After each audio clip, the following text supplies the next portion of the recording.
Hi hello ಸ್ನೇಹಿತರೆ, ನಿಮಗೋಸ್ಕರವಾಗಿ ಬಹಳ ಅತ್ಯುತ್ತಮವಾಗಿರ್ತಕ್ಕಂಥ ಪಠ್ಯಪುಸ್ತಕ ವಿಶ್ಲೇಷಣಾ ಸರಣಿ ನಡೀತಾ ಇದೆ. ದ್ವಿತೀಯ PUC ಹ್ಯೂಮನ್ ಜಿಯೋಗ್ರಫಿನಲ್ಲಿ ನಾವು ಭಾಳ ಅತ್ಯುತ್ತಮವಾಗಿ ಪ್ರಶ್ನೋತ್ತರ ವಿವರಣೆ ಮಾಡ್ತಾ ಇದ್ದೀವಿ. ಜೊತೆಗೆ ಬಹಳ ಅತ್ಯುತ್ತಮವಾದಂಥ ಒಂದು ಪ್ರಶ್ನೆಗಳನ್ನ ನಿಮಗೋಸ್ಕರ ಅನಾಲಿಸಿಸ್ ಮಾಡಿಕೊಡ್ತಾ ಇದ್ದೀವಿ. ತಾವೆಲ್ಲರೂ ಕೂಡ ಎಂಜಾಯ್ ಮಾಡ್ಬೋದಾದಂಥ ಟಾಪಿಕ್ಸ್ಗಳು ಕೂಡ ಇದರಲ್ಲಿ ಬರುತ್ತೆ. ಸೊ ಇವತ್ತಿನ ಟಾಪಿಕ್ ನಾವು ಮಾತಾಡ್ತಾ ಇರೋದು ಅಧ್ಯಾಯ 7 ಹ್ಯೂಮನ್ ಜಿಯೋಗ್ರಫಿಯಲ್ಲಿ ಭೂ ಮತ್ತು ಜಲಸಂಪನ್ಮೂಲಗಳ ಬಗ್ಗೆ ಮಾತಾಡ್ತೀವಿ. ಭೂ ಮತ್ತು ಜಲಸಂಪನ್ಮೂಲಗಳು ಬಹಳ ಅದ್ಭುತವಾದಂಥ ಟಾಪಿಕ್ಸ್. ಇದು ಸೆಕೆಂಡ್ PUC ಜಿಯೋಗ್ರಫಿನಲ್ಲಿ. ಅಲ್ಲದೆ ನೀವು SSLC ಟಾಪಿಕ್ಸ್ ಏನಾದರೂ ಇದ್ರ ಬಗ್ಗೆ ಓದಿದ್ರಿ ಇಂಡಿಯನ್ ಜಿಯೋಗ್ರಫಿನಲ್ಲಿ ಅಂದರೆ ಅದರ ಅಪ್ಡೇಟಲ್ಲಿ ತುಂಬಾ ಮಾಹಿತಿಗಳು ಈ ಪಾಠದಲ್ಲಿ ನಿಮಗೋಸ್ಕರ ಸಿಗ್ತವೆ ಅಂತ ಹೇಳ್ಬೋದು. ಸೊ ನೋಡಿ, ಒಂದು ನಾವು ಸೋರ್ಸ್ ಬಗ್ಗೆ ಮಾತಾಡೋದಾದರೆ ನಮ್ಮಲ್ಲಿ ವಾಟರ್ ರಿಸೋರ್ಸಸ್ ಏನಿದೆ ಮತ್ತು ಇನ್ನುಳಿದಂತಹ ವಿಚಾರಗಳು ಏನಿದೆ ಅನ್ನೋದನ್ನು ಭಾಳ ಸ್ಪಷ್ಟವಾಗಿ ಹೇಳ್ತೀವಿ. ಸೋರ್ಸಸ್ ಆಫ್ ವಾಟ್ರಲ್ಲಿ ನಾವು ಮಾತಾಡ್ತೀವಿ.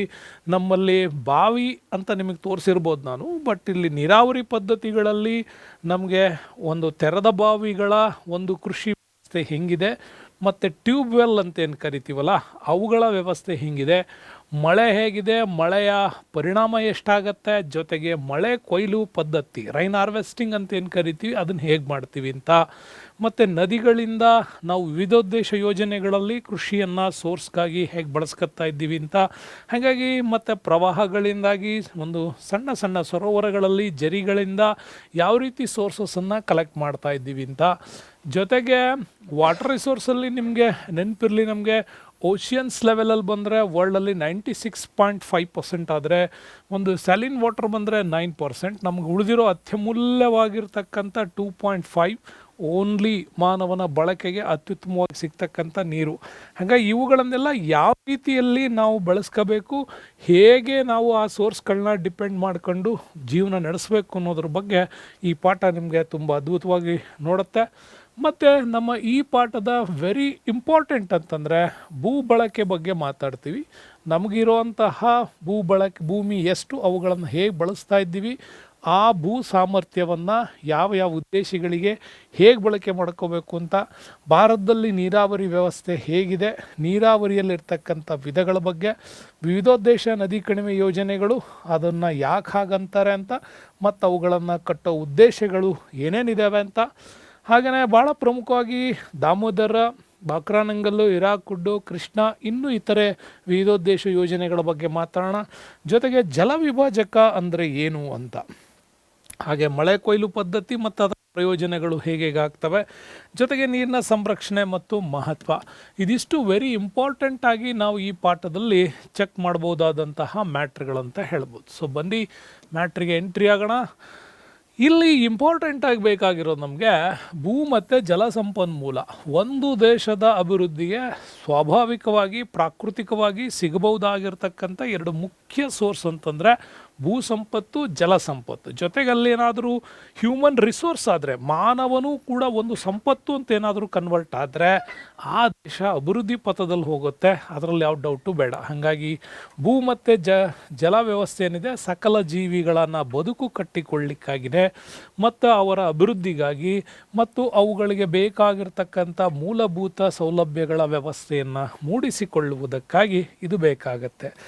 ಈ ಎರಡು ಮೂಲ ಸಂಪನ್ಮೂಲಗಳು ಬಹಳಷ್ಟು ಮಟ್ಟಿಗೆ ಒಂದೇ ದೇಶದ ಅಭಿವೃದ್ಧಿಯಲ್ಲಿ ಇದು ಬಹಳ ಮುಖ್ಯವಾಗಿ ಬೇಕಾಗ್ತಕ್ಕಂಥದ್ದು ಅಂತ ಕೂಡ ಹೇಳ್ಬೋದು.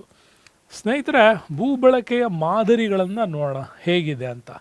ಇಲ್ಲಿ ವೆರಿ ಇಂಪಾರ್ಟೆಂಟು, ವಿವಿಧ ಉದ್ದೇಶಗಳಿಗಾಗಿ ಭೂಮಿಯನ್ನು ಬಳಕೆ ಮಾಡುವ ವ್ಯವಸ್ಥೆಗೆ ನಾವು ಭೂ ಬಳಕೆ ಮಾದರಿ ಅಂತ ಕೂಡ ಕರಿತೀವಿ. ನೆನ್ಪಿಟ್ಕೊಳ್ಳಿ, ಭೂ ಬಳಕೆಯ ಮಾದರಿ ಎಂದರೇನು ಅಂದರೆ ಮಾನವ ತನ್ನ ವಿವಿಧ ಉದ್ದೇಶಗಳಿಗಾಗಿ, ಅಂದರೆ ಇಲ್ಲಿ ಕೃಷಿಗಾಗಿರ್ಬೋದು, ಅರಣ್ಯಕ್ಕಾಗಿರ್ಬೋದು, ಪಶುಪಾಲನೆಗಿರ್ಬೋದು, ಇನ್ನೂ ಯಾವುದೇ ರೀತಿಯಲ್ಲಿ ಗಣಿಗಾರಿಕೆಗಿರ್ಬೋದು, ಹೀಗೆ ತನ್ನ ಅವಶ್ಯಕತೆಗಳಿಗಾಗಿ ಭೂಮಿಯನ್ನು ಬಳಕೆ ಮಾಡೋದನ್ನೇ ನಾವು ಭೂ ಬಳಕೆಯ ಮಾದರಿಗಳು ಅಂತ ಕೂಡ ಕರಿತೀವಿ. ಅವನು ಯಾವ ಬಳಕೆಗಾಗಿ ಇದನ್ನು ಬಳಸ್ತಾನೆ ಅನ್ನೋದ್ರ ಮೇಲೆ ನಮಗೆ ತುಂಬ ಇಂಪಾರ್ಟೆಂಟ್ ಆಗತ್ತೆ. ಉದಾಹರಣೆಗೆ ಭೂಸ್ವರೂಪಗಳು, ವಾಯುಗುಣ, ಮಣ್ಣು, ಜನಸಾಂದ್ರತೆ, ಹಾಗೆಯೇ ತಾಂತ್ರಿಕತೆ, ಸಾಮಾಜಿಕ ಮತ್ತು ಆರ್ಥಿಕ ಅಂಶಗಳು, ಈ ಎಲ್ಲ ಅಂಶಗಳನ್ನು ಆಧರಿಸಿಯೇ ಇಲ್ಲಿ ಭೂ ಬಳಕೆ ಮಾದರಿಗಳು ಏನಾಗ್ತವೆ, ಕ್ರಿಯೇಟ್ ಆಗ್ತವೆ. ಓಕೆ, ಸೊ ನೆಕ್ಸ್ಟ್ ನೋಡೋದಾದರೆ ನಮಗೆ ಭೂ ಬಳಕೆಯ ವರ್ಗೀಕರಣಕ್ಕೆ ಬರ್ತೀವಿ. ಹೇಗೆ ಇದನ್ನು ಭೂ ಬಳಕೆಯನ್ನು ವರ್ಗೀಕರಣ ಮಾಡ್ತಾರೆ. ನೋಡಿ, ನಮ್ಮಲ್ಲಿ ಭಾರತದಲ್ಲಿ ಒಟ್ಟು ಭೌಗೋಳಿಕ ವಿಸ್ತೀರ್ಣ ನಿಮಗೆ ಗೊತ್ತಿದೆ 328.7 ಮಿಲಿಯನ್ ಹೆಕ್ಟೇರ್ಗಳಲ್ಲಿ ಭೂ ಬಳಕೆಗೆ ಸಂಬಂಧಿಸಿದಂತೆ ಇದೆ. ಅದರಲ್ಲಿ 305.69 ಏನು ಬರುತ್ತೆ, ಈ ಮಿಲಿಯನ್ ಹೆಕ್ಟರ್ಗಳ ಅಂಕಿಅಂಶ ಮಾತ್ರ ನಮ್ಮಲ್ಲಿ ಲಭ್ಯ ಇದೆ. ಉಳಿದಿದ್ದು ಇದು ಹಳ್ಳಿಗಳ ದಾಖಲೆ ಪತ್ರಗಳು ಅಂದಾಜುಗಳನ್ನು ಆಧರಿಸಿ ನಮ್ಮಲ್ಲಿ 305.69 ಮಿಲಿಯನ್ ಹೆಕ್ಟೇರ್ನಷ್ಟು ಪ್ರದೇಶ ಮಾನವನ ಬಳಕೆಗಿದೆ ಅಂತೇಳಿ ಹೇಳಲಾಗತ್ತೆ. ಅದರಲ್ಲೂ ಕೂಡ ಸ್ವಲ್ಪ ವೈಜ್ಞಾನಿಕತೆ ಕಡಿಮೆ ಇದೆ. ಆದರೆ 1951ನ ಒಂದು ತರುವಾಯ ನಮ್ಮಲ್ಲಿ ಭೂ ಬಳಕೆಯಲ್ಲಿ ತೀವ್ರವಾದ ಬದಲಾವಣೆಗಳಾಯಿತು. ನಮ್ಮದೇ ಆದಂಥ ಸ್ವತಂತ್ರ ಸರ್ಕಾರಗಳ ರಚನೆ ಆದಮೇಲೆ ಸರ್ಕಾರ ಜನಪರ ಕಾರ್ಯಕ್ರಮಗಳನ್ನು ಹಾಕ್ಕೊಂಡ್ಮೇಲೆ ಸಾಮಾಜಿಕವಾಗಿ ಅನೇಕ ವಿಚಾರಗಳು ಕೂಡ ಬೆಳಕಿಗೆ ಬಂದಿದ್ದರಿಂದಾಗಿ ನಮ್ಮಲ್ಲಿ ಭೂ ಬಳಕೆಯ ಮಾದರಿಯಲ್ಲಿ ಸ್ವಲ್ಪ ಬದಲಾವಣೆ ಆಯಿತು ಅಂತ ಹೇಳ್ಬೋದು. ಹಾಗಾದರೆ ನಾವು ಭೂ ಬಳಕೆಯ ಪ್ರಕಾರಗಳಿಗೆ ಬರೋಣ. ಭಾರತದಲ್ಲಿ ಯಾವ್ಯಾವ ಉದ್ದೇಶಗಳಿಗಾಗಿ ಭೂಮಿಯನ್ನು ಬಳಕೆ ಮಾಡಿದ್ದೀವಿ, ಯಾವ ರೀತಿ ನಮ್ಮ ಟೋಟಲ್ ಭೂಮಿ ಏನಾಗಿದೆ, ಹೇಗೆ ಹಂಚಿಕೆಯಾಗಿದೆ, ಅಂದರೆ 100% ನಮ್ಮ ಭೂಮಿ ಇದೆ ಅಂತಂದರೆ ಯಾವ್ಯಾವ ಉದ್ದೇಶಗಳಿಗಾಗಿ ಎಷ್ಟೆಷ್ಟು ಭೂಮಿಯನ್ನು ಹಂಚಿಕೆ ಮಾಡ್ಕೊಂಡಿದ್ದೀವಿ ಅನ್ನೋದನ್ನು ನೋಡ್ತಾ ಹೋಗುತ್ತೆ. ನೋಡಿ, ಮೊದಲನೇದಾಗಿ ಇಂಪಾರ್ಟೆಂಟು ಅರಣ್ಯ ಪ್ರದೇಶಗಳಿಗಾಗಿ ನಾವು ಬಳಕೆ ಮಾಡ್ಕೊಂಡಿದ್ದೀವಿ ನಮ್ಮ ಭಾರತದ ಭೂಮಿಯನ್ನು.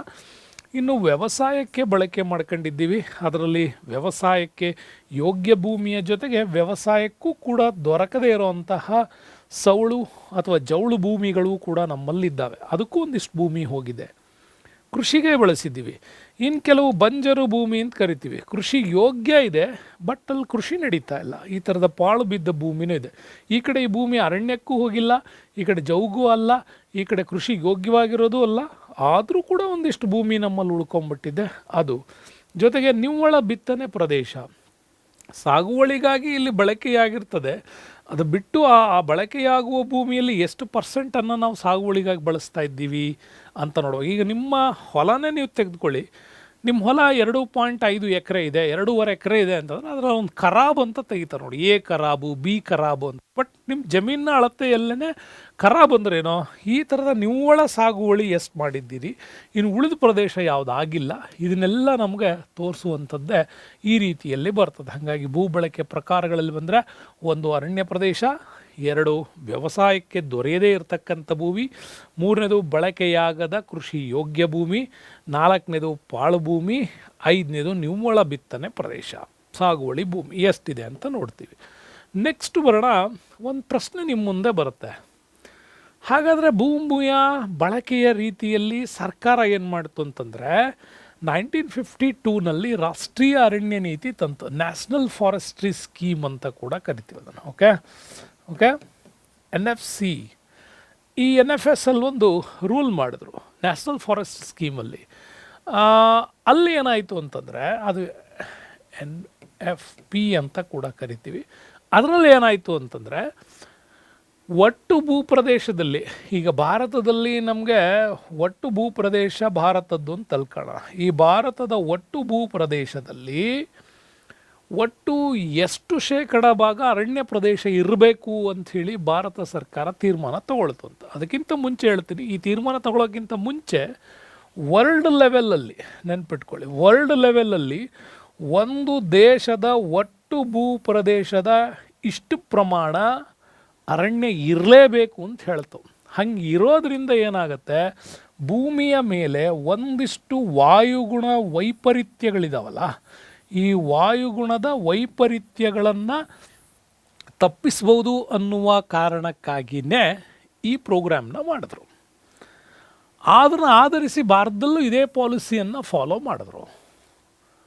ಹಾಗಾಗಿ 1952ನಲ್ಲಿ ನ್ಯಾಷನಲ್ ಫಾರೆಸ್ಟ್ ಪಾಲಿಸಿನಲ್ಲಿ ದೇಶದ ಒಟ್ಟು ವಿಸ್ತೀರ್ಣದ ಎಷ್ಟು ಶೇಕಡ ಭಾಗ ಅರಣ್ಯ ಪ್ರದೇಶ ಇರಬೇಕು ಅಂಥೇಳಿ ಡಿಸೈಡ್ ಮಾಡ್ತು ಅಂತ. ಸೊ ಅವಾಗ ನಿಮ್ಮ ಮುಂದೆ 35.5%, 34.4%, 33.3%, 32.2% ಅಂತ ಒಂದಿಷ್ಟು ಆಪ್ಷನ್ ಬಂದರೆ ನಿಮ್ಮ ಉತ್ತರ ಆಗಿರಬೇಕು 33.3%ನಷ್ಟು ಭೂಮಿ ಮಾತ್ರ ನಮ್ಮಲ್ಲಿ, ಅಟ್ಲೀಸ್ಟ್ ಮಾತ್ರ ಅಂತಲ್ಲ, ಅಟ್ಲೀಸ್ಟ್ 33.3% ಭೂಮಿಯನ್ನಾದರೂ ನಾವು ಅರಣ್ಯಕ್ಕಾಗಿ ಬಳಸಿದರೆ ಭಾರತದ ಅಥವಾ ಪ್ರಪಂಚದ ವಾಯುಗುಣದ ವೈಪರೀತ್ಯಗಳಲ್ಲಿ ನಾವು ಬದಲಾವಣೆ ಮಾಡ್ಬೋದು ಅಂಥೇಳಿ ಜಾರಿಗೆ ತರಲಾಯಿತು. ಓಕೆ, ಹಂಗಾರೆ ನೆಕ್ಸ್ಟ್ ಇಲ್ಲಾಗಿದ್ದೇನು 33.3% ಡಿಸೈಡ್ ಮಾಡಿದ್ವಿ.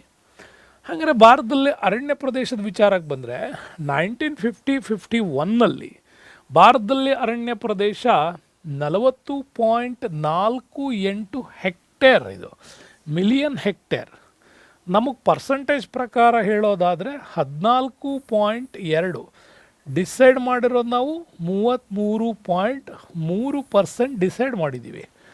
ಆವಾಗ ನಮ್ಮಲ್ಲಿ ಭಾರತದಲ್ಲಿ ಇದ್ದಿದ್ದು ಎಷ್ಟು 14.2% ಇತ್ತು. ಯಾವಾಗ 1951 2009ರಿಂದ 10 ಮಧ್ಯದಲ್ಲಿ ನೀವು ನೋಡೋದಾದರೆ 2009 to 10 ಅವಧಿಯಲ್ಲಿ ನೋಡೋದಾದರೆ ಇಲ್ಲಿ 40 ಮಿಲಿಯನ್ ಹೆಕ್ಟೇರ್ ಇದ್ದಿದ್ದು 69.63 ಮಿಲಿಯನ್ ಹೆಕ್ಟೇರಿಗೆ ಬಂತು. ಅಂದರೆ 14.2 ಇದ್ದಂಥ ಭೂಪ್ರದೇಶ 22.8%ಗೆ ಹೆಚ್ಚಾಯಿತು. 1952ನ ರಾಷ್ಟ್ರೀಯ ಅರಣ್ಯ ನೀತಿ ಪ್ರಕಾರ ಒಟ್ಟು ಭೂಪ್ರದೇಶದಲ್ಲಿ 33.3 ಭಾಗದಷ್ಟು ಅರಣ್ಯ ಪ್ರದೇಶ ಇರಬೇಕು ಅಂತ ಹೇಳ್ತೀವಿ. ಆದರೆ ಭಾರತದಲ್ಲಿ ಅರಣ್ಯ ಪ್ರದೇಶ ಸಮನಾಗಿ ಹಂಚಿಕೆಯಾಗಿಲ್ಲ. ಇಲ್ಲೊಂದು ಇಂಪಾರ್ಟೆಂಟ್ ನಿಮ್ಗೆ ಹೇಳಕ್ಕೆ ಬರ್ತೀನಿ ನಾನು. ಯಾವಾಗಲೂ ನಮ್ಮ ತಲೆನಲ್ಲಿ ಒಂದು ಆನ್ಸರ್ ಕೂತ್ಕೊಂಡ್ಬಿಟ್ಟಿದೆ, ಭಾರತದಲ್ಲಿ ಅರಣ್ಯ ನಾಶ ಅಂತ. ನಿಮಗೆ ಯಾಕಾದರೂ ಒಂದು ಪ್ರಶ್ನೆನ ಭಾರತದಲ್ಲಿ ಅರಣ್ಯದ ಪ್ರಮಾಣವು ಹೆಚ್ಚಾಗುತ್ತಿದೆಯೇ ಅನ್ನೋ ಪ್ರಶ್ನೆ ಕೇಳಿದ್ರೆ, ಅರಣ್ಯದ ಪ್ರಮಾಣ ಅಂತ ಕೊಟ್ಟು ನಿಮ್ಗೆ ಆಪ್ಷನ್ನಲ್ಲಿ ಹೆಚ್ಚಾಗುತ್ತಿದೆ, ಕಡಿಮೆಯಾಗುತ್ತಿದೆ ಮತ್ತು ಸಮನಾಗಿದೆ ಹಿಂಗೇನಾರ ಕೊಟ್ಟರೆ ನೀವು ಪಟ್ಟಂತ ಆನ್ಸರ್ ಮಾಡೋದು ಭಾರತದಲ್ಲಿ ಅರಣ್ಯ ಪ್ರದೇಶ ಕಡಿಮೆ ಆಗುತ್ತಿದೆ ಅಂತಲೇ. ಅದು ರೂಲ್, ಅದು ಕಡಿಮೆ ಆಗ್ತಾ ಇಲ್ಲ. ನಮ್ಮಲ್ಲಿ 14.2% ಇದ್ದಂಥದ್ದು 22.8 ಇದೆ. ನಾವು ಟಾರ್ಗೆಟ್ ಮಾಡಬೇಕಾಗಿರೋದು ಎಷ್ಟು 33.3%. ಇನ್ನೂ ಆ ಟಾರ್ಗೆಟ್ನ ಮುಟ್ಟಿಲ್ಲ. ಆದರೆ ನಮ್ಮಲ್ಲಿ ಅರಣ್ಯ ಬೆಳವಣಿಗೆ ಆಗ್ತಾ ಇದೆ. ಮರ ಕಡಿತಾರೆ ಅಂತಿರಲ್ಲ ಅಂತೀರ, ಅದು ಒಂದು ಸಾಮಾಜಿಕ ಅರಣ್ಯ ಯೋಜನೆಗಳಲ್ಲಿ ನಮ್ಮ ನ್ಯಾಷನಲ್ ಫಾರೆಸ್ಟ್ ಪಾಲಿಸಿ ಬಹಳಷ್ಟು ರೀತಿಯ ಅರಣ್ಯವನ್ನು ಬೆಳೆಸೋದಕ್ಕೆ ಮತ್ತು ರೈತರಿಗೆ ಸ್ವವಾಗಿ ಭಾಗವಹಿಸಲಿಕ್ಕೆ ಅವಕಾಶಗಳನ್ನೆಲ್ಲ ಕೊಟ್ಟಿದೆ. ರಬ್ಬರ್ಗಳನ್ನು ಬೆಳೆಯೋದಕ್ಕೆ, ರಬ್ಬರ್ ಪ್ಲಾಂಟ್ಗಳನ್ನು ಮಾಡೋದಕ್ಕೆ ಇದಕ್ಕೂ ಅವಕಾಶ ಕೊಟ್ಟಿದೆ. ಹೀಗೆ ಹಲವು ರೀತಿಯ ಯೋಜನೆಗಳಲ್ಲಿ ಇದನ್ನು ಬಳಸ್ತಾ ಇರೋದ್ರಿಂದಾಗಿ ಭಾರತದಲ್ಲಿ ಅರಣ್ಯದ ಪ್ರಮಾಣ ಕಡಿಮೆಯಾಗುತ್ತಿದೆ ಅಂತ ಬರಿಬೇಡಿ, ಹೆಚ್ಚಾಗುತ್ತಿದೆ ಅಂತಲೇ ಬರಿಬೇಕು. ಆದರೆ ಭಾರತದಲ್ಲಿ ಇದು ಸಮನಾಗಿ ಹಂಚಿಕೆಯಾಗಿಲ್ಲ. ಸಮನಾಗಿ ಹಂಚಿಕೆಯಾಗಿಲ್ಲ ಅಂದಾಗ ಈ ಪ್ರಶ್ನೆ ಬರ್ತದೆ ನಮಗೆ. ಹಂಗಾರೆ ಭಾರತದಲ್ಲಿ ಅತಿ ಹೆಚ್ಚು ಅರಣ್ಯವಿರುವ ರಾಜ್ಯ ಯಾವುದು ಅಂತ, ಭಾರತದ ಯಾವ ರಾಜ್ಯವನ್ನು ಅತಿ ಹೆಚ್ಚು ಅರಣ್ಯ ಹೊಂದಿರುವ ರಾಜ್ಯ ಅಂತ ಡಿಸೈಡ್ ಮಾಡ್ತಾರೆ ಅಂದರೆ ಮಧ್ಯಪ್ರದೇಶ, ಹರಿಯಾಣ, ತಮಿಳುನಾಡು, ರಾಜಸ್ಥಾನ್ ಅಂತ ಬಂದರೆ ನಿಮ್ಮ ಆನ್ಸರ್ ಆಗಿರಬೇಕು ಅತಿ ಹೆಚ್ಚು ಅಂದರೆ ಮಧ್ಯಪ್ರದೇಶ. ಅತಿ ಹೆಚ್ಚು ಅಂತಂದರೆ ಮಧ್ಯಪ್ರದೇಶ. ಅತಿ ಕಡಿಮೆ, ಓಕೆ, ಅತಿ ಕಡಿಮೆ ಅಂತ ಬಂದರೆ ಅದು ಹರಿಯಾಣ ಆಗಿರಬೇಕು. ಯಾಕೆ ಅಂತಂದರೆ ಪಕ್ಕದಲ್ಲಿ ನಗರಾಭಿವೃದ್ಧಿ ಹೆಚ್ಚಾಗಿ ಬೆಳೀತಾ ಇರೋದರಿಂದಾಗಿ, ನಗರೀಕರಣದ ತತ್ವಗಳು ದೆಹಲಿಯಿಂದ ಹೆಚ್ಚು ಹರಿಯಾಣ ಕಡೆ ಎಕ್ಸ್ಟೆಂಡ್ ಆಗ್ತಾ ಇರೋದ್ರಿಂದಾಗಿ ಅಲ್ಲಿ ಅರಣ್ಯ ಪ್ರದೇಶಗಳ ಪ್ರಮಾಣ ಕಡಿಮೆ ಆಗ್ತಾ ಇದೆ. ಹಾಗಾಗಿ ಮಧ್ಯಪ್ರದೇಶ ಅತ್ಯಧಿಕ ಅರಣ್ಯವಿರುವ ಪ್ರದೇಶ. ಜೊತೆಗೆ ಮಧ್ಯಪ್ರದೇಶ ಬಿಟ್ಟರೆ ನಮಗೆ ನೆಕ್ಸ್ಟ್ ಅರುಣಾಚಲ್ ಪ್ರದೇಶ, ಒಡಿಸ್ಸಾ, ಮಹಾರಾಷ್ಟ್ರ, ಆಂಧ್ರ ಪ್ರದೇಶ್, ಅಂಡಮಾನ್ ಅಂಡ್ ನಿಕೋಬಾರ್ ಅತಿ ಹೆಚ್ಚು ಅರಣ್ಯವಿರ್ತಕ್ಕಂಥ ಪ್ರದೇಶಗಳು ಅಂತ ಇದನ್ನು ಗುರುತಿಸ್ತೀವಿ. ಕಾರಣ ಅಂದರೆ ಇಲ್ಲಿ ಅತ್ಯಧಿಕ ಮಳೆ ಬೀಳ್ತದೆ, ಹಾಗಾಗಿ ಅಲ್ಲಿ ಭೂಸ್ವರೂಪಗಳು ಆ ಥರ ನಮಗೆ ರೂಪುಗೊಂಡಿರ್ತವೆ. ಹಾಗಾದರೆ ಹರಿಯಾಣಕ್ಕೆ ಬಂದರೆ ನಮಗೆ ಅತ್ಯಂತ ಕಡಿಮೆ ಇರತಕ್ಕಂತಹ ಅರಣ್ಯ ಕಡಿಮೆ ಇರತಕ್ಕಂಥ ಪ್ರದೇಶ. ಯಾಕೆಂದರೆ ಹೆಚ್ಚು ಕಡಿಮೆ ಇಲ್ಲವೇ ಇಲ್ಲ. ಇದಕ್ಕೆ ಪ್ರತಿಯಾಗಿ ದಾದ್ರಾ ನಗರ್ ಹವೇಲಿ ಗೊತ್ತಲ್ಲ, ಗುಜರಾತ್ ಭಾಗದಲ್ಲಿ ಬರುತ್ತೆ. ಪಂಜಾಬ್, ಗೋವಾ ರಾಜ್ಯಗಳಲ್ಲಿ ಅರಣ್ಯ ಪ್ರದೇಶಗಳು ಏನಾಗಿದ್ದಾವೆ, ತುಂಬ ಕಡಿಮೆ ಇದೆ. ಹಂಗಾರೆ ಮಧ್ಯಪ್ರದೇಶದಲ್ಲಿ ಹೆಚ್ಚು, ಹರಿಯಾಣದಲ್ಲಿ ಕಡಿಮೆ ಅಂತ ಗೊತ್ತಾಯ್ತು ನಮಗೆ. ಇನ್ನು ವ್ಯವಸಾಯಕ್ಕೆ ದೊರೆಯದೇ ಇರುವ ಭೂಮಿ ನೋಡೋಣ. ಭೂಮಿ ಚೆನ್ನಾಗಿದೆ, ಎಲ್ಲ ಇದೆ, ಆದರೆ ವ್ಯವಸಾಯಕ್ಕೆ ಸಿಕ್ಕಿಲ್ಲ. ಮತ್ತು ವ್ಯವಸಾಯಕ್ಕೆ ಸಿಕ್ಕಿಲ್ಲ ಅಂದರೆ ಏನು ಮಾಡಿದ್ದೀವಿ, ಇದು ನಮ್ಮ ಮುಂದೆ ಬರುವಂಥ ಪ್ರಶ್ನೆ.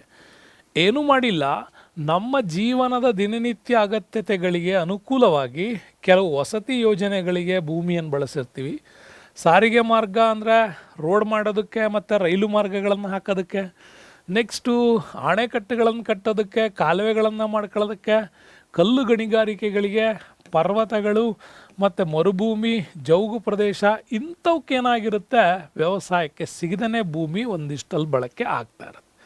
ಹಾಗಾಗಿ ಬಳಕೆಯಾಗದ ಭೂಭಾಗಗಳನ್ನು ಒಳಗೊಂಡ್ರೆ ಅದರಲ್ಲಿ ಭಾರತದಲ್ಲಿ ಒಟ್ಟು ಭೂಪ್ರದೇಶ ಎಷ್ಟಿದೆ ಅಂದರೆ 14.2% ಭೂಮಿ ನಮ್ಮಲ್ಲಿ ದೊರೆತಿಲ್ಲ, ಕೃಷಿಗೆ ದೊರೆತಿಲ್ಲ. ಹಂಗಾರೆ ಕೃಷಿಗೆ ದೊರೆಯದೇ ಇರುವಂತಹ ಭೂಪ್ರದೇಶ ಹೆಚ್ಚು ಹೊಂದಿರುವ ರಾಜ್ಯ ಯಾವುದು ಅಂತ ನಿಮ್ಗೇನಾರು ಕೇಳಿದರೆ, ವ್ಯವಸಾಯಕ್ಕೆ ದೊರೆಯದೇ ಇರುವ ಭೂಮಿಯನ್ನು ಹೆಚ್ಚು ಹೊಂದಿರುವ ರಾಜ್ಯ ಯಾವುದು, ಹೆಚ್ಚು ಹೊಂದಿರುವ ರಾಜ್ಯ ಯಾವುದು ಅಂತ ಕೇಳಿದ್ರೆ ನೆನಪಿರಲಿ ಅರುಣಾಚಲ ಪ್ರದೇಶ. ಹೆಚ್ಚು ಕಾಡನೆ ಆ ಪ್ರದೇಶದಲ್ಲಿದೆ. ಅರುಣಾಚಲ ಪ್ರದೇಶ ಅತಿ ಹೆಚ್ಚು ಹೊಂದಿರೋದು. ಬಿಟ್ಟರೆ ರಾಜಸ್ಥಾನ್ ಮರುಭೂಮಿ ವಲಯಕ್ಕೆ, ಗುಜರಾತ್ ಜೌಗು ವಲಯಗಳಿಗೆ, ಹಾಗಾಗಿ ಮಧ್ಯಪ್ರದೇಶ ಅರಣ್ಯಕ್ಕೆ ಹೋಗ್ಬಿಡುತ್ತೆ. ಹಾಗಾಗಿಯೂ ಕೂಡ ನಮಗೆ ವ್ಯವಸಾಯಕ್ಕೆ ದೊರಕದೇ ಇರುವ ಭೂಮಿ ಅತಿ ಹೆಚ್ಚು ಹೊಂದಿರುವ ರಾಜ್ಯ ಅರುಣಾಚಲ ಪ್ರದೇಶ ಅಂತ ಕೂಡ ಹೇಳ್ಬೋದು. ಓಕೆ, ಹಾಗಾಗಿ ಇದನ್ನು ನಾವು ಬಳಸ್ತೀವಿ. ಇದಕ್ಕೆ ಪ್ರತಿಯಾಗಿ ನಾವು ದಾದ್ರಾ ನಗರ್ ಹವೇಲಿ, ಚಂಡೀಗಢ, ಅಂಡಮಾನ್ ನಿಕೋಬಾರ್, ಸಿಕ್ಕಿಂಗಳಲ್ಲಿ ಈ ವರ್ಗದ ಭೂಸ್ವರೂಪ ಪ್ರದೇಶ ಕಡಿಮೆ, ಯಾಕೆಂದರೆ ಅದು ಬೇರೆ ರೀತಿಯಲ್ಲಿ ಬಳಕೆ ಆಗಿರೋದು. ಇನ್ನು ಥರ್ಡ್ ಪಾಯಿಂಟಿಗೆ ಬರೋಣ. ಬಳಕೆಯಾಗದ ಕೃಷಿ ಯೋಗ್ಯ ಭೂಮಿ. ಕೃಷಿ ಯೋಗ್ಯ ಇದೆ ಬಟ್ ಬಳಕೆ ಆಗಿಲ್ಲ ಕೃಷಿಗೆ, ಆ ಥರದ್ದು ಒಂದಿಷ್ಟು ಭೂಮಿ ಇರುತ್ತೆ. ಅದು ಹೆಂಗೆ? ಯಾಕೆಂತಂದರೆ ಅಲ್ಲಿ ಶಾಶ್ವತ ಹುಲ್ಲುಗಾವಲು ವ್ಯವಸ್ಥೆ, ಸ್ವಲ್ಪ ಕಡಿಮೆ ಮಳೆ ಬೀಳೋದ್ರಿಂದ ಬೆಳೆ ಬೆಳೆಯೋದಕ್ಕಾಗಲ್ಲ. ಪರ್ವತಾಗಿ ಅಲ್ಲಿ ಪಶುಪಾಲನೆ, ಹೈನುಗಾರಿಕೆ ಅಂತ ಪ್ರಾಡಕ್ಟ್ಸ್ಗಳನ್ನು ಮಾಡ್ತೀವಿ. ಹಾಗಾಗಿ ಅದಕ್ಕಾಗಿ ಶಾಶ್ವತ ಹುಲ್ಲುಗಾವಲು ಮತ್ತು ಮೇಯಿಸುವ ಪ್ರದೇಶಗಳು, ಮರದ ಬೆಳೆಗಳನ್ನು ಹೆಚ್ಚಾಗಿ ಬೆಳೀತಾರೆ, ತೋಪುಗಳಿಗೆ ಬಿಟ್ಕೊಂಡಿರ್ತಾರೆ. ಈ ವರ್ಗದಲ್ಲಿ ನಮಗೆ ದೇಶದಲ್ಲಿ ಒಟ್ಟು ವರದಿಯಾದಂಥ ಭೂಪ್ರದೇಶದಲ್ಲಿ 8.6% ಭಾಗ ನಮಗೆ ಕೃಷಿಗೆ ಯೋಗ್ಯ ಇದೆ, ಆದರೆ ಕೃಷಿಗೆ ನಾವು ಬಳಸಿಲ್ಲ. ಸೊ ಈ ಥರದ ಒಂದು ಅಂಶನೂ ಕೂಡ ನಮಗೆ ಸಿಗತ್ತೆ. ಅದರಲ್ಲಿ ರಾಜಸ್ಥಾನ, ಹಿಮಾಚಲ ಪ್ರದೇಶ, ಮಧ್ಯಪ್ರದೇಶ ರಾಜ್ಯಗಳಲ್ಲಿ ಶಾಶ್ವತ ಹುಲ್ಲುಗಾವಲು ಮತ್ತು ಮೇಯಿಸುವಿಕೆ, ಗೋಮಾಳದ ವ್ಯವಸ್ಥೆಯನ್ನು ಜಾಸ್ತಿ ಮಾಡಿ. ಇದಕ್ಕೆ ಪ್ರತಿಯಾಗಿ ನೋಡೋದಾದರೆ ನಾವು ಮಣಿಪುರ ಇದೆ, ದಾದ್ರಾ ನಗರ್ ಹವೇಲಿ ಇದೆ, ಗೋವಾ, ಅಂಡಮಾನ್ ನಿಕೋಬಾರ್ ದ್ವೀಪಗಳಲ್ಲಿ ಕಡಿಮೆ ಕಂಡು ಬರ್ತಾ ಇದೆ. ಇನ್ನು ಮರಗಳು ಹಾಗೆ ತೋಪುಗಳಿಗಾಗಿ ಭೂಮಿ ಬಳಕೆ ಆಗುತ್ತಲ್ವಾ, ಈ ಮರಗಳು ಮತ್ತು ತೋಪುಗಳಿಗಾಗಿ ಬಳಕೆಯಾಗಿರುವ ಭೂಮಿಯಲ್ಲಿ ಅತಿ ಹೆಚ್ಚು ಬಳಕೆಯಾಗಿರುವುದು ಉತ್ತರಾಖಂಡ್. ನೆನ್ಪಿಟ್ಕೊಳ್ಳಿ, ಮರಗಳು ಮತ್ತು ತೋಪುಗಳಿಗಾಗಿ ಯಾವ ರಾಜ್ಯ ಅತಿ ಹೆಚ್ಚು ಭೂಮಿಯನ್ನು ಅಕ್ವೈರ್ ಹಾಕ್ಕೊಂಡಿದೆ ಅಂತಂದರೆ ಅದು ಉತ್ತರಾಖಂಡ್.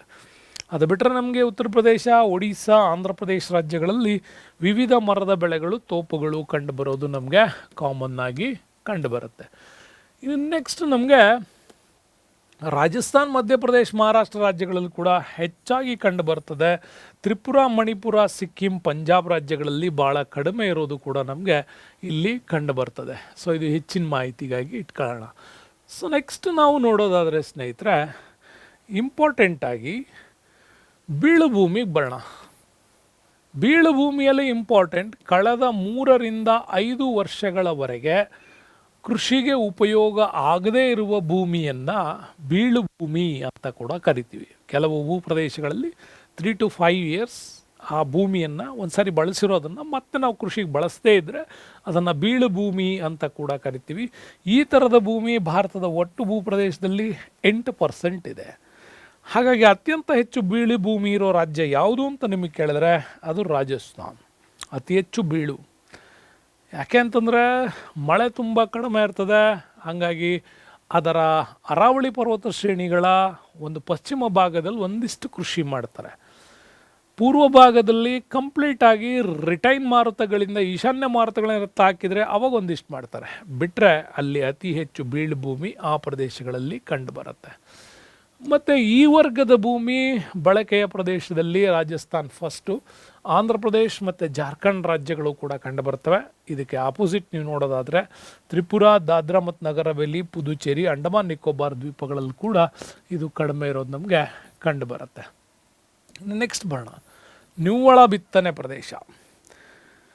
ಇರೋ ಭೂಮಿಯಲ್ಲಿ ಅತ್ಯಂತ ಹೆಚ್ಚು ಬಿತ್ತನೆಗಾಗಿಯೇ ಭೂಮಿಯನ್ನು ಬಳಸಿರ್ತಕ್ಕಂಥದ್ದು. ಭಾರತದಲ್ಲಿ ವರದಿಯಾಗಿರ್ತಕ್ಕಂಥ ಒಟ್ಟು ಭೂಪ್ರದೇಶದಲ್ಲಿ 46.2% ಭಾಗ ಮಾತ್ರ ನಿವ್ವಳ ಬಿತ್ತನೆಗಾಗಿ ಬಳಕೆ ಮಾಡ್ತಾ ಇದ್ದೀವಿ. ಸೊ ಕಳೆದ 5 ದಶಕಗಳಿಂದ ನೋಡಿದ್ರೆ ಬಿತ್ತನೆ ಪ್ರದೇಶಗಳಲ್ಲಿ ನಮ್ಮಲ್ಲಿ ಗಮನಾರ್ಹವಾಗಿ ಹೆಚ್ಚಳ ಆಗಿದೆ ಕೃಷಿಗೆ ಬಳಕೆ ಮಾಡ್ಕೊಳ್ಳೋದಕ್ಕೆ. ಹಾಗಾಗಿ 118.15 ಮಿಲಿಯನ್ ಹೆಕ್ಟೇರ್ 1950-51 ಗಳಿಕೆಗೆ, ಇದರಿಂದ ಈಗ 141ಕ್ಕೆ ಹೆಚ್ಚಿಗೆ ಆಗಿರೋದು. 2008-9 ಮಾಹಿತಿ ಪ್ರಕಾರ 118 ಇದ್ದಿದ್ದು 141ಕ್ಕೆ ಹೆಚ್ಚಾಗಿದೆ. ಅಂತಂದರೆ ಇದು ಬಂಜರು ಭೂಮಿ, ಕೃಷಿ ಒಳಪಡೆದಿರೋದು, ಗೋಮಾಳ ಇವುಗಳ ಸುಧಾರಣೆಗಾಗಿ ನಮ್ಮಲ್ಲಿ ರೈತರು ಮತ್ತು ಸರ್ಕಾರಗಳು ಅತ್ಯಂತ ಹೆಚ್ಚು ಪ್ರೋಗ್ರಾಮ್ಗಳನ್ನು ಮಾಡಿರೋದ್ರಿಂದ ಇದಾಗಲಿಕ್ಕೆ ಸಾಧ್ಯ ಇದೆ. ಹಾಗಾದರೆ ಅತಿ ಹೆಚ್ಚು ಬಿತ್ತನೆ ಭೂಮಿ ಹೊಂದಿರುವ ರಾಜ್ಯ ಯಾವುದು ಅಂತ ಕೇಳಿದ್ರೆ ಅದು ಹರಿಯಾಣ. ಹರಿಯಾಣದಲ್ಲಿ ಭಾಳಷ್ಟು ಭೂಮಿ ಕೃಷಿಗೆ ಬಳಕೆ ಆಗಿದೆ, ಬಟ್ ಪರ್ವತಗಳಿಗೆ ಹೋಗಿಲ್ಲ, ಕೃಷಿಗೆ ಇದೆ. ಬಟ್ ಕೃಷಿದು ಈಗಿನ ಡಾಟಾ ನೀವು ತೆಗೆದುಕೊಂಡ್ರೆ ಇನ್ನು ಈಗ ಗಣತಿ ನಡೀತಾ ಇದೆ. ಈ ಗಣತಿಯ ನಂತರ ನಿಮಗೆ 2025 ರಿಪೋರ್ಟ್ಸ್ ಏನಾದ್ರು ಹೊರ ಬಂತು ಅಂತಂದರೆ ಆ ಪ್ರದೇಶ ಉಲ್ಟಾ ಆಗಿರುತ್ತೆ. ಯಾಕೆಂದರೆ ನಗರೀಕರಣಕ್ಕಾಗಿ ಕೃಷಿ ಭೂಮಿನೇ ಪರಿವರ್ತನೆ ಆಗ್ತಾ ಇರೋದು ಕಂಡು ಬರ್ತಾ ಇದೆ. ಅದು ನೆಕ್ಸ್ಟ್. ಬಟ್ ಈಗ ಸದ್ಯ ಪಾಠ ಮಾಡೋ ಲೆವೆಲ್ಗೆ ನಿಮ್ಮ ಬುಕ್ಕಲ್ಲಿ ಅತಿ ಹೆಚ್ಚು ಬಿತ್ತನೆ ಭೂಮಿ ಹೊಂದಿರುವ ರಾಜ್ಯ ಯಾವುದು ಅಂದರೆ ಹರಿಯಾಣ ಕೊಟ್ಟಿದ್ದಾರೆ. ಹಾಗಾಗಿ ಅಟ್ ಪ್ರೆಸೆಂಟಿಗೆ ಅದನ್ನು ಹೇಳ್ತಾ ಇದ್ದೀನಿ. ನಿವ್ವಳ ಬಿತ್ತನೆ ಪ್ರದೇಶದ ಹಂಚಿಕೆಯಲ್ಲಿ 3.61% ಅರುಣಾಚಲ್ ಪ್ರದೇಶ, 84.23% ಪಂಜಾಬ್ವರೆಗೂ ಕೂಡ ವ್ಯತ್ಯಾಸ ಇದೆ ನಮ್ಮಲ್ಲಿ. ಅಂದರೆ ಭೂಪ್ರದೇಶಗಳ ಬಳಕೆಯಲ್ಲಿ ನೀವು ನೋಡ್ತಾ ಹೋದರೆ ಆ ರಾಜ್ಯವಾರು ಭೂಪ್ರದೇಶ ನೋಡ್ಕೊಂಬಿಟ್ರೆ ಅದರ ಒಟ್ಟು ವಿಸ್ತೀರ್ಣ, ರಾಜ್ಯದ ಆ ಒಟ್ಟು ವಿಸ್ತೀರ್ಣದಲ್ಲಿ ಅತ್ಯಧಿಕ ಬಳಕೆ ಆಗಿರೋದ್ರಲ್ಲಿ ನಿಮಗೆ ಅತಿ ಕಡಿಮೆ ಅರುಣಾಚಲ್ ಪ್ರದೇಶ ಬರುತ್ತೆ, ಅತಿ ಹೆಚ್ಚು ಪಂಜಾಬ್ ಬರುತ್ತೆ.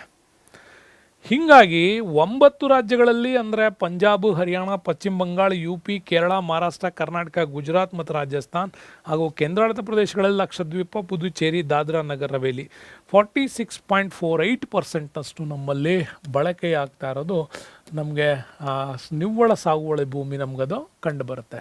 ಬಟ್ ರಾಷ್ಟ್ರೀಯ ಸರಾಸರಿಗಿಂತ ನೀವು ಟೋಟಲ್ ನ್ಯಾಷನಲ್ ಅವರೇಜ್ ನೋಡ್ತಾ ಬಂದರೆ ಸರಾಸರಿಯಲ್ಲಿ ನಿವ್ವಳ ಬಿತ್ತನೆ ಪ್ರದೇಶ ಇದೆ. ವಾಸ್ತವವಾಗಿ ನಿವ್ವಳ ಬಿತ್ತನೆ ಪ್ರದೇಶ ಅತ್ಯಂತ ಹೆಚ್ಚಾಗಿ ಕಂಡು ಬರೋದು ನಮಗೆ ಹರಿಯಾಣ. ಇದು ಹೆಂಗೆ ಅಂತೀರಾ? ಟೋಟಲ್ ರಾಜ್ಯದ ವಿಸ್ತೀರ್ಣ ಇರುತ್ತಲ್ಲ, ರಾಜ್ಯದ ವಿಸ್ತೀರ್ಣ, ಆ ರಾಜ್ಯದ ವಿಸ್ತೀರ್ಣದಲ್ಲಿ ಅತಿ ಹೆಚ್ಚು ಬಿತ್ತನೆಗಾಗಿ ಬಳಸಿರ್ತಕ್ಕಂಥದ್ದು. ಈ ಆಧಾರದಲ್ಲಿ ನೋಡಿದ್ರೆ ಹರಿಯಾಣ ನಮ್ಮಲ್ಲಿ ಹೆಚ್ಚಾಗಿ ಕಂಡುಬರುತ್ತೆ. ಆ ಸ್ಟೇಟ್ನ ಒಟ್ಟು ವಿಸ್ತೀರ್ಣದಲ್ಲಿ ಎಷ್ಟು ಭೂಮಿ ಕೃಷಿಗೆ ಬಳಕೆ ಆಗಿದೆ ಅನ್ನೋದರಲ್ಲಿ ಹರಿಯಾಣ ಬರುತ್ತೆ. ಟೋಟಲ್ ಅತಿ ಹೆಚ್ಚು ಭೂಮಿ ಬಳಕೆ ಆಗೋದು ನಮಗೆ ಪಂಜಾಬಲ್ಲೇ ಸಿಗ್ತದೆ. ಓಕೆ, ಹಾಗಾಗಿ ಪಂಜಾಬ್, ಉತ್ತರ ಪ್ರದೇಶ, ಹರಿಯಾಣ, ಮಧ್ಯಪ್ರದೇಶ, ಜಮ್ಮು ಕಾಶ್ಮೀರ, ಮೇಘಾಲಯ, ಮಿಜೋರಾಂ, ಆಂಧ್ರ ಪ್ರದೇಶ್ ಇವು 30%ಕ್ಕಿಂತನೂ ಕೂಡ ಕಡಿಮೆ ನಿವ್ವಳ ಬಿತ್ತನೆ ಪ್ರದೇಶಗಳನ್ನು ಹೊಂದಿರತಕ್ಕಂಥವಾಗಿ ನಮಗೆ ನಿವ್ವಳ ಲೆಕ್ಕದಲ್ಲಿ ಬೇರೆಯೇ ಕಂಡುಬರುತ್ತೆ. ಇನ್ನು ಭೂ ಸಾಮರ್ಥ್ಯಕ್ಕೆ ಮಾಡ್ತೀವಿ. ಒಂದು ನಿಗದಿತ ಭೂ ಬಳಕೆಗೆ ನೆರವಾಗ್ತಕ್ಕಂಥ ಸೂಕ್ತವಾದ ಭೂಭಾಗವೊಂದರ ಸಾಮರ್ಥ್ಯವನ್ನೇ ಭೂ ಸಾಮರ್ಥ್ಯ ಅಂಥೇಳಿ ಕೂಡ ಇದನ್ನು ಕರಿತೀವಿ. ಇಲ್ಲಿ ವಿವಿಧ ಪ್ರಕಾರದ ಭೂಭಾಗದ ಯೋಗ್ಯ ಉಪಯೋಗಗಳನ್ನು ನಿರ್ಣಯಿಸೋದಕ್ಕೆ ಇದು ಸಂಬಂಧಪಟ್ಟಿದೆ ಅಂತ ಕೂಡ ನಮ್ಮಲ್ಲಿ ಹೇಳಲಾಗುತ್ತೆ. ಇನ್ನು ಭೂ ಸಾಮರ್ಥ್ಯ ಪರಿಸರ ಸೇವೆ ಪೂರೈಸೋದಕ್ಕೆ ಭೂಭಾಗದ ಪ್ರತಿ ಅಂಗಾಂಶವೂ ಕೂಡ ತನ್ನದೇ ಆದಂಥ ನಿಗದಿತ ಸಾಮರ್ಥ್ಯವನ್ನು ತಿಳಿಸೋದಾಗಿದೆ. ಅದರಲ್ಲಿ ಈ ಸಾಮರ್ಥ್ಯದ ಮಹತ್ವದ ಪರಿಣಾಮ ನೋಡೋದಾದರೆ ಅಲ್ಲಿರ್ತಕ್ಕಂಥ ಮಣ್ಣು, ಭೂಭಾಗದ ಆರೋಗ್ಯ ನಿರ್ವಹಣೆ ಇವನ್ನೆಲ್ಲ ಪ್ರತಿಪಾದನೆ ಮಾಡ್ತದೆ. ಹಾಗಾಗಿ ಭೂ ಸಾಮರ್ಥ್ಯದ ನಿರ್ವಹಣೆ, ಉತ್ಪಾದನೆ, ರಕ್ಷಣೆಗಳನ್ನು ಸಮಂಜಸಗೊಳಿಸೋದಕ್ಕೂ ಕೂಡ ಇದು ತುಂಬ ಉಪಯುಕ್ತವಾಗಿರೋದು ಅಂತ ಹೇಳ್ಬೋದು. ನೆಕ್ಸ್ಟ್ ಬರ್ತೀವಿ. ಭೂ ಸಾಮರ್ಥ್ಯವು ಸಾಮಾಜಿಕ ಮತ್ತು ಆರ್ಥಿಕ ಅಂಶಗಳನ್ನು ಒಳಗೊಂಡ್ರ ಜೊತೆಗೆ ಜೀವಿ ಪರಿಸರ ವ್ಯವಸ್ಥೆಯ ಸುಸ್ಥಿರತೆ ಅಗತ್ಯತೆಗಳನ್ನು ಕೂಡ ಕೇಂದ್ರೀಕೃತ ಮಾಡುತ್ತೆ. ಮತ್ತು ಭೂ ಸಾಮರ್ಥ್ಯ ನಿರ್ಧಾರಣೆ ನಂತರ ಸಾಮಾಜಿಕ ಮತ್ತು ಆರ್ಥಿಕ ನಿರ್ಬಂಧಗಳ ಮೇಲೆಯೂ ಕೂಡ ಇದರ ಹೊಂದಾಣಿಕೆ ಅವಶ್ಯಕತೆ ಇರ್ತದೆ. ಹಾಗಾಗಿ ಭೂಭಾಗದ ಹೊಂದಾಣಿಕೆಯನ್ನು ನಾವು ನಿರ್ವಹಣೆಗಾಗಿ ತಿಳ್ಕೊಳ್ಬೇಕಾಗಿರೋದು ತುಂಬಾ ಮುಖ್ಯ ಆಗುತ್ತೆ. ಆದರೂ ಈ ಭೂ ಸಾಮರ್ಥ್ಯ ಅನ್ನೋದು the good quality of land ಬಗ್ಗೆ ನಾವು ಬಂದಾಗ ಮಣ್ಣು ಮತ್ತು ವಾಯು, ಅಲ್ಲಿರ್ತಕ್ಕಂಥ ನೀರಿನ ಸಂಪನ್ಮೂಲಗಳು ಮತ್ತು ಅವನತಿಯಾಗದಂತೆ ದೀರ್ಘಾವಧಿಯಲ್ಲಿಯೂ ಕೂಡ ಅವನತಿ ಆಗದೇ ಇರೋ ರೀತಿ ಭೂಮಿಯನ್ನು ಬಳಕೆ ಮತ್ತು ನಿರ್ವಹಣೆ ರೂಢಿಗಳ ಒಂದು ಪರಿಮಿತಿಯನ್ನು ಸುಸ್ಥಿರಗೊಳಿಸುವಂತಹ ಅಂತರ್ಗತ ಭೌತಿಕ ಸಾಮರ್ಥ್ಯಗಳನ್ನು ನಾವು ಮಾಡ್ಕೋಬೇಕು. ಹಾಗಾದಾಗ ಮಾತ್ರ ಭೂಭಾಗ ಆ ಕ್ವಾಲಿಟಿಯನ್ನು ಉಳಿಸ್ಕೊಂಬರುತ್ತೆ. ಹಾಗಾಗಿ ಅದರ ಸಾಮರ್ಥ್ಯವನ್ನು ಮೀರಿಯೂ ನಾವೇನಾದರೂ ಬಳಕೆ ಮಾಡಿದ್ರೆ ಅದರ ಪರಿಣಾಮ ಏನಾಗುತ್ತೆ? ಅಲ್ಲಿರ್ತಕ್ಕಂತಹ ಮಣ್ಣು, ವಾಯು, ನೀರಿನ ಅಂಶಗಳೆಲ್ಲವೂ ಕೂಡ ಅವನತಿಯಾಗುತ್ತೆ. ಇದರಿಂದ ನೈಸರ್ಗಿಕ ಜೀವ ಪರಿಸರ ವ್ಯವಸ್ಥೆ ಹಾಳಾಗ್ತವೆ, ಕೃಷಿ ಉತ್ಪಾದಕತೆ ಹಾಳಾಗುತ್ತೆ, ಮೂಲ ಸೌಕರ್ಯಗಳು ಕಾರ್ಯತತ್ಪರಗಳಲ್ಲೂ ಕೂಡ ಇಳಿಮುಖ ಕಂಡುಬರುತ್ತೆ. ಫಾರ್ ಎಕ್ಸಾಂಪಲ್ ನಿಮಗೆ ಅಂತಂದರೆ ನಮ್ಮಲ್ಲಿ ತುಂಗ ಪ್ರಾಜೆಕ್ಟ್ಸು, ಕೃಷ್ಣ ಪ್ರಾಜೆಕ್ಟ್ಸಲ್ಲಿ ಭತ್ತ ಬೆಳೆಯುವ ಪ್ರದೇಶಗಳನ್ನು ನೋಡಿ. ಎನಿ ಟೈಮ್ ಒಂದೇ ಬೆಳೆಯನ್ನು ಹಲವು ಸಾರಿ ಬೆಳಿತಾನೇ ಇದ್ದೀರಿ. ಹಾಗಾಗಿ ಏನಾಗುತ್ತೆ, ಅತಿ ಹೆಚ್ಚು ರಾಸಾಯನಿಕ ಗೊಬ್ಬರ, ಅತಿ ಹೆಚ್ಚು ಪೆಸ್ಟಿಸೈಡ್ಸ್ ಅಂದರೆ ಕೀಟನಾಶಕಗಳನ್ನು ಬಳಸ್ತಾ ಇದ್ದೀರಿ, ಅತಿ ಹೆಚ್ಚು ಎಲ್ಲ ಮಾಡೋದ್ರಿಂದ ಒಂದೇ ಬೆಳೆಯನ್ನು ಹಲವಾರು ವೈವಿಧ್ಯಮಯವಾಗಿ ನೀವು ರೀತಿ ಬಳಸ್ತಾ ಹೋದರೆ ಅಲ್ಲಿ ಏನಾಗುತ್ತೆ, ಭೂಮಿಯ ಒಂದು ಸಾಮರ್ಥ್ಯ ಹಾಳಾಗ್ತಾ ಹೋಗುತ್ತೆ. ಹಾಗಾಗಿದೆ ಈಗೂ ಕೂಡ. ಅಲ್ಲಿ ಪರಿವರ್ತನೆಗಾಗಿ ಭಾಳಷ್ಟು ಪ್ರಯತ್ನಗಳು ನಡೀತಾ ಇದೆ, ಆದರೂ ಆಗ್ತಾ ಇಲ್ಲ. ನೆಕ್ಸ್ಟ್ ಬರೋಣ, ಭೂಮಿ ವಿಚಾರ ಆದಮೇಲೆ ಜಲಸಂಪನ್ಮೂಲಗಳ ವಿಚಾರಕ್ಕೆ ಬರೋಣ. ಭೂಮಿಯನ್ನು ಹೆಂಗೆ ಬಳಕೆ ಮಾಡಬೇಕು ಅಂತ ಗೊತ್ತಾಯಿತು, ಯಾವ ರಾಜ್ಯ ಹೆಚ್ಚು ಯಾವ ರಾಜ್ಯ ಕಡಿಮೆ ಅಂತ ಗೊತ್ತಾಯಿತು. ಹಾಗಾದ್ರೆ ಜಲಸಂಪನ್ಮೂಲ ವಿಚಾರಕ್ಕೆ ಬರೋಣ. ನೀರಿನ ಪ್ರಾಮುಖ್ಯತೆ ನಮಗೆ ತುಂಬಾ ಇಂಪಾರ್ಟೆಂಟು. ಮಾನವನನ್ನು ಒಳಗೊಂಡಂತೆ ಪೃಥ್ವಿ ಮೇಲೆ ಜೀವಕೋಟಿಗಳಿಗೆ ಮತ್ತು ಸಸ್ಯಗಳ ಅಭಿವೃದ್ಧಿಗಾಗಿ ಬಹಳಷ್ಟು ಅದರ ಉಳಿವಿಗಾಗಿ ಬೇಕಾಗಿರೋದು ನೀರು. ಹಾಗಾಗಿ ನೀರನ್ನು ಅದರ ಮೂಲ ಸಂಪನ್ಮೂಲ ಆಗಿರ್ತದೆ. ದಿನನಿತ್ಯದ ಬಳಕೆಗೆ ಅದು ತುಂಬ ಅಗತ್ಯ ಕೂಡ ಆಗಿರ್ತದೆ. ಈ ನೀರಾವರಿ, ಜಲವಿದ್ಯುತ್ ಉತ್ಪಾದನೆ, ಜಲಸಂಚಾರ, ಕೈಗಾರಿಕೆ, ಗೃಹಕತ್ಯಗಳು ಇವನ್ನೆಲ್ಲ ಸೇರಿಸಿದರೆ ಈ ಉದ್ದೇಶಗಳಿಗಾಗಿ ನೀರನ್ನು ನಾವೇನು ಮಾಡ್ತಾಯಿದ್ದೀವಿ, ಬಳಕೆ ಮಾಡ್ತಾಯಿದ್ವಿ. ಇದು ಒಂದೇ ನಮ್ಮಲ್ಲಿ ನವೀಕರಿಸಬಹುದಾದ ಅತ್ಯಂತ ಅಮೂಲ್ಯ ನೈಸರ್ಗಿಕ ಸಂಪನ್ಮೂಲ. ಇದು ಇಂಪಾರ್ಟೆಂಟ್ ನಿಮಗೆ. ಯಾವುದು? ನಮ್ಮ ಈ ಜಲಸಂಪನ್ಮೂಲ ನವೀಕರಿಸಬಹುದಾದ ಅತ್ಯಂತ ಅಮೂಲ್ಯ ನೈಸರ್ಗಿಕ ಜಲಸಂಪನ್ಮೂಲ. ಒಂದು ದೇಶ ತನ್ನ ಸಾಮಾಜಿಕ ಮತ್ತು ಆರ್ಥಿಕ ಅಭಿವೃದ್ಧಿ ಆಗಬೇಕು ಅಂತಂದರೆ ಅದರಲ್ಲಿ ಈ ಜಲಸಂಪನ್ಮೂಲದ ಪಾತ್ರ ತುಂಬಾ ಇಂಪಾರ್ಟೆಂಟ್ ಆಗಿರುತ್ತೆ. ಹಾಗಾಗಿ ಜಲಸಂಪನ್ಮೂಲದ ಸಂರಕ್ಷಣೆ ತುಂಬ ಇಂಪಾರ್ಟೆಂಟ್ ಆಗುತ್ತೆ.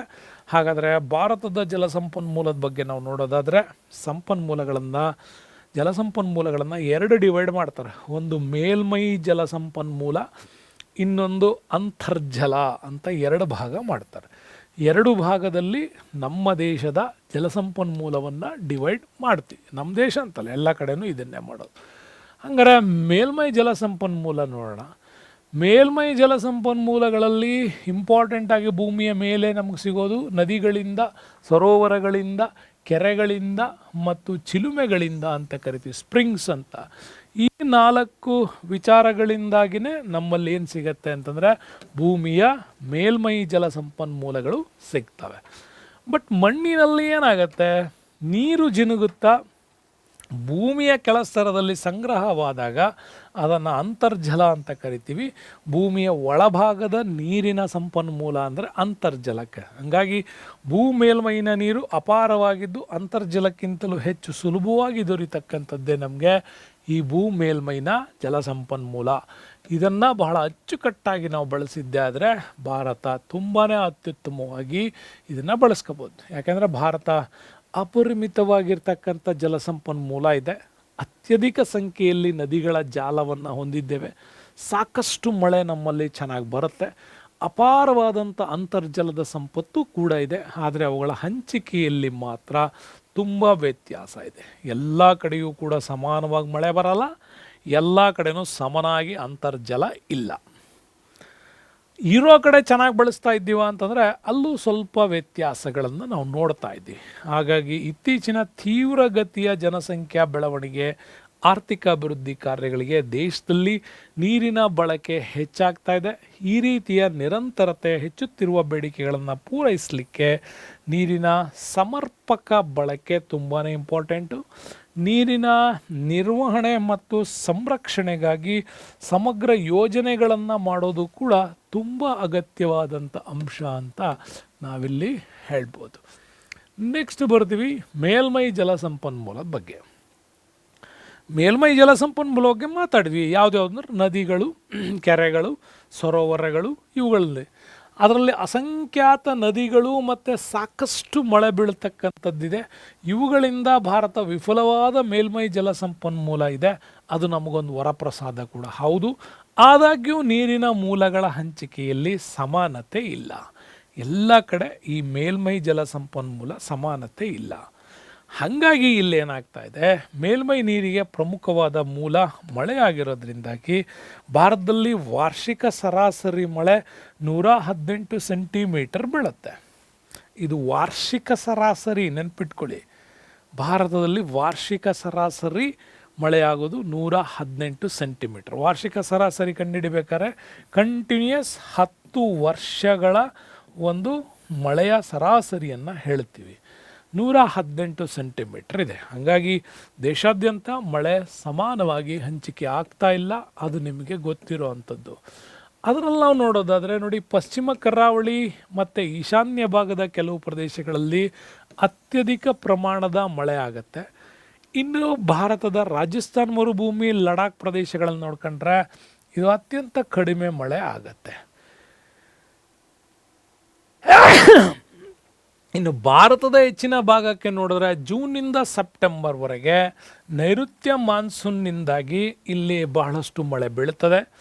ಅದೇ ರೀತಿ ದೇಶದ ಬಹುಭಾಗ ಇನ್ನುಳಿದ ಕಾಲಾವಧಿಯಲ್ಲಿ ಕಡಿಮೆ ಮಳೆಯನ್ನು ಪಡೀತದೆ. ಇದು ನಿಮಗೆ ಚೆನ್ನಾಗಿ ಗೊತ್ತಿರಲಿ. ಯಾಕೆ ಅಂತಂದರೆ ನೋಡಿ, ಭಾರತದ ವೆಸ್ಟರ್ನ್ ಘಾಟ್ಸ್ ಭಾಗ ಏನಿದೆಯಲ್ಲ, ಈ ವೆಸ್ಟರ್ನ್ ಘಾಟ್ಸ್ ಭಾಗ ನೈಋತ್ಯ ಮಾನ್ಸೂನ್ನಿಂದ ಮಳೆ ಪಡೆಯೋದ್ರಿಂದ ಇಲ್ಲಿ ನಮಗೆ 200+ ಮಳೆ ಬೀಳ್ತದೆ ಈ ಭಾಗದಲ್ಲಿ. ಓಕೆ, ಮತ್ತು ಈ ಭಾಗ ಅದರ ಪಶ್ಚಿಮ ಘಟ್ಟಗಳ ಹಿಂಭಾಗಕ್ಕೆ ಬಂತಂದರೆ ಇಲ್ಲಿ ನಮಗೆ 100+ ಮಾತ್ರ ಬೀಳ್ತದೆ. ಆದರೆ ಇದೇ ಇಲ್ಲಿ ಅರುಣಾಚಲ ಪ್ರದೇಶ, ಮಿಜೋರಾಂ, ಮೇಘಾಲಯ, ತ್ರಿಪುರಾ, ನಾಗಾಲ್ಯಾಂಡ್, ಈ 7 ಸಿಸ್ಟರ್ಸ್ ಭಾಗದಲ್ಲಿ ಈ ಕಡೆ ಅರಬ್ಬಿ ಶಾಖೆ ಮತ್ತು ಈ ಕಡೆ ಬಂಗಾಳ ಕೊಲ್ಲಿ ಶಾಖೆಗಳು ಎರಡೂ ಸಂಧಿಸುವಂಥ ಜಾಗ ಆಗಿರೋದ್ರಿಂದಾಗಿ ಇಲ್ಲಿ ನಮಗೆ ಅತಿ ಹೆಚ್ಚು ಮಳೆ ಕಂಡು ಬರುತ್ತೆ. ಅದು 250+ ಅಂತ ಕರಿತೀವಿ, ಇಷ್ಟು ಬೀಳುತ್ತೆ. ಅದರಲ್ಲಿ ನಮಗೆ ಮೇಘಾಲಯದ ಮೌಸಿನ್ರಾಮ್, ಚಿರಾಪುಂಜಿ ಭಾಗಗಳು ನಮಗೆ ನೋಡ್ತೀವಲ್ವಾ, ಅದು 1141 ಸೆಂಟಿಮೀಟರ್ ಅತ್ಯಧಿಕ ಮೌಸಿನ್ರಾಮಲ್ಲಿ ನಮ್ಗೆ ಸಿಗುತ್ತೆ. 1141 ಸೆಂಟಿಮೀಟರ್ ಮಳೆ ನಮಗೆ ಮೌಸಿನ್ರಾಮಲ್ಲೇ ಸಿಗುತ್ತೆ. ಹಾಗಾಗಿ ಈ ಪಶ್ಚಿಮ ಘಟ್ಟಗಳ ಭಾಗ ಮತ್ತು ಈಶಾನ್ಯ ಭಾಗಗಳ ಭಾಗ ಅತಿ ಹೆಚ್ಚು ಮಳೆಯನ್ನು ಪಡೆದ್ರೆ ನಮಗೆ ಅತಿ ಕಡಿಮೆ ಬರೋದು ರಾಜಸ್ಥಾನ್ ಏರಿಯಾಗಳು. ಅದು ನಮಗೆ ಚೆನ್ನಾಗಿ ನೆನಪಿರಲಿ.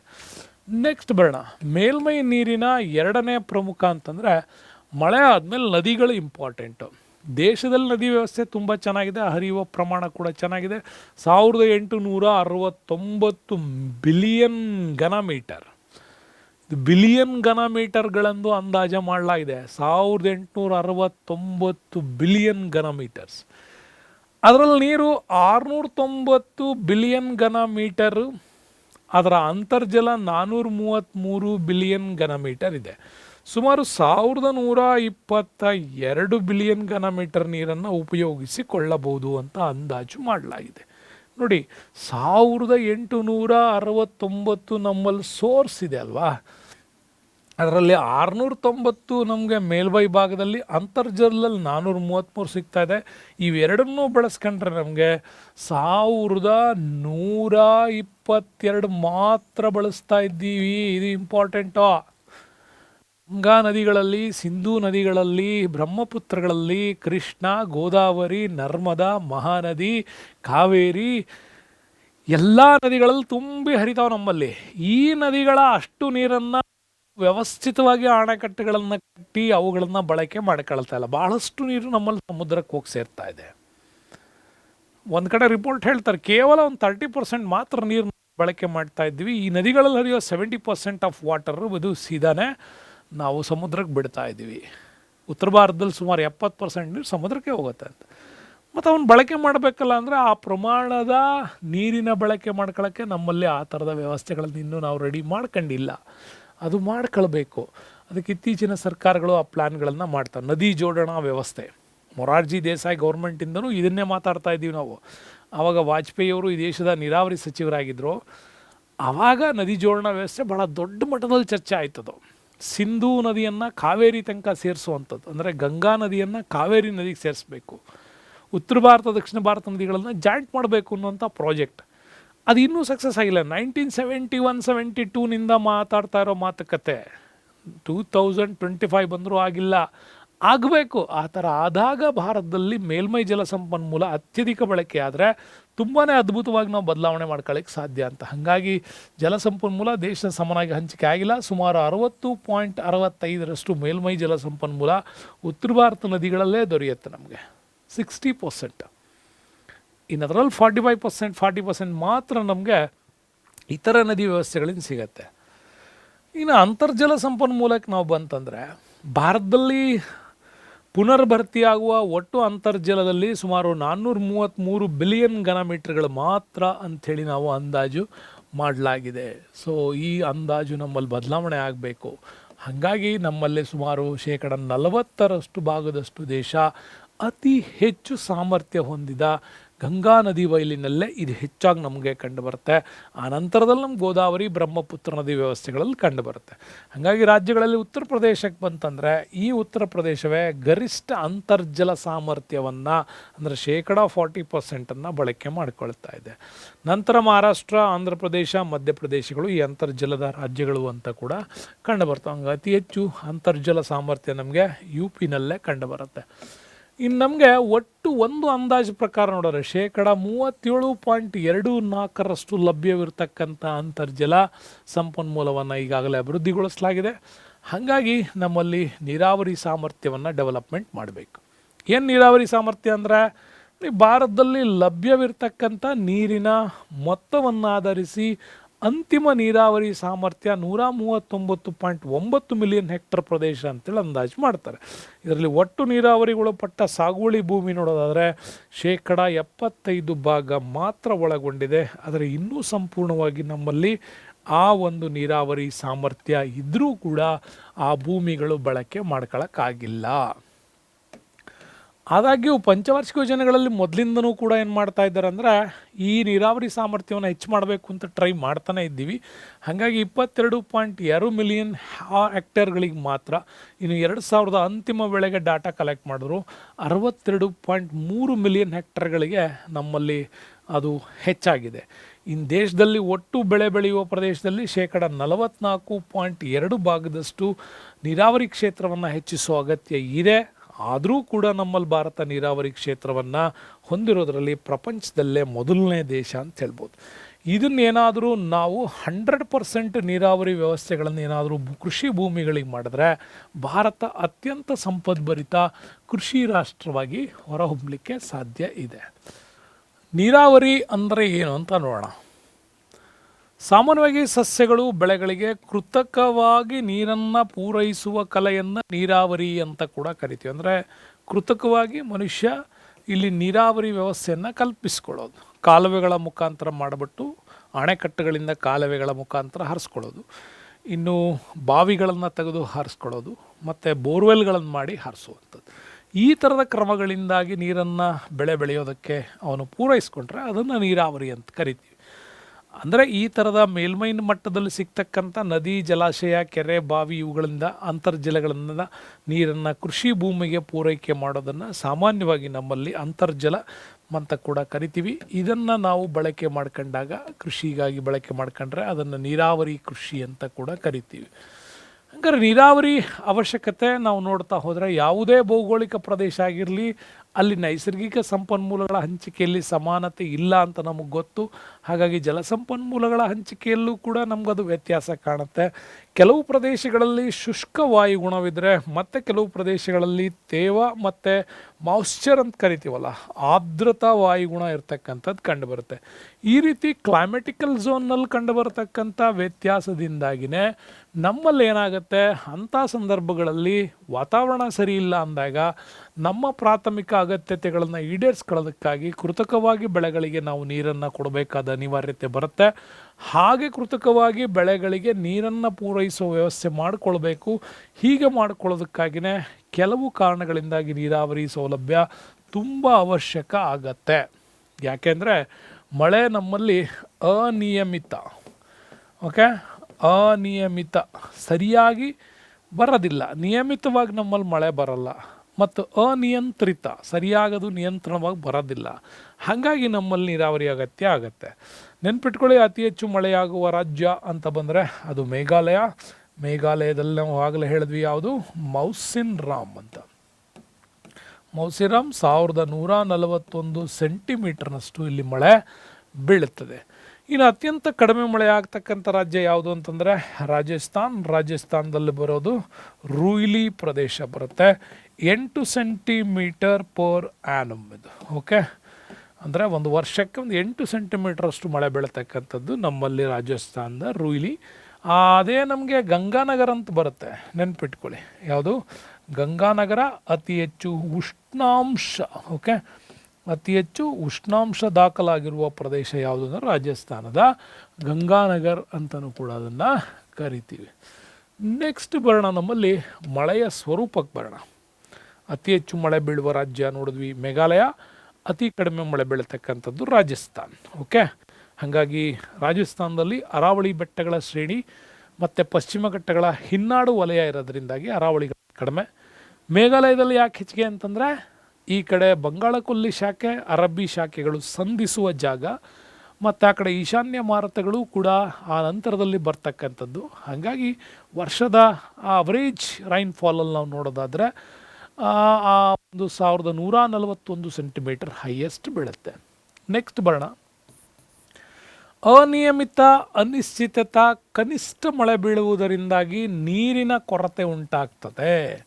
ಈ ನೀರಿನ ಕೊರತೆ ಉಂಟಾಗುವುದರ ಪರಿಣಾಮ ಕೆಲವೊಮ್ಮೆ ದೀರ್ಘಾವಧಿವರೆಗೆ ಅಧಿಕ ಪ್ರಮಾಣದಲ್ಲಿಯೂ ಕೂಡ ಕೆಲವೊಮ್ಮೆ ಮಳೆ ಆಗುತ್ತೆ. ಮಳೆ ಸ್ವರೂಪನೇ ಹಾಗೆ ನಮ್ಮಲ್ಲಿ ಒಂದು ಕಡೆ ತುಂಬ ಕಡಿಮೆ ಆಗುತ್ತೆ, ಒಂದು ಕಡೆ ಅತಿ ಹೆಚ್ಚು ಮಳೆ ಬೀಳುತ್ತೆ. ಹೀಗೆ ಅತಿ ಕಡಿಮೆ ಪ್ರಮಾಣ, ಅತಿ ಹೆಚ್ಚು ಪ್ರಮಾಣ ಹಾಗೂ ಕಡಿಮೆ ಪ್ರಮಾಣ ಅಲ್ಪಾವಧಿವರೆಗೂ ಕೂಡ ಮಳೆ ಬೀಳುತ್ತೆ. ಹೀಗಿರುವಾಗ ನಮ್ಮಲ್ಲಿ ನೀರಾವರಿ ತುಂಬ ಅಗತ್ಯ. ನೀರಾವರಿ ನಾವು ಯಾಕೆ ಮಾಡ್ಕೊಳ್ಬೇಕು ಅಂದರೆ ಮಳೆಯ ಸ್ವರೂಪ ಹಂಗಿದೆ. ಹಾಗಾಗಿ ಮಳೆಯ ಮಣ್ಣಿನ ಸ್ವರೂಪಕ್ಕೆ ಬರೋಣ. ಮಳೆ ಅದು ಒಂದು ಕತೆ ಆಯಿತು, ಮತ್ತು ನೀರಾವರಿ ಬಳಕೆ ಮಾಡ್ಕೋಬೇಕು ಅಂದ್ರೆ ಎರಡನೇ ಇಂಪಾರ್ಟೆಂಟ್ ಅಂದರೆ ಮಣ್ಣಿನ ಸ್ವರೂಪಕ್ಕೆ ಅನುಗುಣವಾಗಿ. ಯಾಕೆಂದರೆ ಮರಳು ಮಣ್ಣಿನ ಪ್ರದೇಶಕ್ಕೆ ನೀರಾವರಿ ಹೆಚ್ಚು ಅವಶ್ಯ. ಯಾಕೆಂದರೆ ಮರಳು ಮಣ್ಣಿನ ಪ್ರದೇಶ ಆಗಿರೋದ್ರಿಂದ ತೇವಾಂಶವನ್ನು ಹಿಡಿದಿಟ್ಕೊಳ್ಳಲ್ಲ, ಬೇಗ ಡ್ರೈ ಆಗುತ್ತೆ, ಬೆಳೆಗಳು ಬೆಳೆಯೋಕ್ಕಾಗಲ್ಲ. ಅನಿವಾರ್ಯವಾಗಿ ನಾವೇನು ಮಾಡಬೇಕು, ಬೇಕು. ಇದಕ್ಕೆ ಪ್ರತಿಯಾಗಿ ನಾವು ಮೆಕ್ಕಲು ಮಣ್ಣು, ಜೇಡಿ ಮಣ್ಣಲ್ಲಿ ನೋಡೋದಾದರೆ ನೀರಿನ ಅವಶ್ಯಕತೆ ತುಂಬ ಕಡಿಮೆ ಇರುತ್ತೆ. ಓಕೆ, ಇಲ್ಲೊಂದು ಈ ಮರಳು ಮಣ್ಣಿನ ಪ್ರದೇಶಗಳಾದರೆ ನಮ್ಗೆ ಅತಿ ಹೆಚ್ಚು ನೀರಿನ ಅವಶ್ಯಕತೆ ಬರುತ್ತೆ. ಮೆಕ್ಕಲು ಮಣ್ಣಿನ ಪ್ರದೇಶಗಳ ಭೂಮಿ ಆದರೆ ಅಲ್ಲಿ ನೀರಾವರಿ ಕಡಿಮೆ ಆಗುತ್ತೆ. ಇನ್ನು ಬರಗಾಲದ ಸಂಭವನೀಯತೆ ನಮ್ಮಲ್ಲಿ ಜಾಸ್ತಿ. ಯಾಕೆಂದರೆ ಮಳೆ ಅನಿಶ್ಚಿತತೆ ಇರೋದ್ರಿಂದಾಗಿ ಬರಗಾಲ ಪ್ರದೇಶಗಳು ಹೆಚ್ಚಾಗಿ ಕಂಡು ಬರುತ್ತೆ. ಹಾಗಾಗಿ ಇರೋ ವಾಟರ್ ಸೋರ್ಸನ್ನು ನಾವು ಚೆನ್ನಾಗಿ ಬಳಕೆ ಮಾಡ್ಕೋಬೇಕಾಗತ್ತೆ. ಇನ್ನು ನಾವು ನೆಕ್ಸ್ಟ್ ನೋಡೋದಾದರೆ ಇಲ್ಲಿ ಒಣ ಪ್ರದೇಶಗಳಲ್ಲಿ ನಾವು ನೋಡ್ತೀವಿ. ಒಣ ಪ್ರದೇಶಗಳಲ್ಲಿ ಹೆಚ್ಚಿನ ಪ್ರಮಾಣ ಕಂಡು ಬರೋದರಿಂದಾಗಿ ಒಣ ಪ್ರದೇಶಗಳ ಪ್ರಮಾಣವೂ ಕೂಡ ಜಾಸ್ತಿ ಇರೋದ್ರಿಂದಾಗಿ ನಮ್ಮಲ್ಲಿ 40ರಿಂದ 50 ಸೆಂಟಿಮೀಟರ್ ವಾರ್ಷಿಕ ಮಳೆ ಬೀಳತಕ್ಕಂಥ ಪ್ರದೇಶಗಳಿದ್ದಾವೆ. ಅಲ್ಲಿ ನೀರಾವರಿ ಅವಶ್ಯಕತೆ ಹೆಚ್ಚಾಗಿ ಕಂಡು ಬರುತ್ತೆ. ಇನ್ನು ವಿಶೇಷ ಬೆಳೆಗಳಿಗಾಗಿ ನೀರಿನ ಅಗತ್ಯತೆ ಕೂಡ ಇರುತ್ತೆ. ಯಾಕೆಂದರೆ ಭತ್ತ, ಸೆಣಬು, ಕಬ್ಬು ಮುಂತಾದ ಬೆಳೆಗಳು ಮತ್ತು ಅತಿ ಹೆಚ್ಚು ತೋಟಗಾರಿಕಾ ಬೆಳೆಗಳಿಗೆ ನೀರಾವರಿಯ ವ್ಯವಸ್ಥೆ ಮಾಡ್ಕೊಳ್ಬೇಕು ನಾವು, ದೀರ್ಘಾವಧಿ ಬೆಳೆಗಳನ್ನು ಬೆಳೀತಾ ಇರುವಂಥ ಪ್ರದೇಶಗಳಲ್ಲಿ. ಇನ್ನು ಸುಧಾರಿತ ತಳಿಯ ಬೆಳೆಗಳಿಗೂ ಕೂಡ ನೀರಿನ ಹೆಚ್ಚು ಅಗತ್ಯತೆ ಇರ್ತದೆ. ಇತ್ತೀಚೆಗೆ ನಾವು ನೋಡ್ತಾ ಇದ್ದೀವಿ, ಹೊಸ ಮತ್ತು ಅಧಿಕ ಇಳುವರಿ ಕೊಡ್ತಕ್ಕಂಥ ಸುಧಾರಿತ ತಳಿಗಳನ್ನು ಹೆಚ್ಚೆಚ್ಚು ಬೆಳೀತಾ ಇದ್ದೀವಿ. ಅವುಗಳಿಗೆ ಹೆಚ್ಚು ನಿಯಮಿತವಾಗಿ ನೀರಿನ ಪೂರೈಕೆ ಮಾಡಬೇಕಾಗತ್ತೆ. ಹಾಗಾಗಿ ಹಸಿರು ಕ್ರಾಂತಿಯ ನಂತರ ನಮ್ಮಲ್ಲಿ ಇದ್ರ ಬಳಕೆ ಹೆಚ್ಚಾಯಿತು. ಇನ್ನು ಹುಲ್ಲುಗಾವಲು ಅಭಿವೃದ್ಧಿಗಾಗಿಯೂ ಕೂಡ ನಮ್ಮಲ್ಲಿ ನೀರಾವರಿ ಬೇಕು. ಯಾಕೆಂದರೆ ಹುಲ್ಲುಗಾವಲು ಅಭಿವೃದ್ಧಿಗೆ ಕೃಷಿಯೊಂದಿಗೆ ಪಶುಪಾಲನೆ ಮಾಡ್ತೀವಿ, ಜಾನುವಾರು ಸಾಕಾಣಿಕೆ, ಹೈನುಗಾರಿಕೆ. ಇವುಗಳ ಹುಲ್ಲುಗಾವಲು ಅಭಿವೃದ್ಧಿ ಆಗಬೇಕು ಅಂದರೆ ಕನಿಷ್ಠ ನಮಗೊಂದು 2 ಇಂಚ್ ನೀರಾದರೂ ಬೇಕಾಗತ್ತೆ ಆ ಮೇವನ್ನು ಬೆಳ್ಕೊಳ್ಳೋಕ್ಕೆ. ಹೀಗೆ ಬೆಳ್ಕೊಳ್ಳೋದ್ರಿಂದ ನಾವು ಹೈನುಗಾರಿಕೆಯನ್ನು ಏನು ಮಾಡ್ಬೋದು, ಸುಧಾರಣೆ ಮಾಡ್ಬೋದು. ಇನ್ನು ಜನಸಂಖ್ಯೆ ಹೆಚ್ಚಳ ಆಗ್ತಾ ಇದೆ. ಸಾಮಾನ್ಯವಾಗಿ ಮಳೆ ಆಧಾರಿತ ಕೃಷಿ ನಾವು ಮಾಡ್ತಾ ಕೂತ್ಕೊಂಡ್ರೆ ನಮ್ಮ ದೇಶದ ಬೆಳೆಯುತ್ತಿರುವ ಜನಸಂಖ್ಯೆಗೆ ಬೇಕಾಗುವಷ್ಟು ಆಹಾರ ಸಾಮರ್ಥ್ಯ ನಾವು ಮಾಡ್ಕೊಳ್ಳೋಕ್ಕಾಗಲ್ಲ. ಹಾಗಾಗಿ ಜನಸಂಖ್ಯೆ ಹೆಚ್ಚಳ ಆಗ್ತಾ ಇದೆ. ಭಾರತದಲ್ಲಿ ಜನಸಂಖ್ಯೆ ವೇಗವಾಗಿ ದ್ವಿಗುಣಗೊಳ್ತಾ ಇದೆ, ಆಗ್ತಾ ಇದೆ. ಹೆಚ್ಚುವರಿ ಆಹಾರದ ಉತ್ಪಾದನೆ ನಮ್ಮಲ್ಲಿ ಅಗತ್ಯ ಇದೆ. ಹಾಗಾಗಿ ನಾವು ನೀರಾವರಿಯನ್ನು ಈ 8 ಕಾರಣಗಳಿಗಾಗಿ ಮಾಡಲೇಬೇಕು. ನೀರಾವರಿ ಮೂಲಕ ಮಾತ್ರ ಈಗ ಎಲ್ಲ ಸಮಸ್ಯೆಗಳನ್ನು ಬಗೆಹರಿಸ್ಕೊಳ್ಬೋದು. ಹಾಗಾಗಿ ಭೂಸ್ವರೂಪ, ಮಣ್ಣು, ಮೇಲ್ಮೈ, ಅಂತರ್ಜಲಗಳ ಲಭ್ಯತೆ, ಬೆಳೆಗಳಿಗೆ ತೇವಾಂಶದ ಅವಶ್ಯಕತೆ ಮತ್ತು ನೀರಾವರಿ ಮೂಲಗಳನ್ನು ನಿರ್ಧರಿಸೋದ್ರಿಂದಾಗಿ ಇವುಗಳನ್ನೆಲ್ಲ ತಗೊಂಡ್ಬಿಟ್ಟು ನಾವು 3 ರೀತಿಯ ಒಂದು ನೀರಾವರಿ ವ್ಯವಸ್ಥೆಯನ್ನು ಮಾಡ್ಕೊಳ್ತೀವಿ. ಅದರಲ್ಲಿ ನಾವು ನೋಡ್ಬೋದು ಬಾವಿ ನೀರಾವರಿ, ಕೆರೆ ನೀರಾವರಿ, ಕಾಲುವೆ ನೀರಾವರಿಗಳ ಮುಖಾಂತರ ಮಾಡ್ತೀವಿ. ಓಕೆ, ಅದರಲ್ಲಿ ನೀವು ನೋಡ್ಬೋದು ನೀರಾವರಿಯ ವಿಧಗಳಿಗೆ ಬರೋಣ. ನೀರಾವರಿಗಳಲ್ಲಿ ಇಂಪಾರ್ಟೆಂಟ್ ಬಾವಿ ನೀರಾವರಿ ಅಂತ ಕರಿತೀವಿ. ಬಾವಿ ನೀರಾವರಿಗಳಲ್ಲೂ ಕೂಡ 2 ವಿಧ ಇದೆ. ಒಂದು ಓಪನ್ ವೆಲ್ ಅಂತ ಕರಿತೀವಿ, ತೆರೆದ ಬಾವಿಗಳು ಅಂತ ನಾನು ಹೇಳಿದ ತಕ್ಷಣ. ಎರಡನೇದು ಯಾವುದು ಅಂದ ತಕ್ಷಣ ಮುಚ್ಚಿದ ಬಾವಿಗಳು ಅಂತ ನೀವು ಆಪೋಸಿಟ್ ವರ್ಡ್ ಹೇಳೋಂಗಿಲ್ಲ. ತೆರೆದ ಬಾವಿಗಳು, ಅದರ ನಂತರ ಬರೋದು ನಮಗೆ ಟ್ಯೂಬ್ ವೆಲ್ ಅಂತ ಕರಿತೀವಿ. ಓಕೆ, ಟ್ಯೂಬ್ ವೆಲ್ ಅಂತಂದರೆ ನೀವು ಡ್ರಿಲ್ ಮಿಷಿನ್ ತಂದುಬಿಟ್ಟು ಕೊಳವೆ ಬಾವಿ ಮಾಡಿಸ್ತಿರಲ್ಲ, ಅದು ಕೊಳವೆ ಬಾವಿಗಳು, ತೆರೆದ ಬಾವಿಗಳು. ಈ ಥರದ 2 ಬಾವಿ ನೀರಾವರಿ ವ್ಯವಸ್ಥೆಗಳು ನಮ್ಮಲ್ಲಿದ್ದಾವೆ. ಅತಿ ಹೆಚ್ಚು ಬಾವಿ ನೀರಾವರಿಗಳಿಂದ ಕೃಷಿ ಮಾಡತಕ್ಕಂಥ ರಾಜ್ಯ ಅಂದರೆ ಉತ್ತರ ಪ್ರದೇಶ. ಇನ್ನು ಕಾಲುವೆ ನೀರಾವರಿ ಬರ್ತೀವಿ, ಇದರಲ್ಲೂ 2 ಕಾಲುವೆಗಳು ಬರ್ತಾವೆ. ಒಂದು ಪ್ರವಾಹ ಕಾಲುವೆಗಳು ಅಂತ ಕರಿತೀವಿ, ಫ್ಲಡ್ ಇರಿಗೇಷನ್ಸ್. ಡೈರೆಕ್ಟಾಗಿ ಮಳೆಗಾಲದಲ್ಲಿ ನದಿಗಳು ತುಂಬಿ ಹರಿಯುವಾಗ ಆ ನದಿಗಳಿಂದ ನೀರನ್ನು ಹರಿಸ್ತಕ್ಕಂಥದ್ದು, ನದಿಗಳಿಗೆ ಡೈರೆಕ್ಟಾಗಿ ಕಾಲುವೆಗಳನ್ನು ಮಾಡಿರ್ತೀವಿ ಅದನ್ನು. ಇನ್ನೊಂದು ಪೆರಿನಲ್ ರಿವರ್ಸ್ ಅಂತ ಕರೀತಾರೆ, ಅಂದರೆ ಸಾರ್ವಕಾಲಿಕ ಕಾಲುವೆಗಳು ಅಂತ ಕರಿತೀವಿ, ಸಾರ್ವಕಾಲಿಕ ಕಾಲುವೆಗಳು. ಇದರ ಮುಖಾಂತರ ಕೂಡ ಅತಿ ಹೆಚ್ಚು ಬೆಳೆಯನ್ನು ಬೆಳೀತಕ್ಕಂಥದ್ದು ನೀರಾವರಿ ಮಾಡ್ಕೊಂಡಿರೋದು ಉತ್ತರ ಪ್ರದೇಶ. ಎರಡರಲ್ಲೂ ಕೂಡ ಬಾವಿ ನೀರಾವರಿ, ಕಾಲುವೆ ನೀರಾವರಿ. ಇನ್ನು ಕೆರೆ ನೀರಾವರಿ ವ್ಯವಸ್ಥೆ ಬಂತಂದರೆ ಕರ್ನಾಟಕದಲ್ಲಿ ಅತಿ ಹೆಚ್ಚು ಕೆರೆಗಳನ್ನು ಅವಲಂಬಿಸಿ ನೀರಾವರಿ ಮಾಡ್ತಾ ಇರೋದು ಆಂಧ್ರ ಪ್ರದೇಶ. ನೆನಪಿಟ್ಕೊಳ್ಳಿ, ಕೆರೆ ನೀರಾವರಿಗಳಲ್ಲಿ ಆಂಧ್ರ ಅತಿ ಹೆಚ್ಚು ಪ್ರಮುಖವಾಗಿ ನಮಗೆ ಕಂಡುಬರುತ್ತೆ. ಈ ರೀತಿಯ 3 ವಿಧಗಳಲ್ಲಿ ನಮಗೆ ನೀರಾವರಿ ವ್ಯವಸ್ಥೆ ನಡೆಯುತ್ತೆ. ಅದರಲ್ಲಿ ಬಾವಿ ನೀರಾವರಿಗೆ ಬರೋಣ. ಭಾರತದಲ್ಲಿ ಬಾವಿಗಳು ಅತ್ಯಂತ ಪುರಾತನ ಕಾಲದ ಮೊಟ್ಟ ಮೊದಲ ನೀರಾವರಿ ವ್ಯವಸ್ಥೆಯ ಸ್ವರೂಪ ಅಂತ ಕೂಡ ನಾವು ಬಾವಿ ನೀರಾವರಿಯನ್ನು ಹೇಳ್ತೀವಿ. ಯಾಕೆಂತಂದರೆ ಬಾವಿ ನೀರಾವರಿ ಭಾರತದಲ್ಲಿ ಅತಿ ಅಗ್ಗದ, ಅವಲಂಬಿತವಾದ ಮತ್ತು ಜನಪ್ರಿಯವಾಗಿರ್ತಕ್ಕಂತಹ ಒಂದು ವ್ಯವಸ್ಥೆ. ಯಾಕೆಂದರೆ ಒಂದು ಬಾವಿ ಅಂತಂದರೆ ಒಂದು ಸಣ್ಣ ಕುಂಡಿ ತೋಡೋದು, ಒಂದು ಸಣ್ಣ ಮೋಟ್ರ್ ಇಟ್ಕೊಂಡು ನೀರಾವರಿ ಮಾಡ್ಬೋದು, ಬಹಳ ಕಡಿಮೆ ವೆಚ್ಚ. ಅದೇ ಡ್ರಿಲ್ ಮಾಡಿಸ್ಬೇಕು ಅಂತಂದರೆ ಒಂದು ಬೋರ್ವೆಲ್ ತರಿಸ್ತೀವಿ, ಇವತ್ತೊಂದು ತೂತು ಮಾಡ್ತೀವಿ, ನಾಳೆ ಒಂದು ಮಿಷಿನ್ ತರ್ತೀವಿ, ಇಡ್ತೀವಿ. ಸೊ ಸುಮಾರು ಒಂದು 2.5-3 ಲಕ್ಷದಲ್ಲಿ ನಮಗೆ ಈ 2 ಪ್ರಾಜೆಕ್ಟ್ಗಳನ್ನು ರೆಡಿ ಮಾಡ್ಕೊಂಡು ನೀರಾವರಿ ವ್ಯವಸ್ಥೆ ಮಾಡ್ಬೋದು. ಹಾಗಾಗಿ ಇದನ್ನು ಅತಿ ಅಗ್ಗದ, ಅವಲಂಬಿತ, ಜನಪ್ರಿಯವಾಗಿರ್ತಕ್ಕಂಥ ನೀರಾವರಿ ಮೂಲ ಅಂತ ಕರಿತೀವಿ. ಇಲ್ಲಿ ಅಂತರ್ಜಲ ಎಲ್ಲಿ ಸಮೃದ್ಧವಾಗಿರುತ್ತೋ ಆ ಪ್ರದೇಶಗಳಲ್ಲಿ ನಾವು ಬಾವಿ ನೀರಾವರಿಯನ್ನು ರೂಢಿ ಮಾಡ್ಕೊಳ್ಬೋದು. ಸುಮಾರು ಅಂತರ್ಜಲದ ಆಳ 15 ಮೀಟ್ರ್ ಮೀರೋದಿಲ್ಲ ಅಂತಲೂ ಕೂಡ. ಅದೀಗ ಸುಳ್ಳು. ಭಾರತದಲ್ಲಿ ಅಂತರ್ಜಲ ತುಂಬಾ ಕೆಳಮಟ್ಟಕ್ಕೆ ಹೋಗ್ತಾ ಇರೋದನ್ನು ನೋಡ್ತಾ ಇದ್ದೀವಿ. ಕಾರಣ ಮೇಲ್ಮೈ ನೀರಿನ ಮಣ್ಣಿನ ವ್ಯವಸ್ಥೆಯಲ್ಲಿ ಈ ಮಳೆ ನೀರನ್ನು ಸರಿಯಾಗಿ ಬಳಕೆ ಆಗದೇ ಇರೋದ್ರಿಂದಾಗಿ ಈ ಥರದ ಅಂಶಗಳನ್ನು ನೋಡ್ತಾ ಇದ್ದೀವಿ. ಇನ್ನು ಪಂಜಾಬಿಂದ ಬಿಹಾರದವರೆಗೆ ವಿಸ್ತರಿಸತಕ್ಕಂಥ ಗಂಗಾ ನದಿ ಪ್ರದೇಶ ಏನಿದೆ, ಇಲ್ಲಿ ನಮಗೆ ಭಾಳ ಪ್ರಮುಖವಾಗಿ ಅತಿ ಹೆಚ್ಚು ಬಾವಿಗಳು ಕೇಂದ್ರೀಕೃತ ಆಗಿರುತ್ತೆ. ಅದರಲ್ಲಿ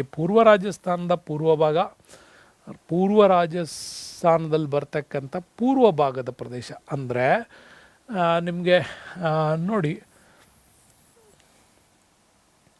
ಇದು ಗುಜರಾತ್ ಲ್ಯಾಂಡ್ ಆದರೆ ಈ ಭಾಗದಲ್ಲಿ ನಮಗೆ ರಾಜಸ್ಥಾನ್ ಭಾಗ ಬರುತ್ತಿದ್ದಿಷ್ಟು. ಇದರಲ್ಲಿ ಮಧ್ಯ ಅರಾವಳಿ ಪರ್ವತ ಶ್ರೇಣಿಗಳು ಬರ್ತಾವಲ್ಲ, ಈ ಭಾಗ ರಾಜಸ್ಥಾನದ ಪೂರ್ವ ಭಾಗ ಅಂತ ಕರೆಯೋದು. ಇಲ್ಲಿ ಯಾಕೆ ಅಂತಂದರೆ ಇಲ್ಲಿ ಗಂಗಾ ನದಿ ಹೋಗುತ್ತೆ, ಯಮುನಾ ನದಿ ಹೋಗುತ್ತೆ, ಅದನ್ನು ಸೇರಿರ್ತಕ್ಕಂಥ ಇತರ ನದಿಗಳು ಕೂಡ ಅರಾವಳಿ ಶ್ರೇಣಿಗಳಿಂದ ಈ ಕಡೆನೂ ಹರಿತವೆ, ವಿಂಧ್ಯ ಶ್ರೇಣಿಗಳಿಂದನೂ ಹರಿತವೆ, ಇಲ್ಲಿ ಮೇಲ್ಭಾಗದಿಂದನೂ ಬರ್ತವೆ. ರಾಜಸ್ಥಾನದ ಪೂರ್ವ ಭಾಗ, ಗುಜರಾತ್, ಮಹಾರಾಷ್ಟ್ರ, ಮಧ್ಯಪ್ರದೇಶ, ಆಂಧ್ರ ಪ್ರದೇಶ, ಕರ್ನಾಟಕ, ತಮಿಳುನಾಡು, ಇಲ್ಲಿಯೂ ಕೂಡ ಬಾವಿಗಳು ಚದುರಿದಂತೆ ಹಂಚಿಕೆಯಾಗಿರೋದು ನಮಗೆ ಕಂಡು ಬರ್ತವೆ. ಇನ್ನು ಬಾವಿಗಳು, ತೆರೆದ ಬಾವಿಗಳು ಮತ್ತು ಕೊಳವೆ ಬಾವಿಗಳಲ್ಲಿ ನಿವ್ವಳ ನೀರಾವರಿ ವ್ಯವಸ್ಥೆ ಪ್ರದೇಶ ನೋಡಿದರೆ 78.8 ಭಾಗಕ್ಕೆ ಈ ನೀರಾವರಿ ನಮ್ಮಲ್ಲಿ ಪೂರೈಕೆ ಆಗ್ತಾ ಇದೆ. ಇದು ನೀವು ಚೆನ್ನಾಗಿ ನೆನ್ಪಿಟ್ಕೋಬೇಕು. ನೆಕ್ಸ್ಟ್ ಬಂದರೆ ನಮಗೆ ರಾಜಸ್ಥಾನ್, ಉತ್ತರ ಪ್ರದೇಶ, ಮಹಾರಾಷ್ಟ್ರ, ಪಂಜಾಬ್, ಮಧ್ಯಪ್ರದೇಶ ಮುಂತಾದವುಗಳಲ್ಲಿ ನಿವ್ವಳ ನೀರಾವರಿಯಲ್ಲಿ 50%ಕ್ಕೂ ಹೆಚ್ಚು ಭಾಗ ಬಾವಿ ನೀರಾವರಿ ಕಂಡುಬರುತ್ತೆ. ಇನ್ನು ಬಾವಿ ಮತ್ತು ಕೊಳವೆ ಬಾವಿಗಳು ಭಾರತದಲ್ಲಿ ಜನಪ್ರಿಯ ನೀರಾವರಿಯ ಮೂಲಗಳು ಅಂತಲೂ ಕೂಡ ಹೇಳ್ತೀವಿ. ನೀರಾವರಿ ಪದ್ಧತಿಯಲ್ಲಿ ತುಂಬ ಫೇಮಸ್. ಒಟ್ಟು ನೀರಾವರಿ ಪ್ರದೇಶದಲ್ಲಿ 60.7 ಭಾಗಕ್ಕೆ ನೀರಾವರಿ ಸೌಲಭ್ಯಗಳು ನಮ್ಮಲ್ಲಿ ಹೆಚ್ಚಾಗಿ ಇವತ್ತು ಕಲ್ಪಿಸ್ತಾ ಇದ್ದೀವಿ. ಅದು ನಿಮಗೆ ಚೆನ್ನಾಗಿ ತಿಳ್ಕೊಳ್ಳಿ. ನೆಕ್ಸ್ಟು ಪಂಚವಾರ್ಷಿಕ ಯೋಜನೆಗಳಲ್ಲಿ ಸಣ್ಣ ನೀರಾವರಿ ಕಾರ್ಯಕ್ರಮದಡಿಯಲ್ಲಿ ಗಂಗಾ ನದಿ ಮೈದಾನದಲ್ಲಿ 1930ಕ್ಕೆ ಕೊಳವೆ ಬಾವಿಗಳನ್ನು ಕೊರೆಯಲಿಕ್ಕೆ ಪ್ರಾರಂಭ ಮಾಡಿದ್ವಿ, ಮೊಟ್ಟ ಮೊದಲು ಭಾರತದಲ್ಲಿ. ಇಂದು ದೇಶದಲ್ಲಿ ಸರ್ಕಾರಿ ಮತ್ತು ಖಾಸಗಿ ಮಾಲೀಕತ್ವ ಹೊಂದಿರತಕ್ಕಂಥ 45 ಲಕ್ಷಕ್ಕೂ ಹೆಚ್ಚು ಕೊಳವೆ ಬಾವಿಗಳಿವೆ. ವಿಶೇಷವಾಗಿ ಪಂಪ್ ಸೆಟ್ಗಳು ರೈತರಿಗೆ ವೈಯಕ್ತಿಕ ಪ್ರಯೋಜನಕಾರಿಯಾಗಿ ಕೂಡ ಬಳಕೆ ಆಗ್ತಾ ಇದೆ. ಉತ್ತರ ಪ್ರದೇಶ ಅತಿ ಹೆಚ್ಚು ಕೊಳವೆ ಬಾವಿಗಳನ್ನು ಹೊಂದಿರತಕ್ಕಂತಹ, ಅಂದರೆ 2 ರೀತಿ ಬಾವಿಗಳನ್ನು ಹೊಂದಿರತಕ್ಕಂಥ ರಾಜ್ಯಗಳಲ್ಲಿ UP ಇಸ್ ದ ಟಾಪ್, ನೆನ್ಪಿಟ್ಕೊಳ್ಳಿ. ನೆಕ್ಸ್ಟ್ ಬರ್ತೀವಿ ನಾವು. ಭಾರತದಲ್ಲಿ ಕೊಳವೆ ಬಾವಿ ನೀರಾವರಿಗೊಳಪಟ್ಟಂಥ ಪ್ರದೇಶಗಳಲ್ಲಿ ಅದರ ಪ್ರಮಾಣ 35.6 ಭಾಗ ಇದೆ. UP ನೋಡೋದಾದರೆ ಟೋಟಲ್ ಭಾರತದಲ್ಲಿ 35% ಭೂಮಿ ಇದೆ. ಹೈಯೆಸ್ಟ್ ನಾವು ನೋಡಿ UPನಲ್ಲೇ ನೋಡಿ 77.5, ಆ ರಾಜ್ಯದ 77.5% ಭೂಮಿ ನಮಗೆ ನೀರಾವರಿ ಆಗಿಬಿಟ್ಟಿದೆ. ಅದು ಬಿಟ್ಟರೆ ನಮಗೆ ಪಂಜಾಬ್ 67.3, ಯಾಕೆಂದರೆ ಪಂಚ ನದಿಗಳ ನಾಡು. ಓಕೆ, ಸಿಂಧೂ ನದಿಯ 5, ರಾವಿ, ಚೀನಾಬ್ ಇವೆಲ್ಲ ಬರ್ತಾವಲ್ವ, ಸಟ್ಲೈಚ್ ಎಲ್ಲವೂ ಕೂಡ ಅಲ್ಲೇ ಹರಿಯೋದು. ಇನ್ನು ಬಿಹಾರ 49.1, ಬಿಹಾರ ಅಂದ ತಕ್ಷಣ ಕೂಡ ಅಷ್ಟೇ, ಅಲ್ಲಿ ದಾಮೋದರ, ಹೂಗ್ಲಿ, ಈ ಕಡೆ ಹಿರಾಕುಡ್ ಅಂದರೆ ಮಹಾನದಿ ಎಲ್ಲವೂ ಕೂಡ ಸಿಗ್ತಾವೆ. ಓಕೆ, ಮಹಾನದಿ ಸ್ವಲ್ಪ ಕಡಿಮೆ ಪ್ರಮಾಣಕ್ಕೆ ಸಿಗ್ಬೋದು. ಇನ್ನು ಮೇಲ್ಭಾಗದಲ್ಲಿ ಕೋಸಿ ಎಲ್ಲ ಗಂಗಾ ನದಿ ಉಪನದಿಗಳು ಕೂಡ ಸಿಗ್ತವೆ. ವೆಸ್ಟ್ ಬೆಂಗಾಲ್ ಕೂಡ ಅಷ್ಟೇ. ಇನ್ನು ಕೇರಳಕ್ಕೆ ಬಂದರೂ 28.5%, ಗುಜರಾತ್ 26.5. ಹೀಗೆ ಕೊಳವೆ ನೀರಾವರಿ ಪ್ರದೇಶವನ್ನು ಹೊಂದಿರತಕ್ಕಂಥ ರಾಜ್ಯಗಳು ಜಲಸಂಪನ್ಮೂಲದ ಮೇಲ್ಮೈ ಜಲಗಳನ್ನು ಬಳಸೋದ್ರ ಮುಖಾಂತರ ಅಲ್ಲಿ ನೀರಾವರಿ ಕೊಳವೆ ಬಾವಿನೂ ಕೂಡ ಹೆಚ್ಚಾಗಿ ಕಂಡು ಬರ್ತವೆ. ಇನ್ನು ನೀರಾವರಿ ಪ್ರದೇಶದಲ್ಲಿ 22.4 ಭಾಗ ಬಾವಿಗಳಿಂದ ನೀರಾವರಿಗೊಳಪಟ್ಟಿವೆ.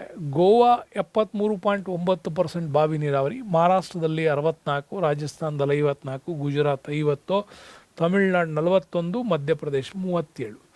ಆರೋಹಣ ಕ್ರಮದಲ್ಲಿ ನಾವು ಹೆಚ್ಚಿನ ಪ್ರಮಾಣದಲ್ಲಿ ಬಾವಿ ನೀರಾವರಿ ಕ್ಷೇತ್ರವನ್ನು ಹೊಂದಿರೋದು ಗೊತ್ತಾಗುತ್ತೆ.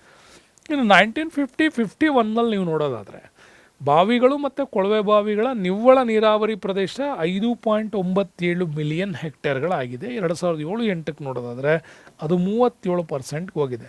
ಅಂದರೆ 5 ಅಂದರೆ 6 ಅನ್ಕೊಳ್ಳೋಣ, 5.9 ಅಂದರೆ 6ರಿಂದ 38%ನಷ್ಟು ನಮ್ಮಲ್ಲಿ ಡೆವಲಪ್ಮೆಂಟ್ ಆಗಿದೆ 2007 ಮತ್ತು 8ಗೆ ಹೋಲಿಸ್ಕೊಂಡ್ರೆ. ಹಾಗಾಗಿ ಇದು ಭಾರತದಲ್ಲಿ ನೀರಾವರಿಯನ್ನು ತುಂಬ ಹೆಚ್ಚಿನ ಮಟ್ಟದಲ್ಲಿ ಬಳಕೆ ಮಾಡಿಕೊಳ್ತಾ ಇದ್ದೀವಿ.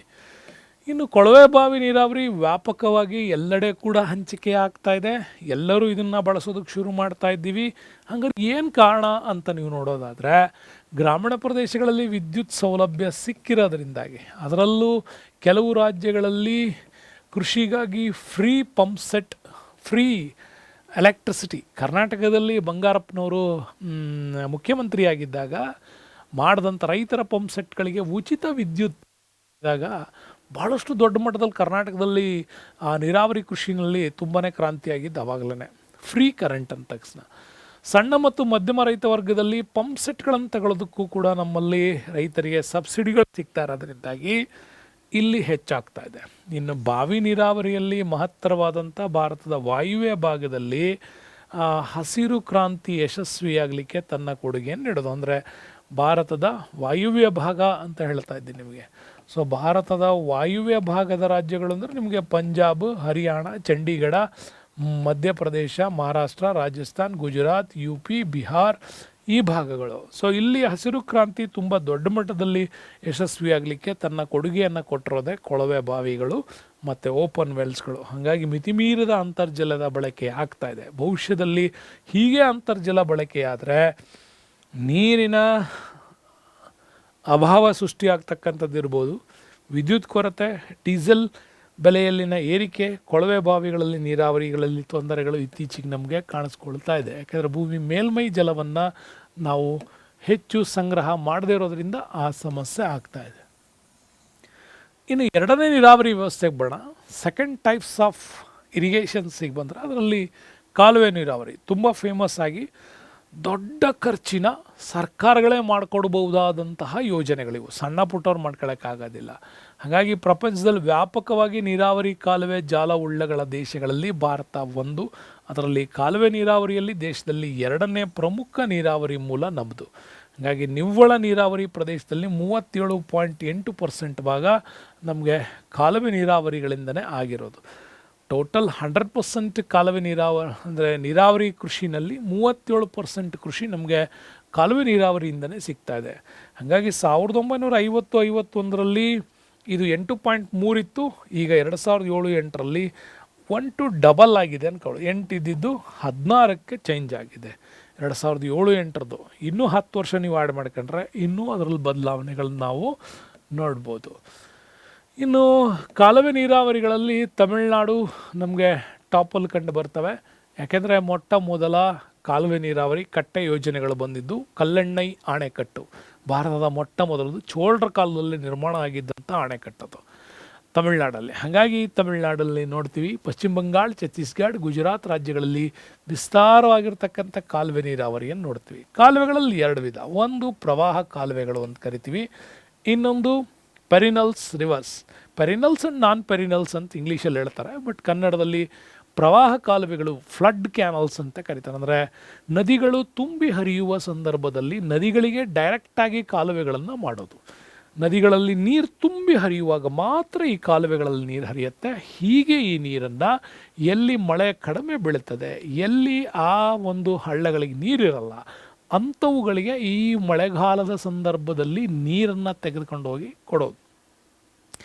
ಈ ಥರದ ಬೃಹತ್ ಯೋಜನೆಗಳು ನಿಮಗೆ ನಮ್ಮ ಶಿವಮೊಗ್ಗ ಜಿಲ್ಲೆಯಿಂದ ಹಾವೇರಿ, ಗದಗ ಅಲ್ಲಿ ತನಕ ಕಾಲುವೆಗಳು ಮಾಡಿರೋದನ್ನು ನೋಡ್ತೀವಿ. ಅಂದರೆ ತುಂಗಾ ಯೋಜನೆಯಲ್ಲಿ, ತುಂಗಾ ನದಿಯಲ್ಲಿ ತುಂಬಿ ಹರಿಯೋ ಸಂದರ್ಭದಲ್ಲಿ ನಾವು ಶಿವಮೊಗ್ಗದ ಗಾಜನೂರಿಂದ ಈ ಕಾಲುವೆ ಇಲ್ಲಿವರೆಗೆ ನಿಮ್ಮ HK ಪಾಟೀಲ್ ಅವರು ಮತ್ತು ಬಂಗಾರಪ್ಪನವರು ಮುಖ್ಯಮಂತ್ರಿಯಾಗಿ ಟೈಮಲ್ಲಿ ಬಂದ ಪ್ರಾಜೆಕ್ಟ್ ಇದು.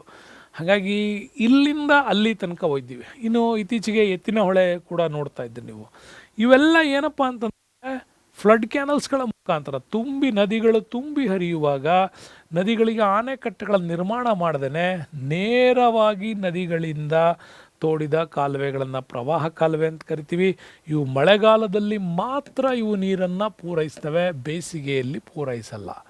ಇನ್ನು ಮತ್ತು ಬೇಸಿಗೆಯಲ್ಲಿ ಬೇಕು ನಮಗೆ ಸಾರ್ವಕಾಲಿಕವಾಗಿ ಬೇಕು ಅಂತಂದರೆ ಅದು ಪೆರಿನಲ್ಸ್.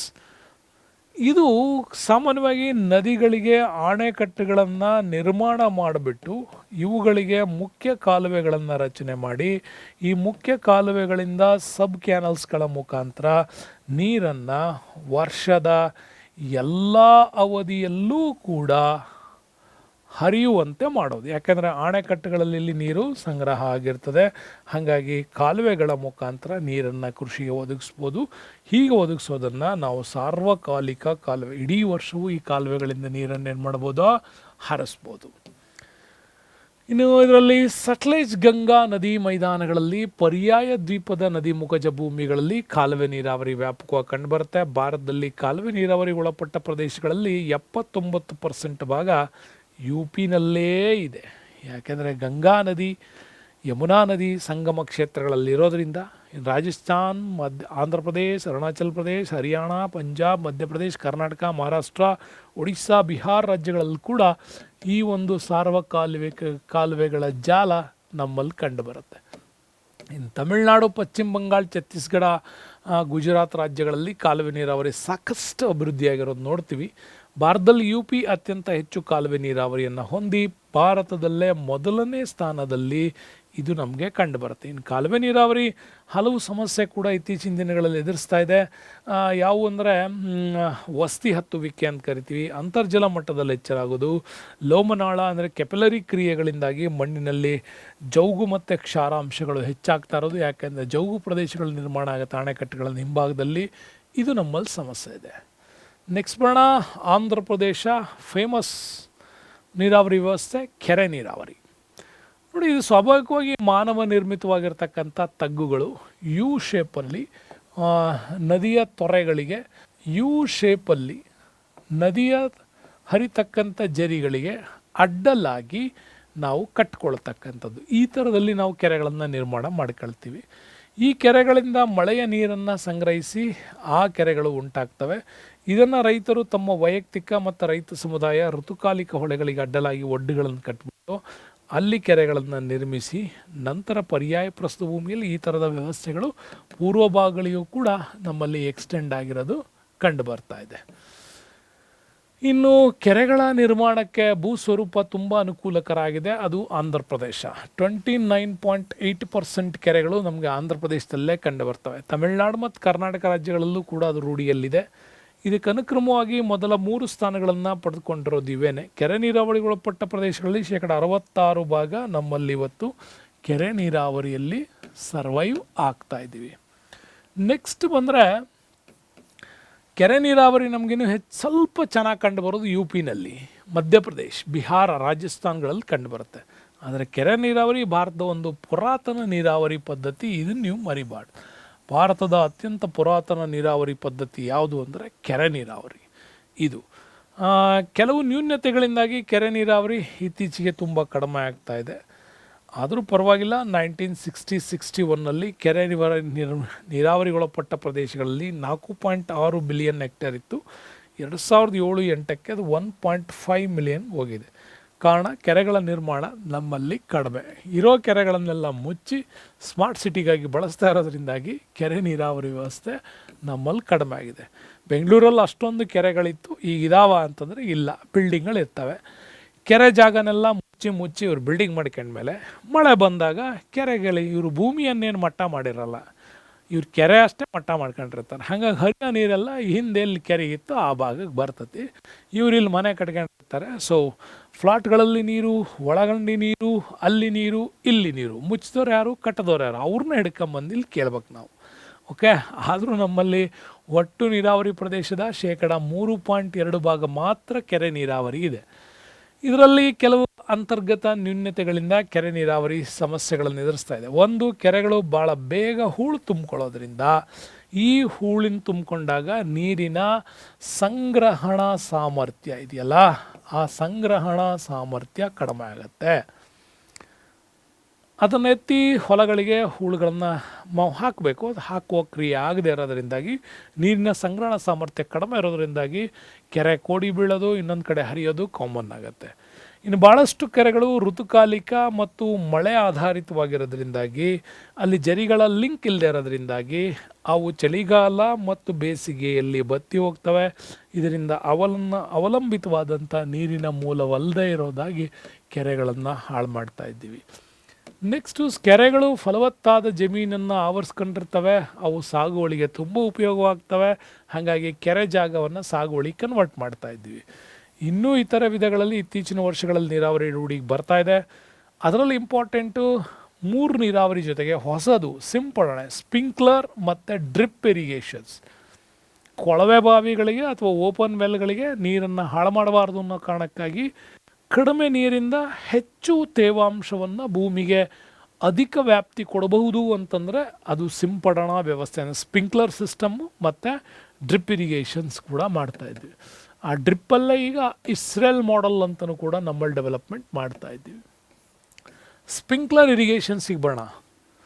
ಸ್ಪ್ರಿಂಕ್ಲರ್ ಇರಿಗೇಷನ್ಸ್ ಅಂತಂದರೆ ವಿದ್ಯುತ್ ಅಥವಾ ಇತರ ಯಾವುದೇ ಶಕ್ತಿಯನ್ನು ಬಳಸಿ ಯಂತ್ರಗಳ ನೆರವಿಂದ ಪಂಪ್ಗಳಲ್ಲಿ ನೀರನ್ನು ಜಮೀನುವರೆಗೆ ತಂದು ಅದರ ಸಣ್ಣ ಸ್ಪ್ರಿಂಕ್ಲರ್ಗಳಿಂದಾಗಿ ನೀರನ್ನು ಚಿಮುಕಿಸುವ ಪದ್ಧತಿನೇ ಈ ಸ್ಪ್ರಿಂಕ್ಲರ್ ಸಿಸ್ಟಮ್. ಈ ವಿಧಾನದಲ್ಲಿ ಕಡಿಮೆ ನೀರನ್ನು ಬಳಸಿ ಹೆಚ್ಚು ತೇವಾಂಶವನ್ನು ಒದಗಿಸ್ಬೋದು. ಈ ವ್ಯವಸ್ಥೆಯನ್ನು ಅಳವಡಿಸ್ಕೊಳ್ಳೋದು ಸ್ವಲ್ಪ ಕಾಸ್ಟ್ ಜಾಸ್ತಿ ಬರುತ್ತೆ. ಹಾಗಾಗಿ ಪಂಜಾಬ್, ಹರಿಯಾಣ, ರಾಜಸ್ಥಾನ್, ಕರ್ನಾಟಕ, ಗುಜರಾತ್ಗಳಲ್ಲಿ ಈ ಸ್ಪ್ರಿಂಕ್ಲರ್ ಸಿಸ್ಟಮ್ಸ್ ಏನಾಗ್ತಾ ಇದೆ ಹೆಚ್ಚೆಚ್ಚು ಕಂಡು ಬರುತ್ತೆ. ನೆಕ್ಸ್ಟ್ ಬರೋಣ ಡ್ರಿಪ್ ಇರಿಗೇಷನ್ಸ್. ಡ್ರಿಪ್ ಇರಿಗೇಷನ್ಸಲ್ಲಿ ಕರ್ನಾಟಕದಲ್ಲಿ ಜೈನ್ ಇರಿಗೇಷನ್ಸ್ ತುಂಬ ಟಾಪ್ ಲೆವೆಲಲ್ಲಿ ಕೊಟ್ಟಿರೋಂಥ ಒಂದು ಫೆಸಿಲಿಟಿ, ಜೈನ್ ಕಂಪ್ನಿಗಳು. ಅದಾದ ನಂತರ ಇತರ ಕಂಪ್ನಿಗಳು ನಮ್ಮಲ್ಲಿ ಡ್ರಿಪ್ ಇರಿಗೇಷನ್ಸಲ್ಲಿ ತುಂಬ ಕ್ರಾಂತಿ ಮಾಡ್ತವೆ. ಹೊಸದಾಗಿ ಅಭಿವೃದ್ಧಿಗೊಂಡಂಥ ನೀರಾವರಿ ವ್ಯವಸ್ಥೆ ಇದು. ಮೂಲತಃ ಇಸ್ರೇಲ್ನಲ್ಲಿ ಈ ಡ್ರಿಪ್ ಇರಿಗೇಷನ್ಸ್ ಬಂತು. ಅಂದರೆ ಒಂದು ಭೂಮಿಗೆ ಎಷ್ಟು ತೇವಾಂಶವನ್ನು ಕೊಡಬೇಕೋ ಅಷ್ಟನ್ನು ಮಾತ್ರ ಕೊಡೋದೇ ಈ ಡ್ರಿಪ್ ಇರಿಗೇಷನ್ಸ್. ನೀರನ್ನು ಹಲವು ಹಂತಗಳಲ್ಲಿ, ಹಲವು ಮಾಡೆಲ್ಗಳಲ್ಲಿ ಬಳಸುವಂಥ ವಿಧಾನ ಇದು. ತುಂಬ ನೀರನ್ನು ಉಳಿತಾಯ ಮಾಡ್ಬೋದು. ನೀರಿನ ಕೊರತೆ ಇರೋ ಪ್ರದೇಶಗಳಲ್ಲಿ ಡ್ರಿಪ್ ಇರಿಗೇಷನ್ಸ್ ತುಂಬಾ ಇಂಪಾರ್ಟೆಂಟ್ ಆಗುತ್ತೆ. ಈ ನೀರಾವರಿ ವಿಧಾನವನ್ನು 1970ರ ದಶಕಗಳಲ್ಲಿ ಇದನ್ನು ಇಸ್ರೇಲ್ ವರ್ಲ್ಡ್ಗೆ ಪರಿಚಯಿಸಿತು. ಆದರೆ ಇತ್ತೀಚೆಗೆ ಮಾತ್ರ ತುಂಬ ಗಮನಾರ್ಹವಾಗಿ ಈ ಒಂದು ಡ್ರಿಪ್ ಇರಿಗೇಷನ್ಸ್ ತುಂಬ ಡೆವಲಪ್ಮೆಂಟ್ ಆಗ್ತಾ ಇದೆ. 2005ರಲ್ಲಿ ಡ್ರಿಪ್ ಇರಿಗೇಷನ್ಸ್ಗೆ ಒಳಪಟ್ಟ ಪ್ರದೇಶ ಅಂತ ನೋಡೋದಾದರೆ 6.3 ಲಕ್ಷ ಹೆಕ್ಟೇರ್ಗಳು ಡ್ರಿಪ್ ಇರಿಗೇಷನ್ಸಿಗೆ ಬಂದಿದೆ. ಅದು ನಿಮಗೆ ಕೊಡ್ತಾ ಇರೋದು 2005ರದ್ದು, 10 ವರ್ಷ ಹಿಂದೆ. ಈಗ 2025, ಈಗ 20 ವರ್ಷದ ಹಿಂದಿನ ಡಾಟಾ ಇದು. ಇನ್ನು ಅತ್ಯಲ್ಪ ಪ್ರಮಾಣದ ನೀರಿನ ಮುಖಾಂತರ, ಬಹಳ ಮುಖ್ಯವಾಗಿ ಸಣ್ಣ ಪೈಪ್ಗಳ ಮುಖಾಂತರ ಬೆಳೆಗಳ ಬೇರುಗಳಿಗೆ ಮತ್ತು ಅವುಗಳ ಸುತ್ತಲಿನ ಸೀಮಿತ ಪ್ರದೇಶಕ್ಕೆ ಮಾತ್ರ ಮಾಯಿಶ್ಚರ್ ಕೊಡುವಂಥ ಒಂದು ವ್ಯವಸ್ಥೆ. ಈ ವಿಧಾನದಲ್ಲಿ ನೀರಿನ ಅತಿ ಹೆಚ್ಚು ಉಳಿತಾಯ ಆಗುತ್ತೆ, ಹೆಚ್ಚಿನ ಪ್ರದೇಶಕ್ಕೆ ನೀರಾವರಿ ಒದಗಿಸ್ಬೋದು. ಇದು ವಿಶೇಷವಾಗಿ ತಾಂತ್ರಿಕ ಜ್ಞಾನ ಏನು ಬೇಕಾಗಲ್ಲ. ಆದರೂ ಕೂಡ ಎಲ್ಲ ಬೆಳೆಗಳಿಗೆ ಸೂಕ್ತವಾಗಿ ಈ ಡ್ರಿಪ್ ಇರಿಗೇಷನ್ಸ್ ಕೊಡೋಕ್ಕಾಗಲ್ಲ, ಕೆಲವು ಬೆಳೆಗಳಿಗೆ ಮಾತ್ರ ಕೊಡ್ಬೋದು. ಆದರೆ ಇದನ್ನು ಕೊಡಬೇಕು ಅಂತಂದರೆ ತುಂಬಾ ಕಾಸ್ಟ್ ಕೂಡ ಬರುತ್ತೆ, ಹೆಚ್ಚಿನ ವೆಚ್ಚ ಬೇಕಿದಕ್ಕೆ. ರಾಜಸ್ಥಾನ್, ಮಹಾರಾಷ್ಟ್ರ, ಕರ್ನಾಟಕ, ತಮಿಳುನಾಡುಗಳಲ್ಲಿ ಹನಿ ನೀರಾವರಿಗೆ ಹೆಚ್ಚು ಡಿಮ್ಯಾಂಡ್ ಇದೆ. ಯಾಕೆಂದರೆ ಇಲ್ಲಿ ನೀರಿನ ಸಂಪನ್ಮೂಲ ಕಡಿಮೆ ಇದೆ, ಹಾಗಾಗಿ ಇದನ್ನು ಬಳಸ್ತಾ ಇದ್ದೀವಿ. ತೆಂಗು, ದ್ರಾಕ್ಷಿ, ನಿಂಬೆ, ಇತರೆ ಜಾತಿಯ ಹಣ್ಣುಗಳು, ತರಕಾರಿ, ತೋಟದ ಬೆಳೆಗಳ ಬೇಸಾಯಕ್ಕೆ ಹನಿ ನೀರಾವರಿ ತುಂಬಾ ಇಂಪಾರ್ಟೆಂಟ್ ಆಗಿ ಇವತ್ತು ಬಳಕೆ ಆಗ್ತಾ ಇದೆ. ತೋಟಗಾರಿಕೆ ಬೆಳೆಗಳಲ್ಲಿ ತುಂಬಾ ಬಳಕೆ ಆಗ್ತಾ ಇದೆ. ನೆಕ್ಸ್ಟ್ ಬರೋಣ, ಬ್ಯೂಟಿಫುಲ್ ಕಾನ್ಸೆಪ್ಟ್ಸ್, ವಿವಿಧೋದ್ದೇಶ ನದಿ ಕಣಿವೆ ಯೋಜನೆಗಳು.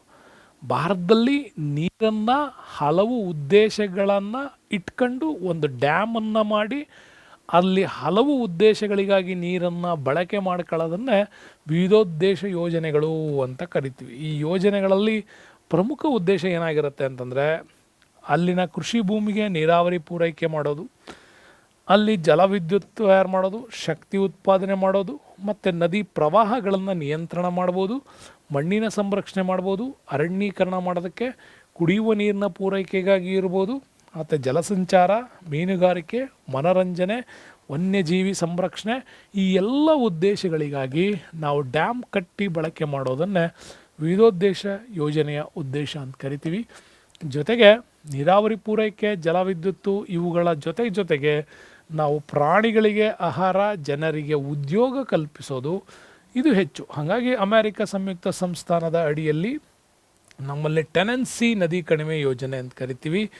ಆ ಒಂದು ಯೋಜನೆಯಲ್ಲೇ ಮೊಟ್ಟ ಮೊದಲ ಬಾರಿಗೆ ಭಾರತ ಸ್ವತಂತ್ರಗೊಂಡ ನಂತರ ಮೊಟ್ಟ ಮೊದಲ ವಿವಿಧೋದ್ದೇಶ ಯೋಜನೆ ಯಾವುದು ಅಂತಂದರೆ ಅದು ದಾಮೋದರ್ ನದಿ ಕಣಿವೆ ಯೋಜನೆ, DVCಯನ್ನು ಪ್ರಾರಂಭ ಮಾಡಿದ್ವಿ 1948ಅಲ್ಲಿ. ಈ ರೀತಿ ಅನೇಕ ಯೋಜನೆಗಳನ್ನು ಕೈಗೆತ್ಕೊಂಡಿದ್ದು ನಾವು ಈ ವಿವಿಧೋದ್ದೇಶ ನದಿ ಯೋಜನೆ ಪ್ರಾಜೆಕ್ಟಲ್ಲಿ. ಸೊ ಭಾರತದ ಪ್ರಮುಖ ನದಿ ಯೋಜನೆ ಪ್ರಾಜೆಕ್ಟಲ್ಲಿ ನಾವು ನೋಡ್ತೀವಿ ದಾಮೋದರ ನದಿ ಕಣಿವೆ ಯೋಜನೆ. ಸ್ನೇಹಿತರೆ, ಬಹುಮುಖ್ಯವಾಗಿ ನಾವು ನೋಡೋಣ ದಾಮೋದರ್ ನದಿ ಕಣಿವೆ ಯೋಜನೆ. ದಾಮೋದರ್ ನದಿ ನಿಮಗೆ ಗೊತ್ತಿದೆ, ಪಶ್ಚಿಮ ಬಂಗಾಳದಲ್ಲಿ, ಬಿಹಾರ್ ಮತ್ತು ಪಶ್ಚಿಮ ಬಂಗಾಳದಲ್ಲಿ ಹರಿತಕ್ಕಂಥ ಪ್ರಮುಖ ನದಿಯಾಗಿತ್ತು. ಅದು ಅಲ್ಲದೆ ಪಶ್ಚಿಮ ಬಂಗಾಳದ ಒಂದು ಕಣ್ಣೀರಿನ ನದಿ ಅಂತಲೂ ಕೂಡ ಕರಿತೀವಿ. ಬಹುದೊಡ್ಡ ಪ್ರವಾಹವನ್ನು ಕ್ರಿಯೇಟ್ ಮಾಡ್ತಾ ಇತ್ತು. ಹಾಗಾಗಿ ಈ ಹಿಂದೆ ಅನೇಕ ಪ್ರವಾಹಗಳಿಗೆ ಇದು ಕಾರಣ ಆಗಿತ್ತು. ಜೊತೆಗೆ ಜನರ ಆಸ್ತಿ ಪಾಸ್ತಿಯನ್ನು ತುಂಬಾ ಹಾಳು ಮಾಡ್ತಾ ಇತ್ತು. ಹಾಗಾಗಿ ಜನರ ಕಣ್ಣಲ್ಲಿ ಕಣ್ಣೀರು ಬರ್ತಾ ಇತ್ತು. ಹಾಗಾಗಿ ಇದನ್ನು ಪಶ್ಚಿಮ ಬಂಗಾಳದ ಕಣ್ಣೀರಿನ ನದಿ ಅಂತಲೂ ಕೂಡ ಕರೆದರು. ಬಟ್ ಈ ದಾಮೋದರ ನದಿಯಿಂದ ಹೊರತಂದಂತಹ ಕೆಸರಿನಿಂದಾಗಿ ಹೂಗ್ಲಿ ನದಿ ಕಣಿವೆಯಲ್ಲಿ ಹೆಚ್ಚು ಹೂಳು ಶೇಖರಣಾ ಸಮಸ್ಯೆ ಹೆಚ್ಚಾಯಿತು. ಈ ಹೂಳು ಶೇಖರಣಾ ಸಮಸ್ಯೆ ಇದರಿಂದ ಕೋಲ್ಕತ್ತಾದ ಬಂದರಿಗೂ ಕೂಡ ಧಕ್ಕೆ ಆಯಿತು. ಈಗಲೂ ಕೂಡ ಅಷ್ಟೇ, ಕೋಲ್ಕತ್ತಾ ಬಂದರಿನಲ್ಲಿ ಅತ್ಯಂತ ದೊಡ್ಡ ಪ್ರಮಾಣದ ಹಡಗುಗಳು ಬಂದು ನಿಲ್ಲೋದಿಲ್ಲ. ಅದೇ ಕೋಲ್ಕತ್ತಾಕ್ಕೆ ಪಕ್ಕದಲ್ಲಿ ಇನ್ನೊಂದು ಸಬ್ ಬಂದರನ್ನು ಕೂಡ ಮಾಡಲಾಗಿದೆ. ಹಾಗಾಗಿನೇ ಈ ಕೋಲ್ಕತ್ತಾಕ್ಕೆ ಯಾಕೆ ದೊಡ್ಡ ಗಾತ್ರದ ಹಡಗುಗಳು ಬರಲ್ಲ ಅಂದರೆ ಅಲ್ಲಿ ಒಂದು ಹೂಳು ಹೆಚ್ಚು ಸಂಗ್ರಹಣೆ ಆಗತ್ತೆ. ಓಕೆ, ಹೂಗ್ಲಿ ನದಿಯಲ್ಲಿ ಹೆಚ್ಚು ಹೂಳು ಸಂಗ್ರಹಣೆ ಆಗತ್ತೆ. ಹಾಗಾಗಿ ಕೋಲ್ಕತ್ತಾದಲ್ಲಿ ತಲಮರ್ಜನ ಅಂತ ಕೂಡ ಕರೀತಾರೆ. ಅಂದರೆ ಮರಳು ತೆಗಿತಕ್ಕಂಥ ಕಾರ್ಯಕ್ರಮ ಅತ್ಯಂತ ಹೆಚ್ಚಿನ ಪ್ರಮಾಣದಲ್ಲಿ ಕೂಡ ನಡೆಯುತ್ತೆ. ಹಾಗಾಗಿ ಈ ಸಮಸ್ಯೆಯನ್ನು ಮನಗಂಡಂತಹ ಆ ಕಾಲಕ್ಕೆ ಇಲ್ಲಿ ಪ್ರವಾಹವನ್ನು ಮತ್ತು ಅದಕ್ಕೆ ಸಂಬಂಧಿಸಿದ ಇತರ ಸಮಸ್ಯೆಗಳನ್ನು ನಿಯಂತ್ರಿಸಬೇಕು ಅಂತಲೇ ಅವತ್ತಿನ ಕಾಲಕ್ಕೆ ಇನ್ನೂ ಛತ್ತೀಸ್ಗಢ ರಾಜ್ಯ ಆಗಿರಲಿಲ್ಲ, ಬಿಹಾರ ಮತ್ತು ಪಶ್ಚಿಮ ಬಂಗಾಳಗಳು ಸಹಕಾರಗಳೊಂದಿಗೆ ಸಮಾಲೋಚನೆ ಮಾಡಿ ದಾಮೋದರ ಕಣಿವೆಯನ್ನು ಒಂದು ಏಕೀಕೃತ ಅಭಿವೃದ್ಧಿ ಯೋಜನೆಗಳನ್ನಾಗಿ ನಿರ್ಮಾಣ ಮಾಡಿದ್ರು.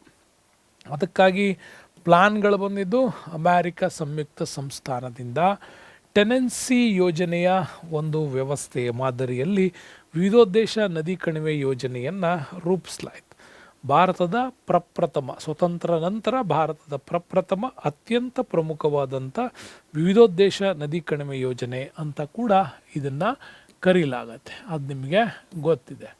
ನೆಕ್ಸ್ಟ್ ಬಂದರೆ ದಾಮೋದರ ನದಿ ಕಣಿವೆಗೆ ಸಂಬಂಧಿಸಿದಂತೆ ಇತರ ಸಮಸ್ಯೆಗಳನ್ನು ನಿಯಂತ್ರಿಸೋಕ್ಕಾಗಿ ಕೇಂದ್ರ ಸರ್ಕಾರ ಅವತ್ತು ಬಿಹಾರ್ ಮತ್ತು ಪಶ್ಚಿಮ ಬಂಗಾಳದ ಸರ್ಕಾರಗಳೊಂದಿಗೆ ಈ ಯೋಜನೆಯನ್ನು ಮಾಡ್ತಾ ಬಂತು.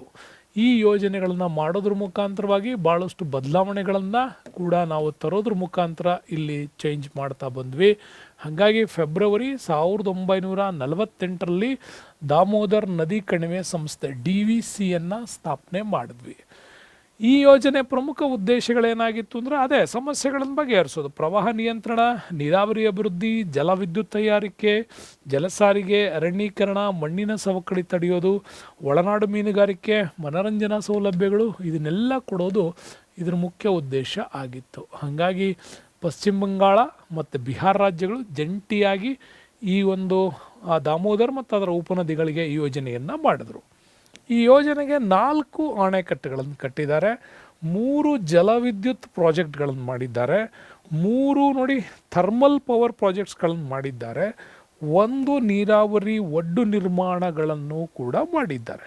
ಹೀಗೆ ಮಲ್ಟಿಪರ್ಪಸ್ಸಲ್ಲಿ ಮಾಡೋ ಡ್ಯಾಮನ್ನು ನಾವು ಮಲ್ಟಿಪರ್ಪಸ್ ರಿವರ್ ವ್ಯಾಲಿ ಸಿಸ್ಟಮ್ಸ್ ಅಂತಲೂ ಕೂಡ ಇದನ್ನು ಕರಿತೀವಿ. ಇನ್ನು ಫಸ್ಟ್ ಬರೋಣ, ಈಗ ತಿಲಯ್ಯ ಅಣೆಕಟ್ಟು ದಾಮೋದರ್ ನದಿಯ ಉಪನದಿಗಳಲ್ಲಿ ಇಂಪಾರ್ಟೆಂಟ್ ಆಗಿರ್ತಕ್ಕಂಥದ್ದು. ಇದು ಬಾರಕರ್ ನದಿ ಅಂತ ಬರುತ್ತೆ. ಈ ನದಿಗೆ ನಿರ್ಮಿಸಿರೋದೇ ಈ ತಿಲಯ್ಯ ಅಣೆಕಟ್ಟು. ಇದು ಉದ್ದ 366 ಮೀಟರ್, ಗರಿಷ್ಠ ಎತ್ತರ 30 ಮೀಟರ್ ಇದೆ. ನೀರು ಸಂಗ್ರಹಣಾ ಸಾಮರ್ಥ್ಯಕ್ಕೆ ಬಂದರೆ 395 ದಶಲಕ್ಷ ಘನ ಮೀಟರ್ ಅಷ್ಟು ನೀರನ್ನು ಮಾಡುತ್ತೆ. ಬಟ್ ಇದು ಸ್ಪೆಷಾಲಿಟಿ ಏನು ಗೊತ್ತಾ, ಈ ಪ್ರದೇಶದ ಏಕೈಕ ಕಾಂಕ್ರೀಟ್ ಅಣೆಕಟ್ಟಿದು. 2 ವಿದ್ಯುತ್ ಕೇಂದ್ರಗಳನ್ನು ಇದೇ ತಿಲಯ್ಯ ಸಿಸ್ಟಮ್ಗೆ ಮಾಡಿದ್ದಾರೆ. ಅದರಲ್ಲಿ ತಲಾ 200 ಕಿಲೋವ್ಯಾಟ್ ವಿದ್ಯುತ್ ಉತ್ಪಾದನಾ ಸಾಮರ್ಥ್ಯ ಇದೆ. ಈ ಅಣೆಕಟ್ಟು 40,000 ಹೆಕ್ಟೇರ್ ಪ್ರದೇಶಕ್ಕೆ ನೀರಾವರಿ ಸೌಲಭ್ಯ ಕೊಡ್ತಾ ಇದೆ. ನೆನ್ಪಿಟ್ಕೊಳ್ಳಿ, ಕಾಲುವೆಗಳಿಗೆ ನೀರನ್ನು ಹರಿಸೋಕ್ಕಿಂತ ಮುಂಚೆ ಅದನ್ನು ವಿದ್ಯುತ್ ತಯಾರಿಕೆಗೆ ಬಳಸಲಾಗತ್ತೆ. ಹಾಗಾಗಿ ತಿಲಯ್ಯ ಅಣೆಕಟ್ಟು ಫೇಮಸ್ ಆಗುತ್ತೆ ಬಾರಕರ್ ನದಿಗೆ. ನೆಕ್ಸ್ಟ್ ಬರೋದು ದಾಮೋದರ್ ನದಿಗೆ ಕಟ್ಟಿರ್ತಕ್ಕಂಥ ಇನ್ನೊಂದು ಕೋನಾರ್ ಅಣೆಕಟ್ಟು. ಇದು ಕೂಡ ಅಷ್ಟೇ ದಾಮೋದರ್ ನದಿಯ ಉಪನದಿ ಕೋನಾರ್ ಬರುತ್ತೆ. ಬಾರಕರ್ಗೆ ತಿಲಯ್ಯ ಕಟ್ಟಿದರೆ ಕೋನಾರ್ಗೆ ಕೋನಾರ್ ಅಣೆಕಟ್ಟು ಅಂತ ಕರಿತೀವಿ. ಇದು ಜಾರ್ಖಂಡ್ನ ಹಜಾರಿಬಾಗ್ ಜಿಲ್ಲೆಗೆ ಸಂಬಂಧಪಡುತ್ತಿದ್ದು. ಓಕೆ, ಆವಾಗ ಬಿಹಾರ ಅಂತ ಇತ್ತಲ್ಲ, ಅದು ಈಗ ಜಾರ್ಖಂಡ್ ಆಗಿದೆ, ವಿಭಜನೆ ಆಗಿ ಛತ್ತೀಸ್ಗಢ, ಜಾರ್ಖಂಡ್, ಉತ್ತರಾಖಂಡ್, ಗೊತ್ತಲ್ಲ 3 ರಾಜ್ಯಗಳು ಹೊಸದಾಗಿ ನಿರ್ಮಾಣ ಆಗಿತ್ತು. ಈಗ ತೆಲಂಗಾಣ. ಈ ಅಣೆಕಟ್ಟು ಉದ್ದ ಬಂದ್ಬಿಟ್ಟು 3549 ಮೀಟರ್ ಉದ್ದ ಇದೆ. ಅದರ ಗರಿಷ್ಠ ಎತ್ತರ 49 ಮೀಟರ್ ಇದೆ. ಕಾಂಕ್ರೀಟ್ನ ಒಂದು ಸೋರಿಕೆ ನಾಲೆಯೊಂದಿಗೆ ನಿರ್ಮಿಸಲಾದಂಥ ಮಣ್ಣಿನ ಅಣೆಕಟ್ಟಿದು. ಮಣ್ಣನ್ನು ಯಾಕೆ ಮಾಡ್ಯಾರ ಅನ್ಕೋಬೇಡಿ, ಒಡ್ಡುಗಳ ನಿರ್ಮಾಣದಲ್ಲಿ ಬಳಸಿರೋದು. ನೀರು ಶೇಖರಣಾ ಸಾಮರ್ಥ್ಯಕ್ಕೆ ಬಂದರೆ 337 ದಶಲಕ್ಷ ಘನ ಮೀಟರ್, 1.4 ಲ್ಯಾಕ್ಸ್ ಹೆಕ್ಟೇರ್ ಭೂಮಿಗೆ ಇದು ನೀರಾವರಿ ಸೌಲಭ್ಯಗಳನ್ನು ಕೊಡ್ತಾ ಇದೆ. ಕೋನಾರ್ ಆದಮೇಲೆ ಬರೋದು ನಮಗೆ ಮೈತಾನ್ ಅಣೆಕಟ್ಟು ಅಂತ ಕರಿತೀವಿ. ಇದು ಕೂಡ ಅಷ್ಟೇ ದಾಮೋದರ್ ಮತ್ತು ಬಾರಕರ್ ನದಿಗಳ ಸಂಗಮದಲ್ಲಿ ಈ ಒಂದು ಸ್ವಲ್ಪ ಮೇಲ್ಭಾಗದಲ್ಲಿ ಬಾರಕರ್ ನದಿಗೆ ಇದನ್ನು ಕಟ್ಟಿದ್ದಾರೆ. 144 ಮೀಟರ್ ಉದ್ದ ಬರುತ್ತೆ, 94 ಮೀಟರ್ಗೆ ಎತ್ತರ ಇದೆ. ಗರಿಷ್ಠ ನೀರು ಸಂಗ್ರಹಣಾ ಸಾಮರ್ಥ್ಯ 1357 ಮಿಲಿಯನ್ ಘನ ಮೀಟರು, 60 ಮೆಗಾವ್ಯಾಟ್ಸ್ ವಿದ್ಯುತ್ತನ್ನು ತಯಾರು ಮಾಡ್ತಾರೆ. ಅತ್ಯುತ್ತಮವಾಗಿ ಜಲವಿದ್ಯುತ್ ಘಟಕವಾಗಿ ಕೆಲಸ ಮಾಡ್ತಾ ಇದೆ. ಇನ್ನು ಪಂಚತ್ ಹಿಲ್ ಅಣೆಕಟ್ಟು ಅಂತ ಕರಿತೀವಿ. ದಾಮೋದರ್ ನದಿಗೆ ಕಾಂಕ್ರೀಟ್ ಸೋರಿಕೆ ನಾಲೆಯೊಡನೆ ನಿರ್ಮಿಸಿದಂಥ ಒಂದು ಮಣ್ಣಿನ ಅಣೆಕಟ್ಟು. 2545 ಮೀಟರ್ ಉದ್ದ, ಹಾಗೆಯೇ 45 ಮೀಟರ್ ಗರಿಷ್ಠ ಎತ್ತರ ಬರುತ್ತೆ. ಒಟ್ಟು ನೀರಿನ ಸಂಗ್ರಹಣಾ ಸಾಮರ್ಥ್ಯದಲ್ಲಿ ಅತಿ ಹೆಚ್ಚಾಗಿ 1497 ಮಿಲಿಯನ್ ಘನ ಮೀಟರ್ ಇದೆ. 40 ಮೆಗಾವ್ಯಾಟ್ ವಿದ್ಯುತ್ ಉತ್ಪಾದನೆ ಮಾಡುತ್ತಿದ್ದು. ಬಟ್ 2.8 ಲಕ್ಷ ಹೆಕ್ಟೇರ್ಗೆ ಇದರಿಂದ ನೀರಾವರಿ ಸೌಲಭ್ಯಗಳನ್ನು ಪಂಚಟ್ ಹಿಲ್ಲಲ್ಲಿ ಮಾಡಿದ್ದಾರೆ. ಇನ್ನೊಂದು ಒಡ್ಡು ನಿರ್ಮಾಣದ ಬಗ್ಗೆ ಬಂದರೆ ದುರ್ಗಾಪುರದ ಒಡ್ಡು ನಿರ್ಮಾಣ ಅಣೆಕಟ್ಟಿದೆ. ಇದು ರಾಣಿಗಂಜಿಂದ ಅಂದರೆ ಪಶ್ಚಿಮ ಬಂಗಾಳದಲ್ಲಿ ಬರುತ್ತೆ. ಭಾರತದ ಅತ್ಯಂತ ವಿಶಾಲವಾದ ಕಲ್ಲಿದ್ದಲು ಪ್ರದೇಶ. ಓಕೆ, ಇದು ರಾಣಿಗಂಜ್. ಓಕೆ, ಆ ಒಂದು ವಿಶಾಲವಾಗಿರ್ತಕ್ಕಂಥ ಕಲ್ಲಿದ್ದಲು ಗಣಿಗಳ ವಲಯ ಕೂಡ ನಮಗೆ ರಾಣಿಗಂಜಲ್ಲಿ ಕಂಡು ಬರುತ್ತೆ.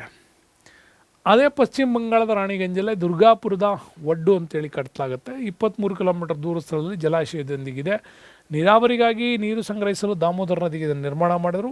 ಒಟ್ಟು 692 ಮೀಟರ್ ಉದ್ದ, 12 ಮೀಟರ್ ಎತ್ತ. ಕೋನಾರ್, ತಿಲಯ್ಯ, ಮೈತಾನ್, ಪಂಚತ್ ಹಿಲ್ ಅಣೆಕಟ್ಟುಗಳಿಂದ ಬಿಡುಗಡೆಯಾದ ನೀರು ಇಲ್ಲಿ ಸಂಗ್ರಹಣೆ ಮಾಡ್ತಾರೆ. ಓಕೆ, ಸಂಗ್ರಹಣೆ ಮಾಡಿ ಕೃಷಿಗೆ ಬಳಕೆ ಮಾಡಲಾಗ್ತಾ ಇದೆ. ಹಿಂಗೆ ಸಂಗ್ರಹಿಸಿದ ನೀರಲ್ಲಿ ಉದ್ದದ ಕಾಲುವೆಗಳ ಮೂಲಕ ನೀರಾವರಿಗೆ ವಿತರಿಸ್ತಾರೆ. ಹೆಚ್ಚಾಗಿ ಪಶ್ಚಿಮ ಬಂಗಾಳದಲ್ಲಿ 4.7 ಲಕ್ಷ ಹೆಕ್ಟೇರ್ ಪ್ರದೇಶಕ್ಕೆ ನೀರಾವರಿ ಹೋಗ್ತಾ ಇದೆ. ಜಾರ್ಖಂಡ್ ಗುಡ್ಡಗಾಡು ಪ್ರದೇಶ ಆಗಿರೋದ್ರಿಂದ ನೀರಾವರಿ ಅಭಿವೃದ್ಧಿಯನ್ನು ಇಲ್ಲಿ ನಿರ್ಬಂಧಿಸಿಬಿಟ್ಟು ನೀನು ದಾಮೋದರ ಎಡದಂಡೆ ಕಾಲುವೆಯಲ್ಲಿ ನೌಕಾಯಾನ ನೀರಾವರಿಗಳಿಗೆ ಉಪಯುಕ್ತವಾಗಿ ಕೋಲ್ಕತ್ತಾವನ್ನು ದಾಮೋದರ ಕಲ್ಲಿದ್ದು ಪ್ರದೇಶಗಳೊಂದಿಗೆ ಸಂಪರ್ಕ ಕಲ್ಪಿಸೋದಕ್ಕೂ ಕೂಡ ಇಲ್ಲಿ ಈ ಒಂದು ಯೋಜನೆಯನ್ನು ಬಳಸ್ಕೊಳ್ಳಲಾಗಿದೆ. ಒಟ್ಟು 137 ಕಿಲೋಮೀಟರ್ ಉದ್ದ ಇದೆ. ವರ್ಷಕ್ಕೆ 20 ಲಕ್ಷ ಟನ್ ಸರಕುಗಳನ್ನು ಸಾಗಿಸುತ್ತೆ. ನೆಕ್ಸ್ಟ್ ಬರ್ತೀವಿ ಭಾಕ್ರಾ ನಂಗಲ್.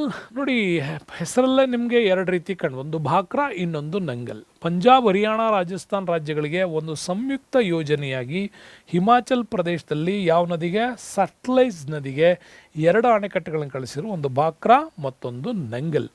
ಹಾಗಾಗಿ ಇದನ್ನು ಭಾಕ್ರಾ ನಂಗಲ್ ಅಂತ ಕರಿತೀವಿ, ಸಟ್ಲೇಜ್ ನದಿಗೆ.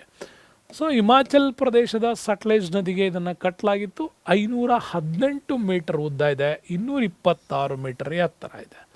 ಬಟ್ ಗುರುತ್ವದ ಅಣೆಕಟ್ಟು, ಗ್ರಾವಿಟೇಷನಲ್ ಅಣೆಕಟ್ಟು ಅಂತ ಕರಿತೀವಿ.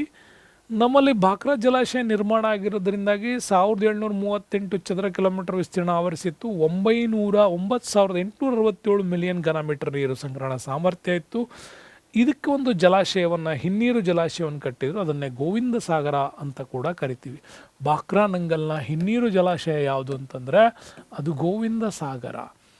ಭಾಕ್ರಾ ಅಣೆಕಟ್ಟು ವ್ಯವಸ್ಥೆ ಹೀಗಿರೋದ್ರಿಂದಾಗಿ 27.4 ಲಕ್ಷ ಹೆಕ್ಟೇರ್ಗಳಿಗೆ ಒಟ್ಟು ಕಾಲುವೆಗಳಿದೆ. ಆ ರೀತಿ ಕೊಟ್ಟಿರೋದು 1104 ಕಿಲೋಮೀಟರ್.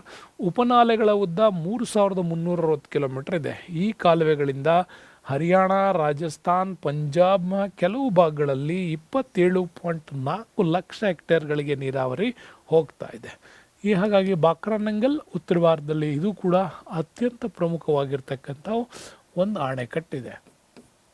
ಸುಮಾರು 13 ಕಿಲೋಮೀಟರ್ ದೂರದಲ್ಲಿ ಈ ಥರದಲ್ಲಿ ನಿರ್ಮಾಣವಾಗಿರ್ತಕ್ಕಂಥ ಅಣೆಕಟ್ಟು ಬಹಳ ಅತ್ಯುತ್ತಮವಾದಂಥ ನೀರಾವರಿ ವ್ಯವಸ್ಥೆಯನ್ನು ಇದು ನಮ್ಮಲ್ಲಿ ಮಾಡಿಕೊಡ್ತಾ ಇದೆ. ಹಾಗಾಗಿ ಹರಿಯಾಣದಲ್ಲಿ 26.4 ಲಕ್ಷ ಹೆಕ್ಟೇರ್ಗೆ, ಪಂಜಾಬಲ್ಲಿ 50.2 ಲಕ್ಷ ಹೆಕ್ಟೇರ್ಗೆ ನೀರಾವರಿ ಹೋಗ್ತಾ ಇದೆ. ಯೋಜನೆ ಅತ್ಯಲ್ಪ ಮಳೆ ಬೀಳ್ತಕ್ಕಂಥ ಭಾರತ ವಾಯುವ್ಯ ಭಾಗಕ್ಕೆ, ರಾಜಸ್ಥಾನಕ್ಕೆ ಇದು ನೀರಾವರಿಯನ್ನು ಒದಗಿಸೋದ್ರಲ್ಲಿ ತುಂಬಾ ಫೇಮಸ್ ಕೂಡ ಆಗಿದೆ. 1204 ಮೆಗಾವ್ಯಾಟ್ ವಿದ್ಯುತ್ ಸಾಮರ್ಥ್ಯದ 4 ಜಲವಿದ್ಯುತ್ ಪ್ರಾಜೆಕ್ಟ್ಗಳು ಇದಕ್ಕಿದ್ದಾವೆ.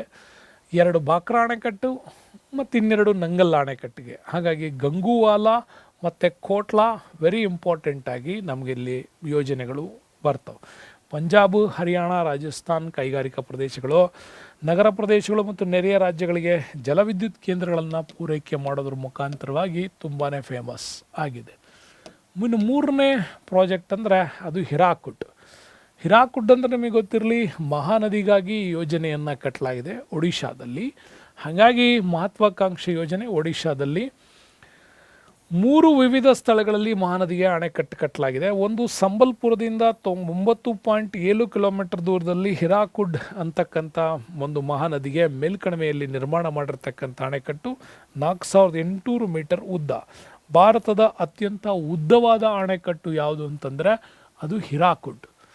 ಉದ್ದವಾದ ಅಣೆಕಟ್ಟು ಹಿರಾಕುಡ್. ಎತ್ತರವಾದ ಅಣೆಕಟ್ಟು ಅಂದ್ರೆ ಬಂದರೆ ತೆಹರಿ ಅಣೆಕಟ್ಟು, ಭಗೀರಥಿ ನದಿಗೆ ಕಟ್ಟಿರೋದು. ಅದನ್ನು ಕಟ್ಟೋಕ್ಕಿಂತ ಮುಂಚೆ ಭಾಕ್ರಾ ನಂಗಲ್ ಇತ್ತಷ್ಟೇ. ಇನ್ನು ನದಿಯ ತಳಪಾಯದಿಂದ ಅಣೆಕಟ್ಟು ಎತ್ತರ 61 ಮೀಟರ್, ಉದ್ದನೇ ತುಂಬ ಫೇಮಸ್ ಇದು. ನೆಕ್ಸ್ಟು 650 ಚದರ ಕಿಲೋಮೀಟರ್ ವಿಸ್ತೀರ್ಣದ ಜಲಾಶಯವನ್ನು ರೂಪುಗೊಂಡಿದೆ. 810 ಕೋಟಿ ಘನ ಮೀಟರ್ ನೀರಿನ ಸಂಗ್ರಹಣ ಮಾಡ್ತೀವಿ. 3 ಹರಿವು ಕಾಲುವೆಗಳಿದ್ದಾವೆ, 8 ಎಡದಂಡೆ ಕಾಲುವೆಗಳಿದ್ದಾವೆ, ಹಾಗೆ ಬಲದಂಡೆ ಕಾಲುವೆಗಳೂ ಕೂಡ ಇದ್ದಾವೆ. 147 ಕಿಲೋಮೀಟರ್ ಉದ್ದದ ಈ ಕಾಲುವೆ ನೀರಾವರಿ ಮುಖಾಂತರ 2.54 ಲಕ್ಷ ಹೆಕ್ಟೇರ್ ಭೂಮಿಗೆ ನೀರಾವರಿ ಹೋಗ್ತಾ ಇದೆ. ಇನ್ನು 270 ಮೆಗಾವ್ಯಾಟ್ ವಿದ್ಯುತ್ತನ್ನು ಉತ್ಪಾದನೆ ಮಾಡ್ತಾ ಇದ್ದೀವಿ. ಭಾಳ ಮುಖ್ಯವಾಗಿ 2 ಕೇಂದ್ರಗಳಲ್ಲಿ ಈ ವಿದ್ಯುತ್ ಉತ್ಪಾದನೆ ಆಗ್ತಾ ಇದೆ. ಇನ್ನು ಈ ಯೋಜನೆಗೆ ಸೇರಿರ್ತಕ್ಕಂಥ 2ನೇ 3ನೇ ಅಣೆಕಟ್ಟುಗಳು ಅನುಕ್ರಮವಾಗಿ ನೋಡೋದಾದರೆ, ಒಂದು ಟಿಕಾರ್ಪಾರ ಅನ್ನುವ ಅಣೆಕಟ್ಟಿದೆ, ಇನ್ನೊಂದು ನಾರಜ್ ಅಂತಕ್ಕಂಥ ಅಣೆಕಟ್ಟು ಕೂಡ ಇದೆ. ಇವುಗಳನ್ನು ಮಹಾನದಿಯ ಉಪನದಿಗಳಿಗಾಗಿ ನಿರ್ಮಿಸಿದ್ದಾರೆ. ಅವುಗಳಲ್ಲಿ ಇನ್ನೂ ಕೆಲವು ಬರ್ತವೆ, ಇಬ್, ಮಂಡ್ ಮತ್ತು ಥೆಲ್ ಅಂತ ಕೂಡ ಬರ್ತವೆ. ಇವು ಮಹಾನದಿ ಮುಖಜ ಭೂಮಿಗೆ ನೀರಾವರಿ ಯೋಜನೆಗಳನ್ನು ಕೂಡ ಒದಗಿಸಿದ್ದಾವೆ. 6.84 ಲಕ್ಷ ಹೆಕ್ಟರ್ ಭೂಮಿಗೆ ನೀರಾವರಿಯನ್ನು ಇವು ಕೊಡ್ತಾ ಇದ್ದಾವೆ. ನೆಕ್ಸ್ಟ್ ನಾವು ಬಂತಂದರೆ ಇನ್ನು 2ನೇ ಅಣೆಕಟ್ಟು ಟಿಕಾರ್ಪಾರ ನೋಡೋದಾದರೆ, ಇದರ ಉಪನದಿಯಲ್ಲಿ 1271 ಮೀಟರ್ ಉದ್ದ ಇದೆ. ಹಾಗೆ 16 ವಿದ್ಯುತ್ ಜನಕ ಘಟಕಗಳನ್ನು ಟ್ರಾನ್ಸ್ಫಾರ್ಮರ್ಗಳನ್ನು ಹೊಂದೈತಿ. 125 ಮೆಗಾವ್ಯಾಟ್ ವಿದ್ಯುತ್ ಉತ್ಪಾದನೆ ಆಗ್ತಾ ಇದೆ ಟಿಕಾರ್ಪಾರಾದಲ್ಲಿ. ಇನ್ನು ನಾರಜ್ ನಿರ್ಮಾಣ ಮಾಡಿರೋ 3ನೇ ಅಣೆಕಟ್ಟು 1353 ಮೀಟರ್ ಉದ್ದ ಇದೆ. 386.2 ಕಿಲೋಮೀಟರ್ ಉದ್ದ ಇರತಕ್ಕಂಥ ಕಾಲುವೆಗಳನ್ನು ಹೊಂದಿದೆ. 5.4 ಲಕ್ಷ ಹೆಕ್ಟೇರ್ಗೆ ನೀರಾವರಿ ಸಾಮರ್ಥ್ಯ ಇದರಿಂದ ಸಿಗ್ತಾ ಇದೆ, ಅದು ಇಂಪಾರ್ಟೆಂಟು. ನೆಕ್ಸ್ಟ್ ಈ ಯೋಜನೆಯಲ್ಲಿ ಪ್ರಮುಖ ಉದ್ದೇಶಗಳು ಏನೇನಾಗಿತ್ತು ಅಂತಂದರೆ, ಒಂದು, ಮಹಾನದಿಗೆ ಮಾಡುವಾಗ ಪ್ರವಾಹ ನಿಯಂತ್ರಣ ಮಾಡಬೇಕಾಗಿತ್ತು.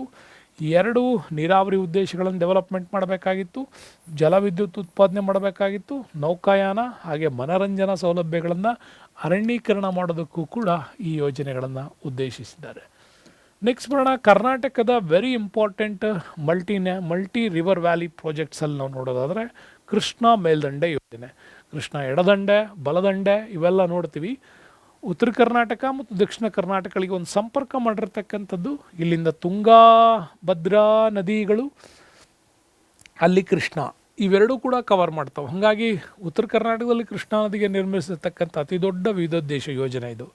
ಇಲ್ಲಿ 2 ಅಣೆಕಟ್ಟಿದೆ ಕೃಷ್ಣಾ ನದಿಗೆ. ಒಂದು ಆಲಮಟ್ಟಿ ಯೋಜನೆ ಅಂತ ಕೂಡ ಕರಿತೀವಿ, ಆಲಮಟ್ಟಿ ಪ್ರಾಜೆಕ್ಟು. ಇನ್ನೊಂದು ನಾರಾಯಣಪುರ, ಓಕೆ, ಬಸವಸಾಗರ ನಮಗಿಲ್ಲಿ ಬರ್ತಾವೆ. ಹಾಗಾಗಿ ಆಲಮಟ್ಟಿ ಅಣೆಕಟ್ಟನ್ನು ಬಸವನ ಬಾಗೇವಾಡಿ ತಾಲೂಕು ಆಲಮಟ್ಟಿ ಗ್ರಾಮದಲ್ಲಿ ನಿರ್ಮಾಣ ಮಾಡಲಾಗಿದೆ. ಈ ನಾರಾಯಣಪುರ ಅಣೆಕಟ್ಟನ್ನು ಬಿಜಾಪುರ ಜಿಲ್ಲೆ ಮುದ್ದೇಬಿಹಾಳದಲ್ಲಿ ಸಿದ್ದಾಪುರ ಗ್ರಾಮದಲ್ಲಿ ಇದನ್ನು ನಿರ್ಮಾಣ ಮಾಡಲಾಗಿದೆ. ಎರಡೂ ಕೂಡ ಕೃಷ್ಣಾ ನದಿಗೆ ನಾವು ಕಟ್ಟಿರ್ತಕ್ಕಂಥ ಯೋಜನೆಗಳು. ಇನ್ನು ಕೃಷ್ಣಾ ಮೇಲ್ದಂಡ ಯೋಜನೆ ಬರುತ್ತೆ. ಇದು ನಾರಾಯಣಪುರ ಅಣೆಕಟ್ಟು ಅಂತ ಕರಿತೀವಿ. ಇದು ಬಸವಸಾಗರ, ಇದರ ಹಿನ್ನೀರಿನ ಜಲಾಶಯ. ತುಂಗಾಭದ್ರಾ ಅಣೆಕಟ್ಟಿಂದ ನಿರ್ಮಿತವಾದ ಜಲಾಶಯಕ್ಕೆ ಪಂಪಸಾಗರ ಅಂತಲೂ ಕೂಡ ಕರೀತಾರೆ ನಮ್ಮಲ್ಲಿ, ತುಂಗಾಭದ್ರಾ ನದಿಯ ಹಿನ್ನೀರು ಭಾಗಕ್ಕೆ. ಇನ್ನು ಆಲಮಟ್ಟಿ ಯೋಜನೆ ಅಣೆಕಟ್ಟಿನ ಉದ್ದ ನೋಡೋದಾದರೆ 1578 ಮೀಟರ್ ಉದ್ದ ಇದೆ. ಅದರ ಎತ್ತರ ಮತ್ತು ತಳಭಾಗದಿಂದ ನೋಡೋದಾದರೆ 47.8 ಮೀಟರ್. ನೀರಿನ ಸಂಗ್ರಹಣಾ ಸಾಮರ್ಥ್ಯ 5295 ಘನ ಮೀಟರ್. ಇನ್ನು ನಾರಾಯಣಪುರ ಅಣೆಕಟ್ಟು ಉದ್ದ 10,637 ಮೀಟರ್ ಇದೆ. ನಿಮ್ಗೆ 10 ಕಿಲೋಮೀಟರ್ ಅನ್ಕೊಳ್ಳಿ. ನೆಕ್ಸ್ಟು ಎತ್ತರ ಬಂದುಬಿಟ್ಟು 29.7 ಮೀಟರ್. ನೀರಿನ ಸಂಗ್ರಹಣಾ ಸಾಮರ್ಥ್ಯ 1066 ಘನ ಮೀಟರ್ ಅಂತ ಕೂಡ ಹೇಳ್ತೀವಿ. ಇನ್ನು ಈ ಯೋಜನೆಯನ್ನು ವಿವಿಧ ಹಂತಗಳಲ್ಲಿ ನಿರ್ಮಾಣ ಮಾಡಲಿಕ್ಕೆ ಯೋಜನಿಸಲಾಗಿದೆ. ಇಷ್ಟರಲ್ಲಿ ಇದು ಪೂರ್ಣಗೊಳ್ತಾ ಇದೆ. ಇನ್ನು ಯೋಜನೆ ಪೂರ್ಣಗೊಂಡ ಮೇಲೆ ನಮಗೆ 6.22 ಲಕ್ಷ ಹೆಕ್ಟರ್ ಭೂಮಿಗೆ ನೀರಾವರಿ ಹೋಗುತ್ತೆ ಅಂತ ಹೇಳಿದ್ದಾರೆ. ಇದರ ಲಾಭ ಪಡೆಯೋದರಲ್ಲಿ ಬಾಗಲಕೋಟೆ ಜಿಲ್ಲೆ ಹುನಗುಂದ, ಬಾಗಲಕೋಟೆ, ಜಮಖಂಡಿ, ವಿಜಾಪುರ ಜಿಲ್ಲೆನಲ್ಲಿ ಬಂದರೆ ಬಸವನ ಬಾಗೇವಾಡಿ ಮತ್ತು ಮುದ್ದೇಬಿಹಾಳ, ಸಿಂದಗಿ, ಇಂಡಿ ಇವರು ಕೂಡ ಇದನ್ನು ಪಡಿತಾರೆ. ಇನ್ನು ಕೆಲವು ಜಿಲ್ಲೆಗಳು ಅಂತಂದರೆ ಬೆಳಗಾವಿಯಲ್ಲಿ ಅಥಣಿ, ಯಾದಗಿರಿ ಜಿಲ್ಲೆಯಲ್ಲಿ ಸುರಪುರ, ಶಾಪುರ, ಗುಲ್ಬರ್ಗಾದಲ್ಲಿ ಜೇವರ್ಗಿನವರು, ರಾಯಚೂರು ಜಿಲ್ಲೆಯಲ್ಲಿ ದೇವದುರ್ಗ, ರಾಯಚೂರು, ಮಾನ್ವಿ. ಇನ್ನು 2008 ವೇಳೆಗೆ ಈಗ ಟೋಟಲ್ 5.9 ಲಕ್ಷ ಹೆಕ್ಟರ್ಗಳಿಗೆ ನೀರಾವರಿ ಗುರಿಯನ್ನು ಮಾಡಲಾಗಿದೆ. ಆಲಮಟ್ಟಿಯಲ್ಲಿ ನಿರ್ಮಿಸ್ತಕ್ಕಂಥ 6 ಜಲವಿದ್ಯುತ್ ಜನಕಗಳಿದ್ದಾವೆ, ಟ್ರಾನ್ಸ್ಫಾರ್ಮರ್ಗಳು. ಅವುಗಳು ಸ್ಥಾಪಿತ ವಿದ್ಯುತ್ ಸಾಮರ್ಥ್ಯ 268 ಮೆಗಾವ್ಯಾಟ್ಸ್. ಹಾಗಾಗಿ ಕರ್ನಾಟಕದ ಬಹುದೊಡ್ಡ ಒಂದು ವಿವಿಧೋದ್ದೇಶ ಯೋಜನೆ ಅಂತ ಕೂಡ ಕರಿತೀವಿ. ಇನ್ನೂ ಭಾಳಷ್ಟು ಯೋಜನೆಗಳಿವೆ ಈ ಪುಸ್ತಕದಲ್ಲಿ. ಈ 4 ಯೋಜನೆಗಳ ಬಗ್ಗೆ ಸಂಪೂರ್ಣವಾಗಿ ಮಾಹಿತಿ ಕೊಟ್ಟಿದ್ದಾರೆ. ಇನ್ನು ನೀರಿನ ಸಂರಕ್ಷಣೆ ಮತ್ತು ನಿರ್ವಹಣೆ ತುಂಬ ಮುಖ್ಯ. ನಾವು ನೋಡ್ತಾ ಇದ್ದೀವಿ, ಜೀವಿ ಮತ್ತು ಪರಿಸರಗಳನ್ನು ಸುಸ್ಥಿರವಾಗಿಡಲಿಕ್ಕೆ ನೀರು ಅಮೂಲ್ಯವಾಗಿರ್ತಕ್ಕಂಥದ್ದು ಒಂದು ನೈಸರ್ಗಿಕ ಸಂಪನ್ಮೂಲ. ಆದರೆ ಭಾರತದಲ್ಲಿ ಇದರ ಕೊರತೆಯುಳ್ಳಂಥ ಸಂಪನ್ಮೂಲವಾಗಿ ಆಗ್ತಾ ಇದೆ. ಬೆಳೆಯುತ್ತಿರುವ ಜನಸಂಖ್ಯೆ, ಮಿತವಾದ ಸಂಪನ್ಮೂಲ, ಈ ಕೊರತೆಯನ್ನು ನಾವು ಮಾಡಬೇಕು ಅಂತಂದರೆ ಅವುಗಳಿಗೆ ಸಿಹಿ ನೀರಿನ ಸಂರಕ್ಷಣೆ ಒಂದು ಗಂಭೀರವಾದಂಥ ಸಮಸ್ಯೆ. ಈ ಸಿಹಿ ನೀರಿನ 2% ನಾವು ಸಮರ್ಪಕವಾಗಿ ನಿರ್ವಹಣೆ ಮಾಡಬೇಕು. ಆದರೆ ನಮ್ಮಲ್ಲಿ ಅಸಮರ್ಪಕ ನಿರ್ವಹಣೆ ಆಗ್ತಾ ಇದೆ. ಅರಣ್ಯನಾಶ ಹೆಚ್ಚುತ್ತಾ ಇದೆ, ಪರಿಸರ ಮಾಲಿನ್ಯ, ಮಳೆ ಹಂಚಿಕೆ, ಹಾಗಾಗಿ ಅನಿಶ್ಚಿತತೆ, ಶುದ್ಧ ನೀರಿನ ಪ್ರಮಾಣ ನಮ್ಮಲ್ಲಿ ಕಡಿಮೆ ಆಗ್ತಾ ಇರುತ್ತೆ. ಭಾರತ ಬೇಸಿಗೆ ಕಾಲದಲ್ಲಿ ನೀರಿನ ಕೊರತೆಯನ್ನು ಇತ್ತೀಚಿನ ದಿನಗಳಲ್ಲಿ ಎದುರಿಸ್ತಾ ಇದೆ ಅಂತಂದರೆ ಅದು ನೀರನ್ನು ಸಮರ್ಪಕವಾಗಿ ನಾವು ಬಳಸ್ತಾ ಇಲ್ಲ ಅಂತ. ಇನ್ನು ಮುಂಬರ್ತಕ್ಕಂಥ ದಿನಗಳಲ್ಲಿ ಶುದ್ಧ ನೀರಿನ, ಸುರಕ್ಷಿತ ಮತ್ತು ಸುಸ್ಥಿರ ನೀರನ್ನು ನಾವು ಪೂರೈಸೋ ಗುರಿ ಸಾಧನೆಗಾಗಿ ನೀರಿನ ಸಂರಕ್ಷಣಾ ಕ್ರಮಗಳನ್ನು ಮಾಡಬೇಕು. ಸಮರ್ಥನೀಯವಾದ ನೀರಿನ ಬಳಕೆಗೆ ಕೈಗೊಂಡ ಕ್ರಮವನ್ನೇ ನಾವು ನೀರಿನ ಸಂರಕ್ಷಣೆ ಅಂತ ಕೂಡ ಕರಿತೀವಿ. ಅದರಲ್ಲಿ ನಾವು ಪ್ರಮುಖವಾಗಿ ಮಿತವಾಗಿ ದೊರೆತಕ್ಕಂತಹ ಸಿಹಿ ನೀರಿನ ಸಂಪನ್ಮೂಲವನ್ನು ಭಾಳ ವಿವೇಚನೆಯಿಂದ ಬಳಸಬೇಕು. ಅದಕ್ಕಾಗಿ ನಿಯಂತ್ರಣ ಕಾರ್ಯಕ್ರಮಗಳು ಮಾಡಬೇಕು, ರಕ್ಷಣೆ ನಿರ್ವಹಣೆ ಕಾರ್ಯ ಮಾಡ್ಕೋಬೇಕು. ನೀರಿನ ಸಂರಕ್ಷಣೆಗಾಗಿ ಕೆಲವು ಸಾಧನೆಗಳನ್ನು ಕೂಡ ನಾವು ಅಳವಡಿಸ್ಕೊಳ್ಬೇಕಾಗತ್ತೆ. ಹರಿದು ಹೋಗುವ ನೀರಿನ ಒಂದು ನಷ್ಟದ ಕಡಿತವನ್ನು ಮಾಡಬೇಕು. ನಿರಾಯಾಸವಾಗಿ ನೀರು ಏನು ಸಾಗರ ಸೇರ್ತಾ ಇದೆ ಅದನ್ನು ಕೂಡ ನಾವು ಕಂಪ್ಲೀಟಾಗಿ ಕಡಿಮೆ ಮಾಡಿದ್ರೆ ಇದರಿಂದ ನೀರು ವ್ಯರ್ಥವಾಗೋದನ್ನು ಏನು ಮಾಡ್ಬೋದು, ತಡಿಬೋದು.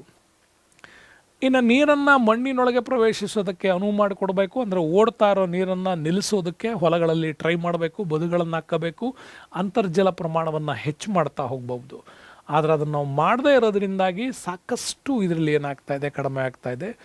ಆದರೆ ಇಂತಹ ಹರಿದು ಹೋಗ್ತಕ್ಕಂಥ ನೀರನ್ನು ತಡೆ ಹಿಡಿಬೇಕು ಅಂತಲೇ ಕೃಷಿ ಪದ್ಧತಿಯಲ್ಲಿ ಸಮೋನ್ನತಿ ಉಳಿಮೆ, ಮೆಟ್ಟಿಲು ಉಳಿಮೆ ಮತ್ತು ಪಂಕ್ತಿ ಬೇಸಾಯ, ಧೂಳೀಕರಿಸುವಿಕೆ, ಈ ಥರದ ಹಲವು ವೈವಿಧ್ಯಮಯ ಕೃಷಿ ವಿಧಾನಗಳನ್ನು ಅಳವಡಿಸ್ಕೊಳ್ತಾ ಇದ್ದೀವಿ. ಈ ಥರದ ಕೃಷಿ ವಿಧಾನಗಳನ್ನು ಅಳವಡಿಸ್ಕೊಂಡ್ರೆ ಆಗ ನೀರು ಸಂಗ್ರಹಣಾ ಸ್ವರೂಪ ನಿರ್ಮಾಣ ಆಗತ್ತೆ. ಇದರಿಂದ ತೇವಗೊಳಿಸುವಿಕೆ, ರಾಸಾಯನಿಕ ವಸ್ತು ಬಳಕೆ, ರಾಸಾಯನಿಕ ನಿಯಂತ್ರಣ ಕಾರ್ಯಗಳು, ಮಣ್ಣಲ್ಲಿ ಸೇರಿಸೋದ್ರಿಂದ ಇವುಗಳನ್ನು ಕೂಡ ನಾವು ಅನುಕರಣೆ ಮಾಡೋದ್ರ ಮುಖಾಂತರವಾಗಿ ಸಂರಕ್ಷಣೆ ಕ್ರಮಗಳನ್ನು ಮಾಡಬೇಕು. ಇನ್ನು ನೀರಾವರಿಯಿಂದಾಗುವಂಥ ನೀರಿನ ನಷ್ಟದ ನಿಯಂತ್ರಣ ಕೂಡ ಮಾಡಬೇಕಾಗಿದೆ. ಹನಿ ಮತ್ತು ಸ್ಪ್ರಿಂಕ್ಲರ್ಗಳನ್ನು ಬಳಸ್ತಾ ಇದ್ದೀವಲ್ಲ, ಡ್ರಿಪ್ ಆ್ಯಂಡ್ ಸ್ಪ್ರಿಂಕ್ಲರ್ ಇರಿಗೇಷನ್ಸ್ ಏನು ಮಾಡ್ತಾ ಇದ್ವಿ, ಇದರಿಂದ ನಾವು ಅದನ್ನು ಕಡಿಮೆ ಮಾಡ್ಬೋದು. ನೀರಿನ ಸೋರಿಕೆಯನ್ನು ತಡೆಗಟ್ಟಬೇಕು ಅಂದರೆ ಕಾಂಕ್ರೀಟ್ ಕಾಲುವೆಗಳು ಮತ್ತು ಮುಚ್ಚಿದ ಕಾಲುವೆಗಳನ್ನು ಬಳಕೆ ಮಾಡಬೇಕಾಗಿರೋದು ಅನಿವಾರ್ಯತೆ ಇದೆ. ಮುಂಜಾನೆ ಅಥವಾ ಸಾಯಂಕಾಲ ನೀರನ್ನು ಬೆಳೆಗಳಿಗೆ ಒದಗಿಸೋದ್ರಿಂದ ಕಡಿಮೆ ಪ್ರಮಾಣದಲ್ಲಿ ನೀರನ್ನು ಬಳಸ್ಕೊಂಡು ಸಂಕರ ತಳಿಗಳನ್ನು ಹೆಚ್ಚೆಚ್ಚು ಬೆಳೆದ್ರೆ, ಹೈಬ್ರಿಡ್ ತಳಿಗಳನ್ನು ಹೆಚ್ಚೆಚ್ಚು ಬೆಳೆದ್ರೆ ಹೆಚ್ಚಿನ ಉಪಯೋಗ ಮಾಡ್ಕೊಳ್ಬೋದು. ನೀರನ್ನು ಮರುಬಳಕೆ ಯೋಜನೆಗಳನ್ನು ಜಾರಿಗೆ ತರಬೇಕು. ಯಾಕೆಂದರೆ ಸಂಸ್ಕರಿಸಿದ ನೀರನ್ನು ತೋಟಗಳಲ್ಲಿ ಹಾಯಿಸಲಿಕ್ಕೆ, ವಾಹನಗಳನ್ನು ತೊಳೆಯಲು, ಕಟ್ಟಡ ಅಂತಸ್ತುಗಳ ಸ್ವಚ್ಛತೆಗಾಗಿ ನೀರನ್ನು ಬಳಸ್ಬೋದು. ಶುದ್ಧ ನೀರನ್ನು ಉಳಿತಾಯ ಮಾಡಲಿಕ್ಕೆ ಈ ಥರದ ಒಂದು ಸಂಸ್ಕರಿತ ನೀರನ್ನು ಬಳಕೆ ಮಾಡ್ಬೋದು. ಇನ್ನು ನೀರು ಪೋಲಾಗುವುದನ್ನು ತಡೆಗಟ್ಟೋದ್ರ ಬಹಳ ಇಂಪಾರ್ಟೆಂಟು. ಯಾಕೆಂದರೆ ಮನೆಗಳಲ್ಲಿ, ವಾಣಿಜ್ಯ ಕಟ್ಟಡಗಳಲ್ಲಿ, ಸಾರ್ವಜನಿಕ ಸ್ಥಳಗಳಲ್ಲಿ ನೀರು ಪೋಲಾಗೋದನ್ನು ನಿಯಂತ್ರಣಕ್ಕೆ ತರಬೇಕು. ಇದರಿಂದ ಬಳಕೆಯಾದರೆ ನಲ್ಲಿಗಳನ್ನು ನೀವು ಕಡಿಮೆ ಮಾಡ್ಕೊಳ್ಳಿ, ನಿಲ್ಲಿಸ್ಬಿಡಿ. ಬಳಕೆ ಆದಮೇಲೆ ಯಾವುದೇ ಒಂದು ಪೈಪ್ಗಳಲ್ಲಿ ಸೋರಿಕೆ ಆಗ್ತಾಯಿದ್ರೆ ಅದನ್ನು ಕಂಟ್ರೋಲ್ ಮಾಡಿ, ಈ ಥರದ ದುರಸ್ತಿ ಮಾಡಿ. ಶೌಚಾಲಯಗಳಲ್ಲಿ ಕಡಿಮೆ ಮಾಡಬೇಕು ಅಂತಂದರೆ ಫ್ಲಶ್ಗಳನ್ನು ಬಳಕೆ ಮಾಡಬೇಕು. ಮತ್ತು ನೀರು ಪೋಲಾಗುವಿಕೆಯನ್ನು ಈ ರೀತಿಯಲ್ಲಿ ಏನು ಮಾಡ್ಬೋದು, ನಾವು ತಡೆಗಟ್ಬೋದು. ಅಲ್ಲದೆ ನೀರಿನ ಪ್ರವಾಹದಂತೆ ಜಮೀನುಗಳಿಗೆ ಹಾಯಿಸೋದನ್ನು ಕಡಿಮೆ ಮಾಡಿ, ಹಾಗೆ ಪ್ರವಾಹ ಮೂಲಕ ಹಾಯಿಸೋದನ್ನು ಬಿಟ್ಟು ಕೆಲವು ಸಂದರ್ಭಗಳಲ್ಲಿ ಅನಿವಾರ್ಯವಾಗಿ ನೀರು ಬೇಕಾಗುತ್ತೆ. ನೇಗಿಲ ಸಾಲುಗಳಲ್ಲಿ ನೀರು ಹರಿಯಲು ಅವಕಾಶ ಮಾಡಿಕೊಡಿ. ಇದರಿಂದ ನೀರಿನ ಉಳಿತಾಯ ಮಾಡ್ಬೋದು ಅಂತ ಹೇಳ್ಬೋದು. ಇನ್ನು ಪ್ರತಿ ಹನಿ ನೀರನ್ನು ಕೂಡ ಭಾಳ ಬುದ್ಧಿವಂತಿಕೆಯಿಂದ ಬಳಕೆ ಮಾಡಬೇಕು. ಕುಡಿಯುವ ಯೋಗ್ಯ ನೀರಿನ ಹೊಸ ಮೂಲಗಳನ್ನು ಗುರುತಿಸಬೇಕು. ಶುದ್ಧವಾದ ಮಿತವಾಗಿ ನೀರನ್ನು ಬಳಕೆ ಮಾಡೋದ್ರಿಂದ ಈ ಥರದ ಅನೇಕ ಕ್ರಮಗಳು ನೀರಿನ ಒಂದು ಸಂಸ್ಕರಣೆ, ಸಂಗ್ರಹಣೆ ಮಾಡಲಿಕ್ಕಾಗತ್ತೆ. ನೆಕ್ಸ್ಟ್ ವೆರಿ ಇಂಪಾರ್ಟೆಂಟ್ ಟಾಪಿಕ್, ಜಲ ವಿಭಾಜಕ ನಿರ್ವಹಣೆ. ಏನು ಜಲ ವಿಭಾಜಕ ಅಂದರೆ ಅಂತ ಡಿವಿಯೇಷನ್ಸ್ ಅಂತ ಕರಿತೀವಲ್ವಾ, ಇಳಿಜಾರನ್ನು ಅನುಸರಿಸಿ ವಿವಿಧ ಕಡೆ ನೀರು ಹರಿದು ಹೋಗುವಂತೆ ಮುಖ್ಯ ಸ್ಟ್ರೀಮನ್ನು ಪ್ರತ್ಯೇಕಿಸೋದನ್ನೇ, ಎತ್ತರವಾದ ಭೂಪ್ರದೇಶವನ್ನೇ ಜಲ ವಿಭಾಜಕ ಅಂತ ಕರಿತೀವಿ.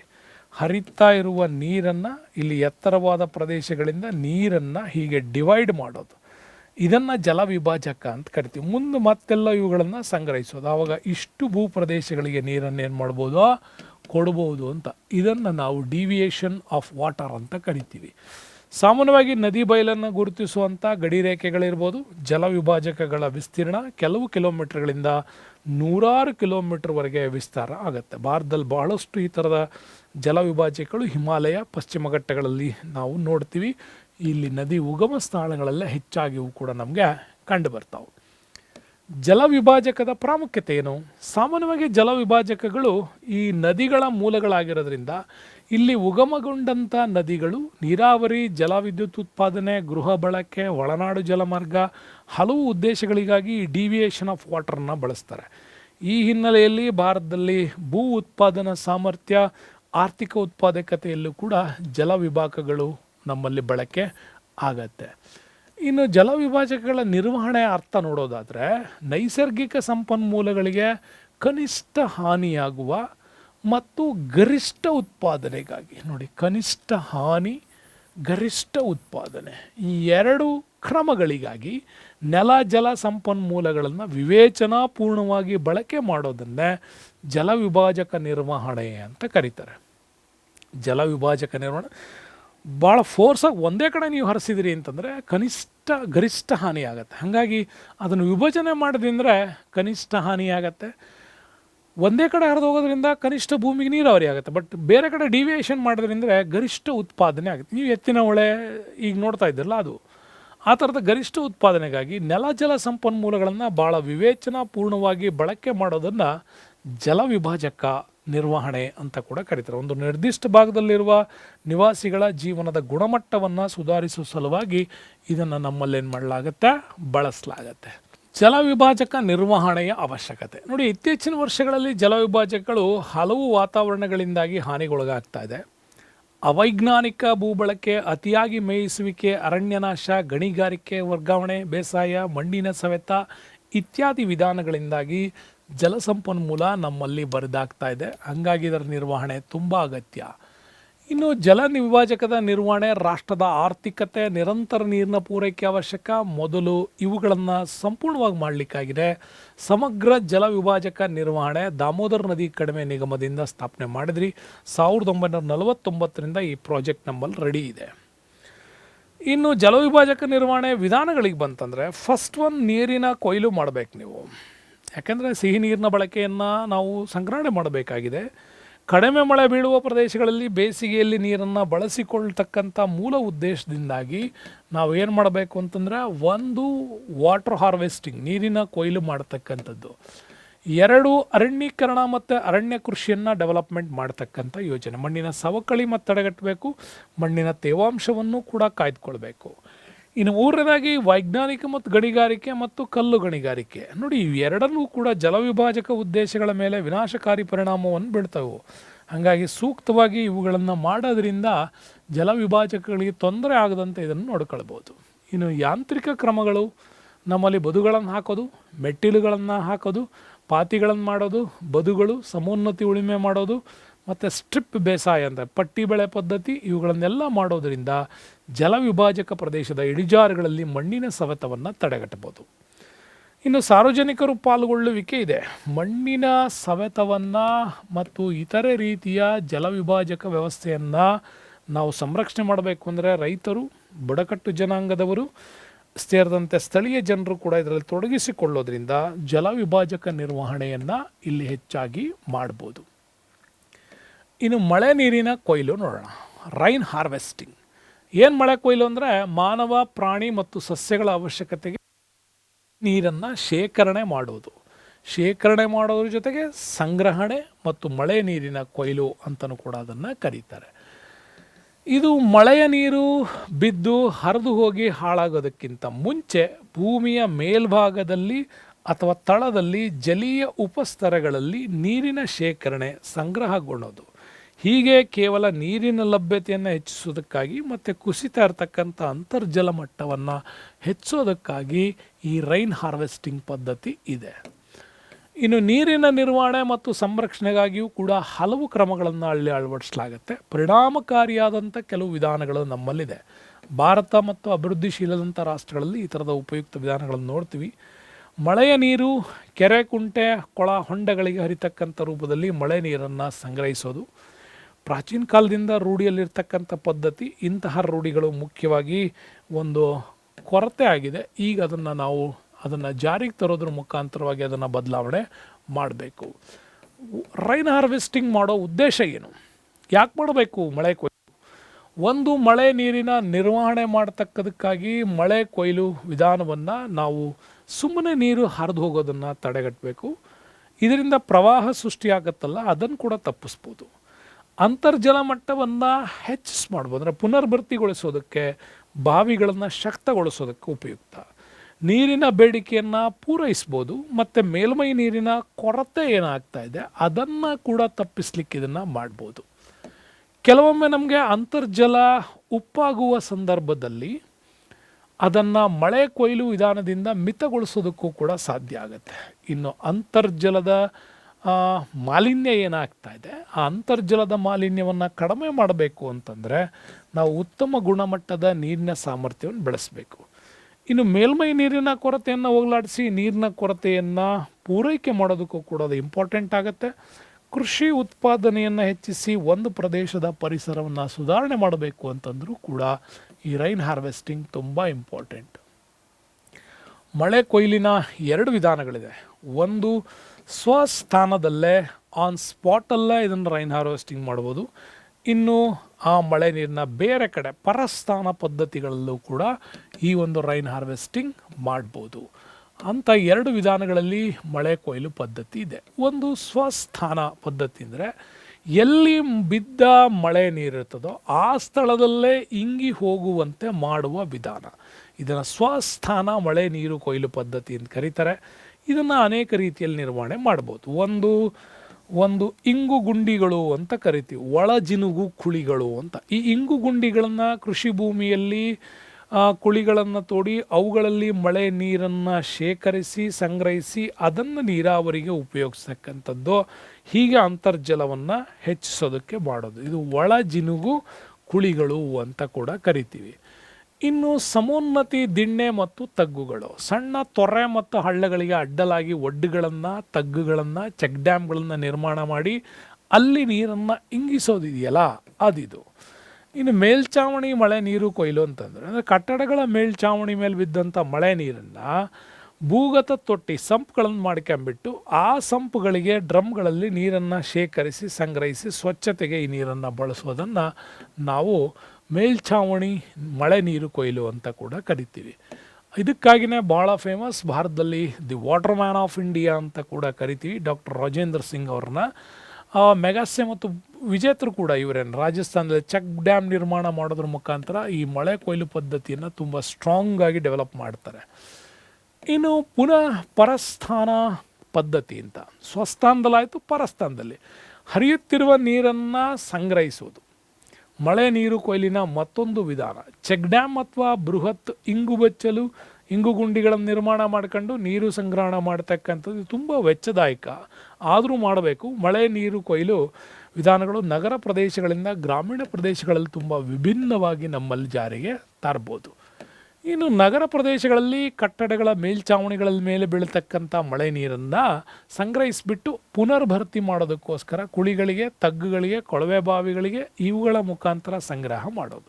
ಗ್ರಾಮೀಣ ಪ್ರದೇಶಗಳಲ್ಲಿ ಕೊರಕಲು, ಅಡ್ಡಗಟ್ಟು, ತೊಡೆ ಒಡ್ಡು ಈ ಥರದ ಅನೇಕ ತಡೆ ಒಡ್ಡುಗಳು, ತೋಡಿದ ಬಾವಿಗಳು, ಪುನರ್ಭರ್ತಿ, ಸಮೋನ್ನತಿ ಒಡ್ಡು, ಇಂಗು ಕುಳಿಗಳು ಇವುಗಳನ್ನೆಲ್ಲ ನಿರ್ಮಾಣ ಮಾಡೋದ್ರ ಮುಖಾಂತರ ಮಳೆ ಕೊಯ್ಲು ಕ್ರಮವನ್ನು ಯಶಸ್ವಿಗೊಳಿಸ್ಬೋದು. ಹೀಗೆ ಮಾಡೋದ್ರಿಂದ ನಮ್ಮಲ್ಲಿ ನಗರ ಅಥವಾ ಗ್ರಾಮೀಣ ಪ್ರದೇಶಗಳಲ್ಲಿ ಈ ಥರದ ಒಂದು ಕಡ್ಡಾಯವನ್ನು ಮಾಡಬೇಕು.